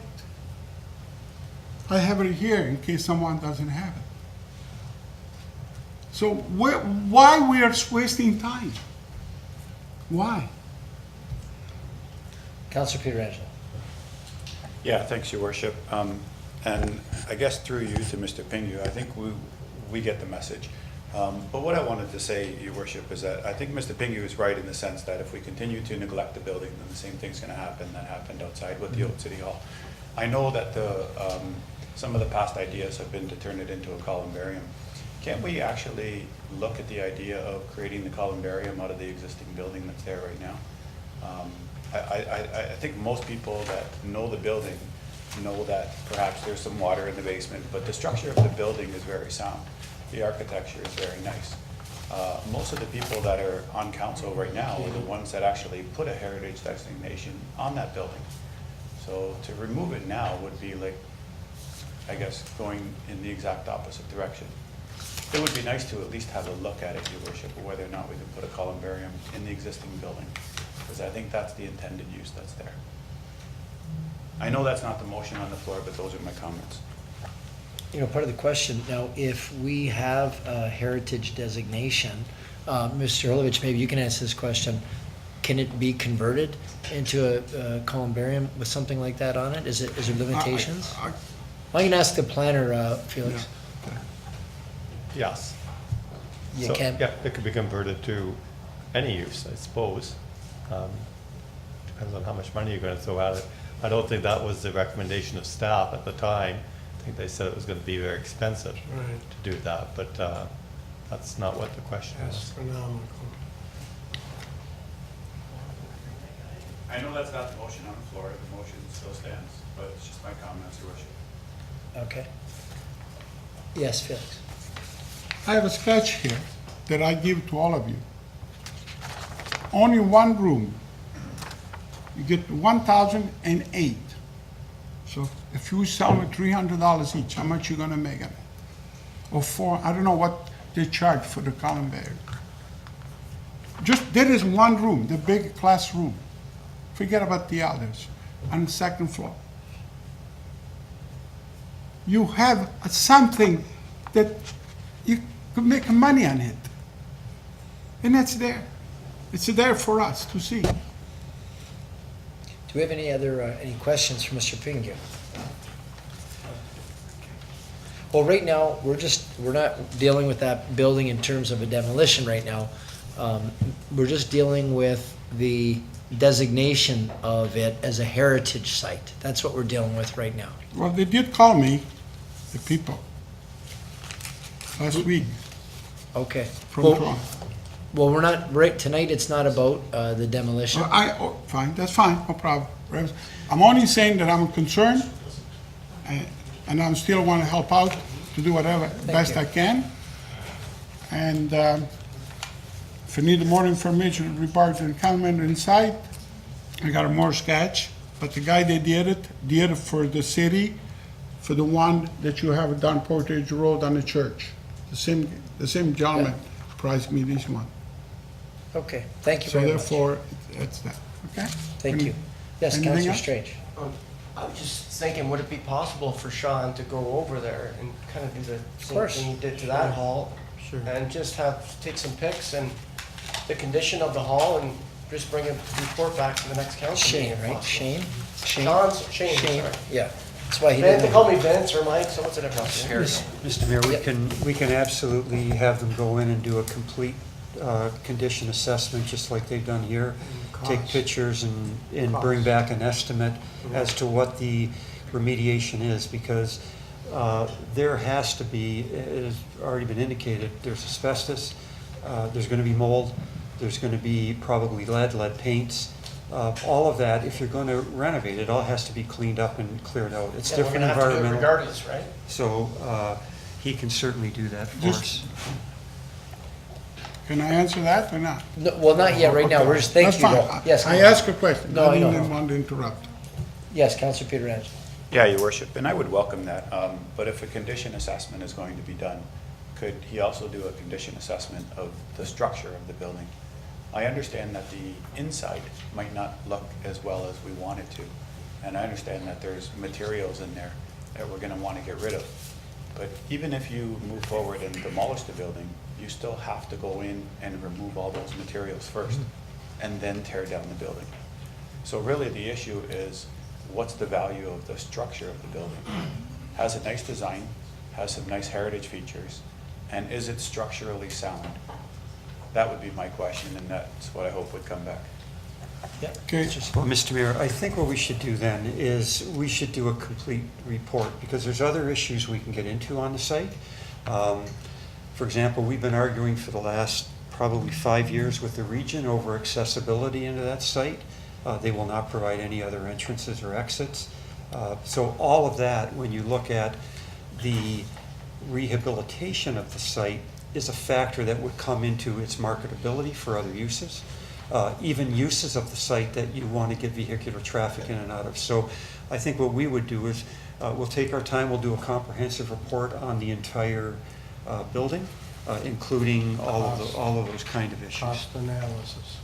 Yeah, that's a great idea. Yes, Felix. I did a lot of their work.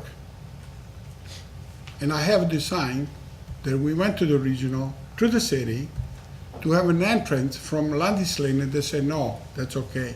You can't do that entrance on Landis Lane. We're trying to cut the traffic a bit. And I told them back then, the way the building's set, if you have to widen the corners, you could take 10 feet. It doesn't bother the building at all. It's enough room there. When they were doing the work, I also called them. But they said, you're not telling us what to do. Well, hell, they did the same thing. So therefore, I did some of my work. You want to spend money, yes, man, go ahead. The only asbestos is there. It's on the second floor, on the walls only. That's all it is. If you don't touch it, it's by an architect, a structural engineer. You go over top of the drywall, you're okay with it. And according with the report that you already did, it's 0.3, I think. 0.3 or something, very minimum. You have that on the report. You want to spend more money, that's fine. Well, what we're gonna do, I think, yeah, go ahead, Councillor.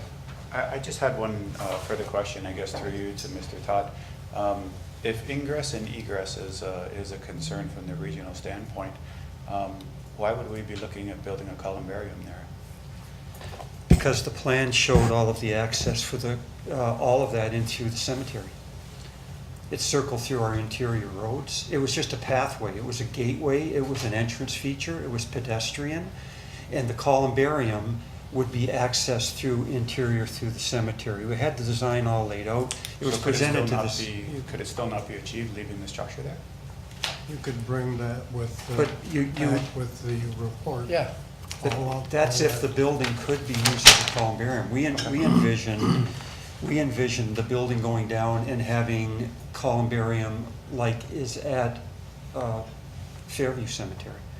It was a walkway feature with several columbarium like we have on our feature walk at Fairview. That's what you got.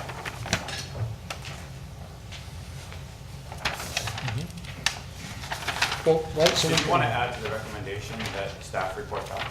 Yeah. Yeah. So this way it gets passed. Sure. Okay, I'll move that. and staff come back with a report through Mr. Chesney, Along with the other recommendations. along with the other recommendations, full report. Does that From the cover Municipal everything? Heritage Committee. Including the costing? Would this be not 3 years now? I hope not, I hope not. I think this will be a lot quicker. And then that was seconded by Councillor Dabrowski. Okay, let's call that vote. All those in favor? Okay, and that's unanimous. All right, thank you. Thank you very much, Mr. Pingu. Thank you to all of you to let me speak. Thank you. Thank you. Good night. Good night.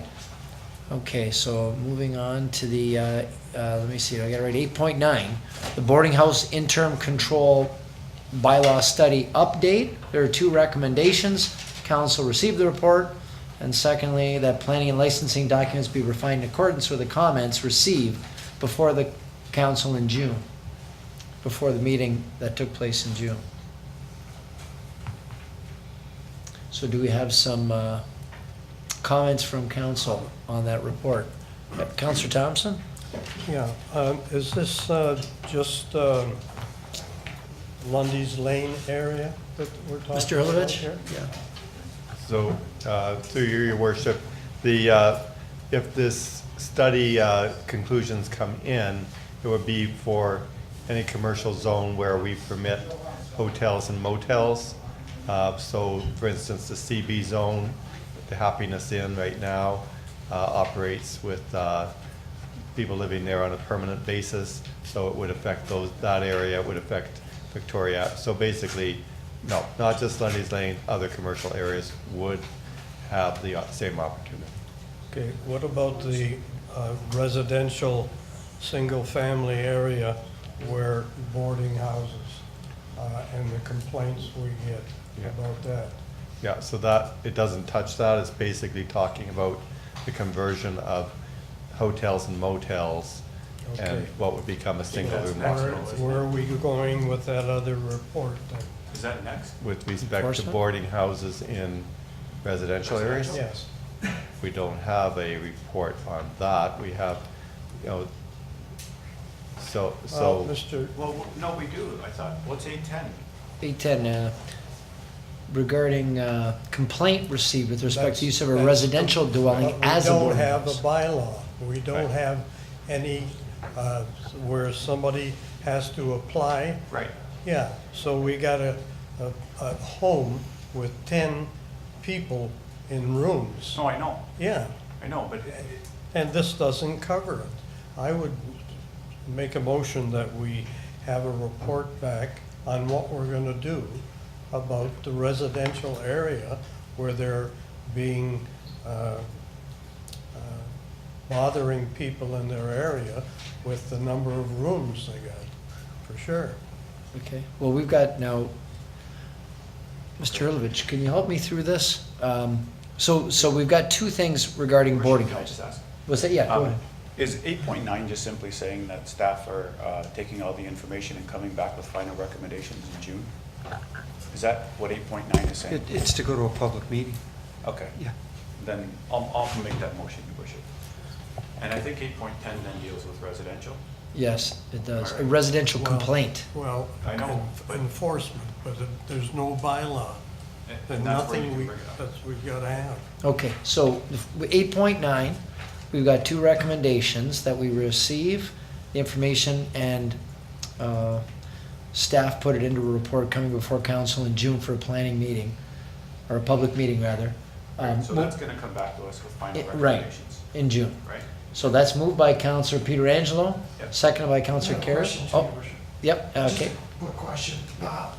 Considering that this is gonna be citywide, how do we do the notification? As I'm already getting calls from all the BIAs. How do we do the notification on this particular one? Just do a citywide notification? Yeah, so normally that would be in the newspaper. However, we have involved all of the BIAs. I see no reason, Your Worship, why we couldn't, again, alert them that it would be coming before council. I would suggest at a that be public part of the meeting. motion, that we do that as well. Any place where there are properties that could be affected, they should be, the BIA should be notified and have them notify their members. Okay, so you can make that part of the friendly amendment, Councillor Peter Angelo? Absolutely. Okay, for the notification, reaching out to all the BIAs and any other interested parties that should be aware of this.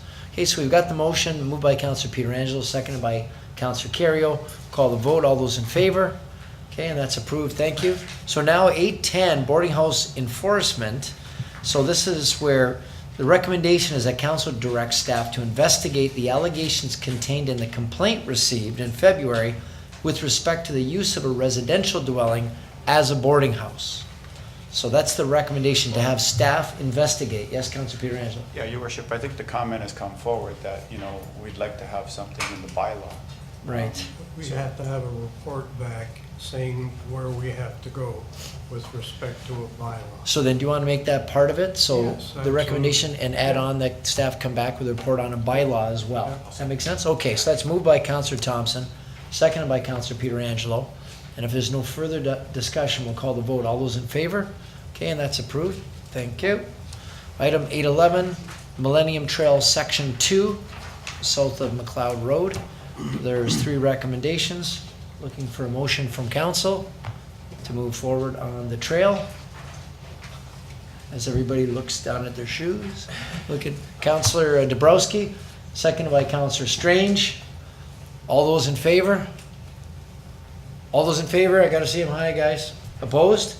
Okay, with one opposed. Consent agenda. Does anybody have anything they want? Consent agenda. Okay, does anyone want anything lifted on the consent agenda beforehand? No?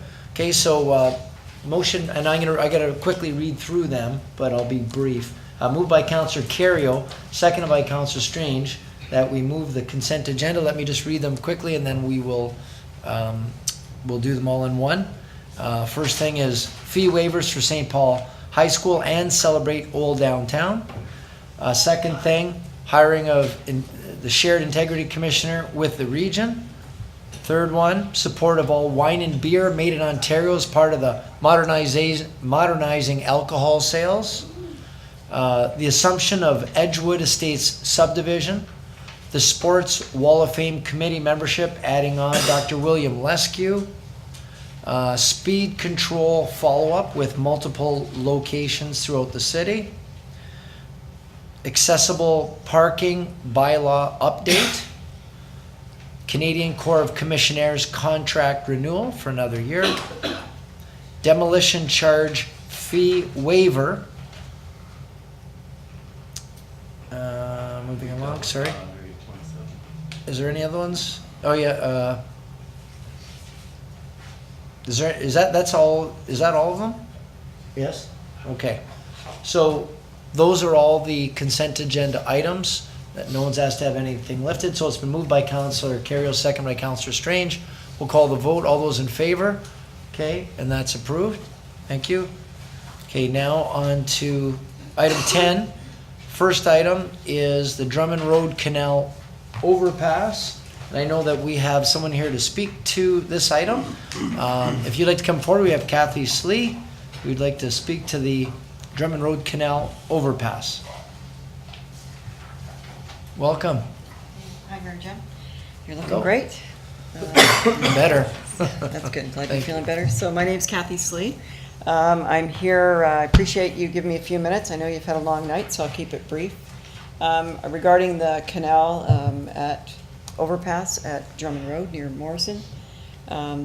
So I'm here basically about saving lives, about building a barrier along that section there of the bridge.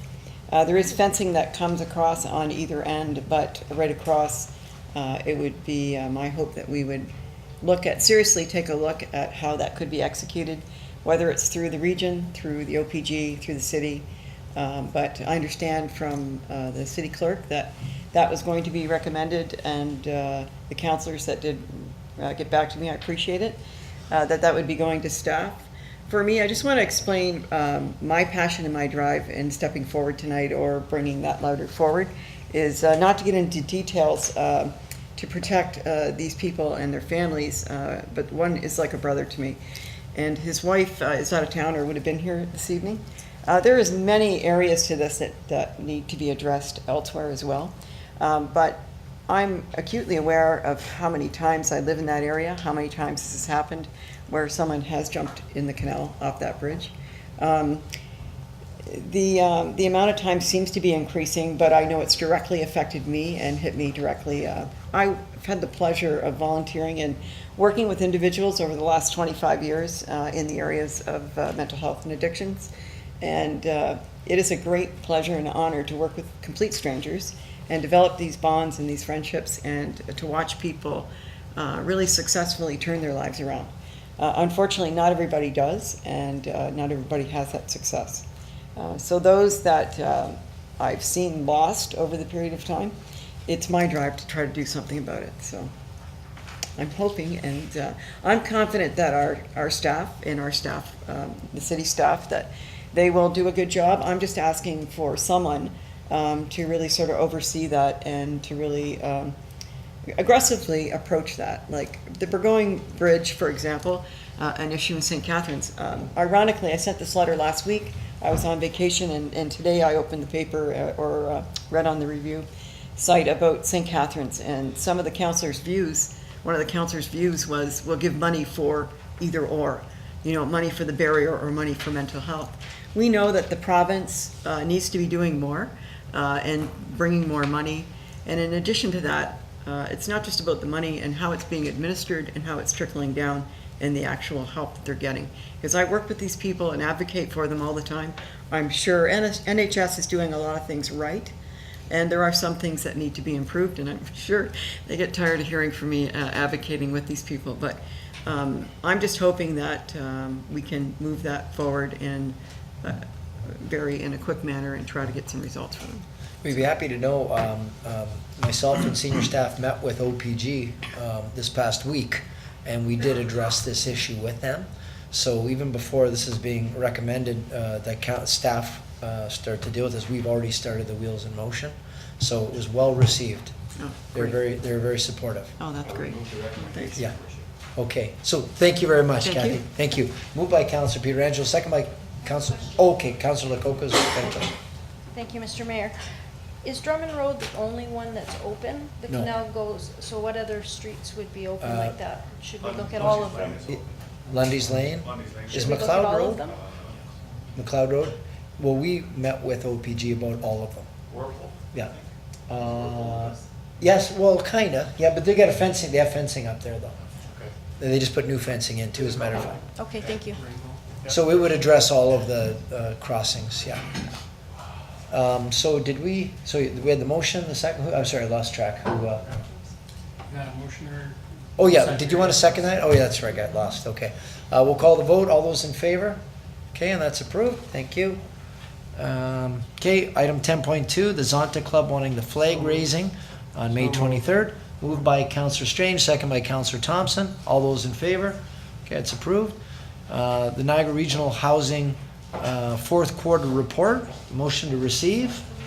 Moved by Councillor Lococo, second by Councillor Pietrangelo. All those in favor? Okay, that's approved. 10.4, snow removal bylaw. Recommendation that the correspondence be referred to staff and report back to council. So moved. Moved by Councillor Thompson, seconded by Councillor Pietrangelo. All those in favor? Okay, and that's approved. 10.5, special occasions permit request from the Ride to Conquer Cancer. Okay, it's moved by Councillor Dabrowski, seconded by Councillor Strange. All those in favor? And that's approved. Item 10.6, special occasions permit request from Niagara Men's Fastball Association. Moved by Councillor Pietrangelo, second by Councillor Cario. All those in favor? That's approved. Item 10.7 is the Rotary Club regarding their Sunrise Rib Fest for special occasions license. Moved by Councillor Pietrangelo, second by Councillor Lococo. All those in favor? That's approved. 10.8, special occasions permit for Studio Vine Glass on Slater Avenue. They're looking for permission. Councillor Dabrowski moves it, seconds by Councillor Strange. All those in favor? Okay, and that's approved. Request for, this is one Councillor Thompson we were speaking with earlier. Request for fee waiver regarding the Committee of Adjustment for Mr. Mario Castrilli. Motion by Councillor Thompson, second by Councillor Dabrowski. All those in favor? Okay, thank you. Item 10.10, noise bylaw exemption request from Taps on Queen Street. Moved by Councillor Lococo, second by Councillor Dabrowski. All those in favor? That's approved, thank you.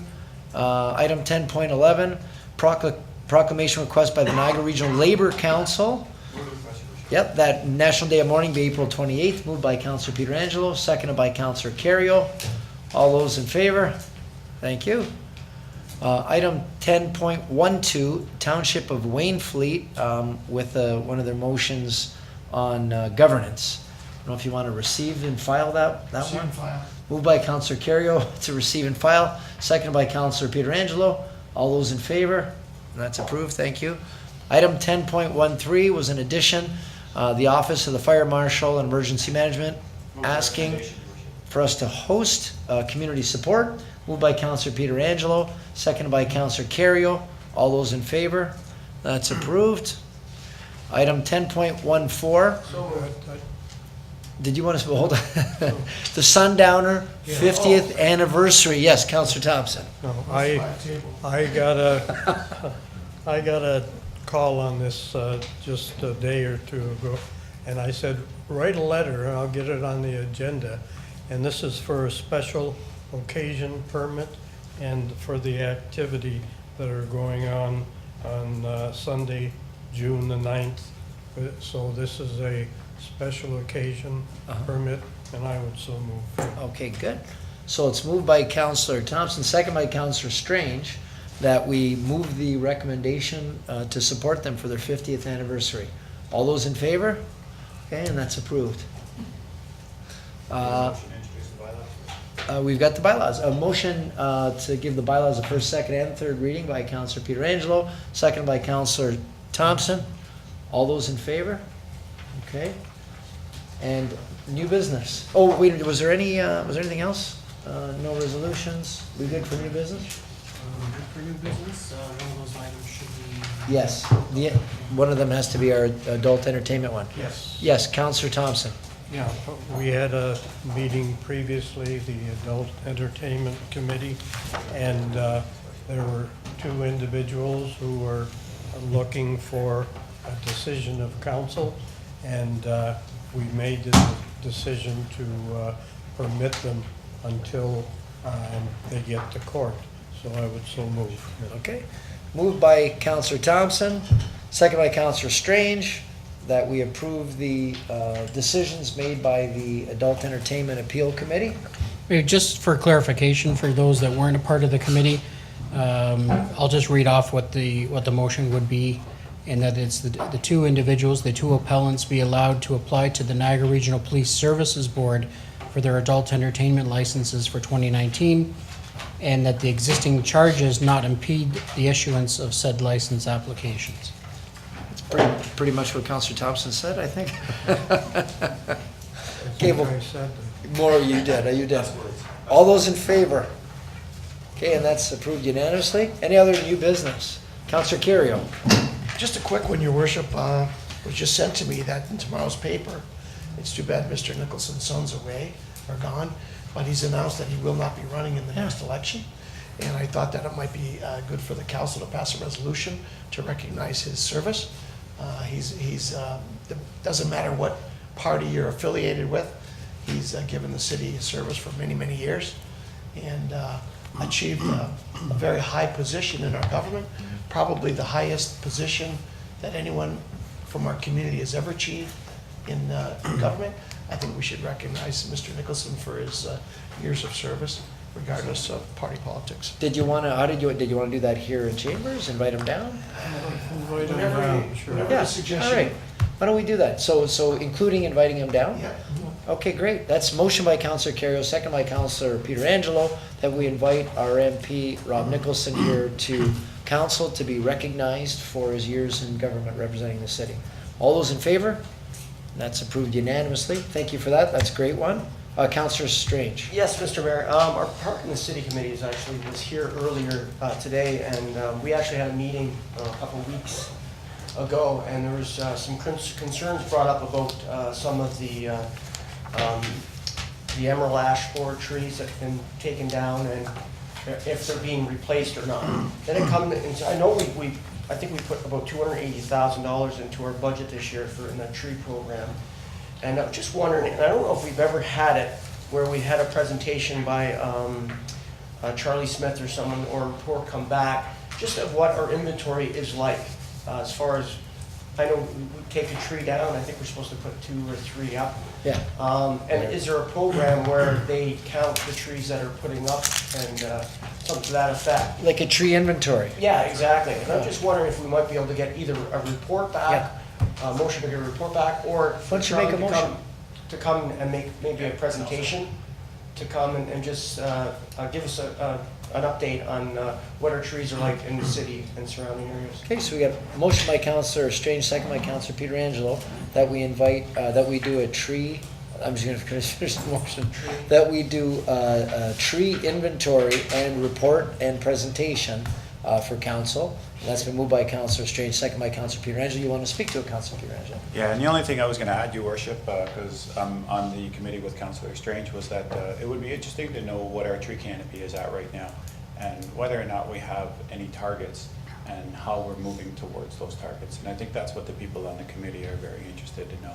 So how do we get there, and how do we help as a committee as well? So does it include tree canopy and targets? Yeah, and we would probably invite the Park and the City Committee so that they can come out for that as well. And we'll invite the Park and City Committee and the Peter Angelo family. No. Okay, we'll call that vote. All those in favor? Okay, thank you for that. Okay, secondly, I just wanted to bring up our third Yes. annual CAO for Kids Yes. boxing event is coming up this Friday.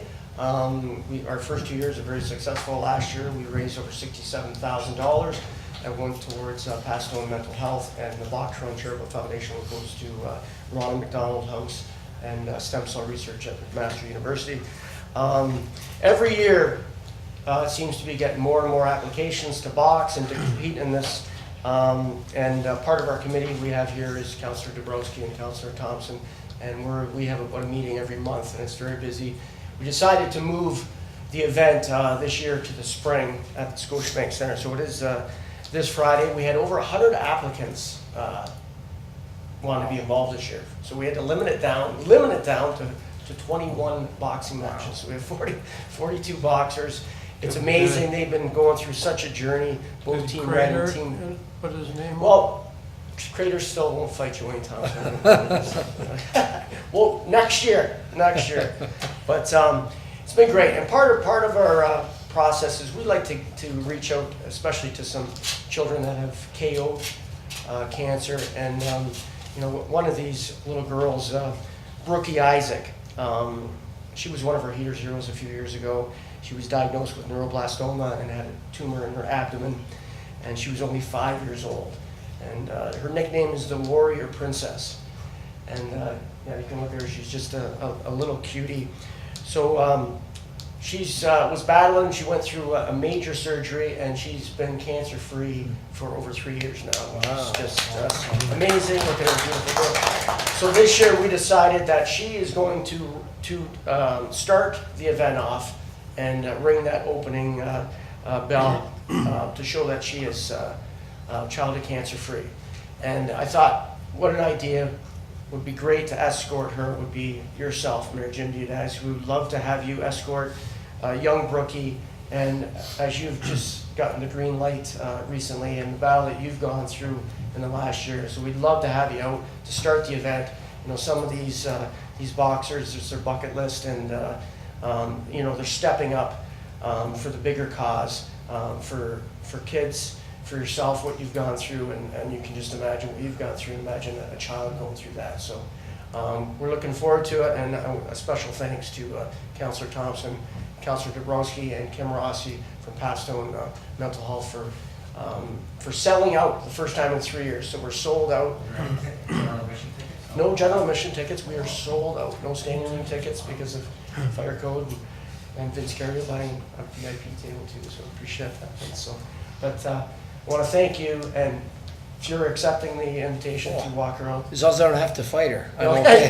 no, for sure. That's one girl you don't want to fight. I know. So thank you very much. And if she's the Warrior Princess, do I get a nickname too? We'll think of one. All right, then work on it. You work on it. That's great. Thank you very much. Any other new bit? Councillor Thompson, of course. Yes, I have two topics that have been concerning me. I think we've done a good job. I think the region has done a good job sending out to the public and social media about what the provincial government is going to do with respect to Niagara. And I'm really concerned that we're not working as a council, sitting down and working with our staff to try to determine what we can do to make sure that Niagara Falls is not totally damaged. I think we're the most vulnerable in the entire region. We got the lowest debt. We have the OLG funds. We've done infrastructure throughout the city. We've really done a job. And anything that happens, with amalgamation, with one city, we're going to be the huge loser. The taxpayers in this city are going to be the big losers. And I'm just thinking, you're looking for people to respond, to make comments, express themselves, but we're not getting a plan of action with respect to the council and the city staff about what we can do to do whatever we can accomplish to have the least effect on this municipality. And I would like to suggest that we refer this to staff and that we come together with a plan. So when the Premier comes out with his statements about, and I keep hearing it's going to come really quick, and it's going to have a huge damage on the city of Niagara Falls. What do they have? What if they have one municipality? What are they going to call it? Niagara? No. It's not going to be Niagara Falls. The biggest brand that we got in the world. Everybody knows Niagara Falls, and we're going to throw that away or let them throw that away. I tell you, I'm very, very concerned about this, and I think we got to have a plan of action regardless of what happens. So I would just make a motion that we refer this to staff to come back, and so we're all on the same path with respect to try to save this municipality, because we're the biggest losers if that happens. I can tell you, when we, our CAO and myself, we met with the two provincial facilitators. That was one of many points we made. We said, we've got the biggest brand name of any municipality in the country, more important than Toronto's, when it comes to the global approach. And we said, you can't lose that, because you lose the name Niagara Falls, New York's gonna pick up all the slack. And we said, that's just way too valuable. Forget the billions of dollars of GDP, just the brand value. I said, my exact words is, I said, Niagara Falls is the Coca-Cola of municipalities. And I said, they would never give up the name Coca-Cola ever. And even if they were bought by another company, Coca-Cola brand would remain. And that's why this brand, they need to treat it just like corporate mergers and acquisitions. This has to be maintained. And that was part of our dialogue. And you're exactly right. We're in great fiscal shape. And I know a lot of places would love to get their hands on it. But we've never brought it up. We've never discussed it here. We've never had a special meeting to have a plan of action with respect to what's happening. And I think we have to do that. Well, and just to address that, so the province had 3 steps. The first step, they came around and wanted to meet with heads of councils in the different regions that they're looking to change the governance, and we did that. And then the second step, they opened up to anybody that wanted to make public comment. You could go online and send in your feelings. And now the third step, they're meeting with special interest groups. So I know our Serge Felicetti, our Director of Economic Development, has lined up our BIAs, and they're all going to be able to give input into this, into the province. But we're still responsible as a council, and I want us to be on track with what we want to do and how we want to accomplish that. You mean once the announcement's made, whatever they're doing, how we do go then, you mean? We haven't even discussed it here as a council. I think, you know, you told us you met with the 2 people that the Premier has set aside, but we don't know, there's no discussion about it. Yeah. I think we have to really be careful, because we're the big losers in this situation. Anyway, I'll refer it to staff, and let's have a dialogue and report back on what we should be doing and how we can save the municipality. Well, I think tomorrow's the deadline to make, to book, right, to book a presentation. Today is the deadline. Today was the deadline, yeah. So we do have our BIA, so I'm just wondering, I'm not sure exactly, I know what you're saying, but I don't know exactly what staff would be doing at this point. Did you want to weigh in? Well, if I could, Mr. Mayor. So today was the deadline for individuals or organizations to put their name forward, like a BIA or a not-for-profit, to speak to the two advisors. They're going to be here May 5th, I think, sometime early May. They're going to be only very short 5-minute presentations, so it doesn't give you much time. But there is an opportunity for anybody to make submissions to the advisors up until, I can't remember exactly, I think it's the end of May. So there is time to get written submissions in, but we've missed the opportunity. And to be quite honest, when you review the material, they weren't wanting to hear from councils. They were wanting to hear from individuals, business, BIAs, Chamber of Commerce, special interest groups, not-for-profits. However, councils can still submit dialogue or information in through to the advisors by the end of May. So that's still open. They just extended that time frame to do that. So your motion is to ask staff to come back with what we would submit to the province? Yes. Is that right? Yeah, Okay. collective. Yep, okay. So we have a motion by Councillor Thompson, seconded by Councillor Carrion. Yeah, just add a comment to Okay, yeah, that we refer to staff, go ahead. just a quick comment. I understand Councillor Thompson's concern. We all have the same concern. Yeah. But I think the decision is going to be made, no matter how we kick and scream and holler. The big thing is going to be the representation that our city gets in the big picture. So I don't know if we're going to have any say about that, but I think that's crucial, that we have good representation, or as much representation as we can get at the table, at the new board table. Yeah, and it was noted too that after the Berkeley report done at the region around 2000, Niagara Falls was one of the only councils that actually took heed and reduced its numbers from 12 down to 8. And they said that was because of Mayor Wayne Thompson's leadership. That's, you know. Oh, exactly. He was trying to get rid of some councilors. Okay. He was trying to get rid of some people, but no leadership at all. May 21st is the deadline, so we've got lots of time to get that done. Yeah. Anyway, I had to move up my appointment for my colonoscopy. You had to move it up? Yeah. You didn't hear that? No. Ford's cutting out the... yeah, the anesthetic. Anesthetic, Yeah.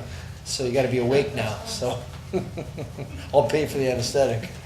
So, okay, we've got the motion, second by Councillor Carrion. All those in favor? And you heard that right here first. Book your colonoscopy now. Well, you still got coverage for anesthetic. Okay. Do you have another thing? Yes. And I just looking for some direction on this also. I was driving down Portage Road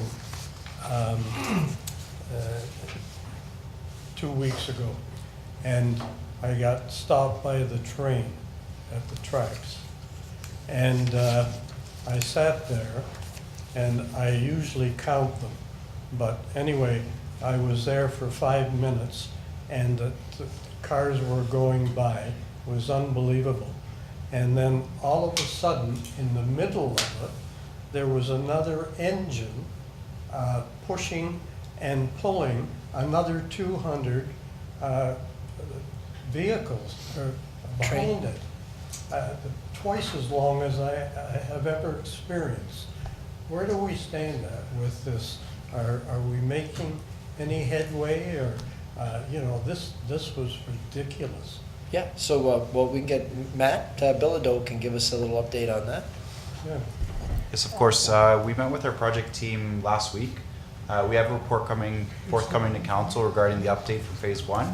And then at that time, we'll be bringing a proposal forward to discuss phase 2 and what the recommendations are at that time as well. Phase 1 and phase 2? Phase 1 is nearing completion, and phase 2 is proposed to occur. Anyway, I think we should be really brought up to date on this. Yep. And know what's going on. Yep. Yeah. Anyway, that's what they're doing. They're making it longer, bigger, so. Date, what date? What's the date? Sir? We're tentatively scheduling to bring a report to council in May. May. Okay, next month. That's good. That's great. So no other new business? Councillor Pietrangelo. Oh, thanks, Your Worship. Your Worship, I just wanted to mention that the Niagara Falls Canucks beat the St. Catharines Falcons last night in a thrilling Game 7. I think the final score was 7-6. They kept going back and forth, and the Canucks scored with 21 seconds left of the game, I think. So they're now Golden Horseshoe Conference champions, and they're going to the semifinals of the Sutherland Cup. So I think it would be appropriate to send them a letter of congratulations, maybe put a little icon on the website so that we can advertise when the home games are. Yeah. And then hopefully we can get some local content out to the games cheering them on. How was the crowd? Was the crowd good? Not bad. Yeah. Getting better, Your Worship. Okay, so Does Senzik have to wear the Niagara Falls Canucks? we didn't make that bet. We didn't make that. We should have though. We should have. So the motion by Councillor Pietrangelo that we invite, that we send a congratulatory note to the team, and to put their scheduled games, home games, on the website so we can get more fans out to those games. Moved by Councillor Strange. All those in favor? Okay, thank you for that. Is there any other new business? All right, then we are adjourned. We are adjourned. Thank you.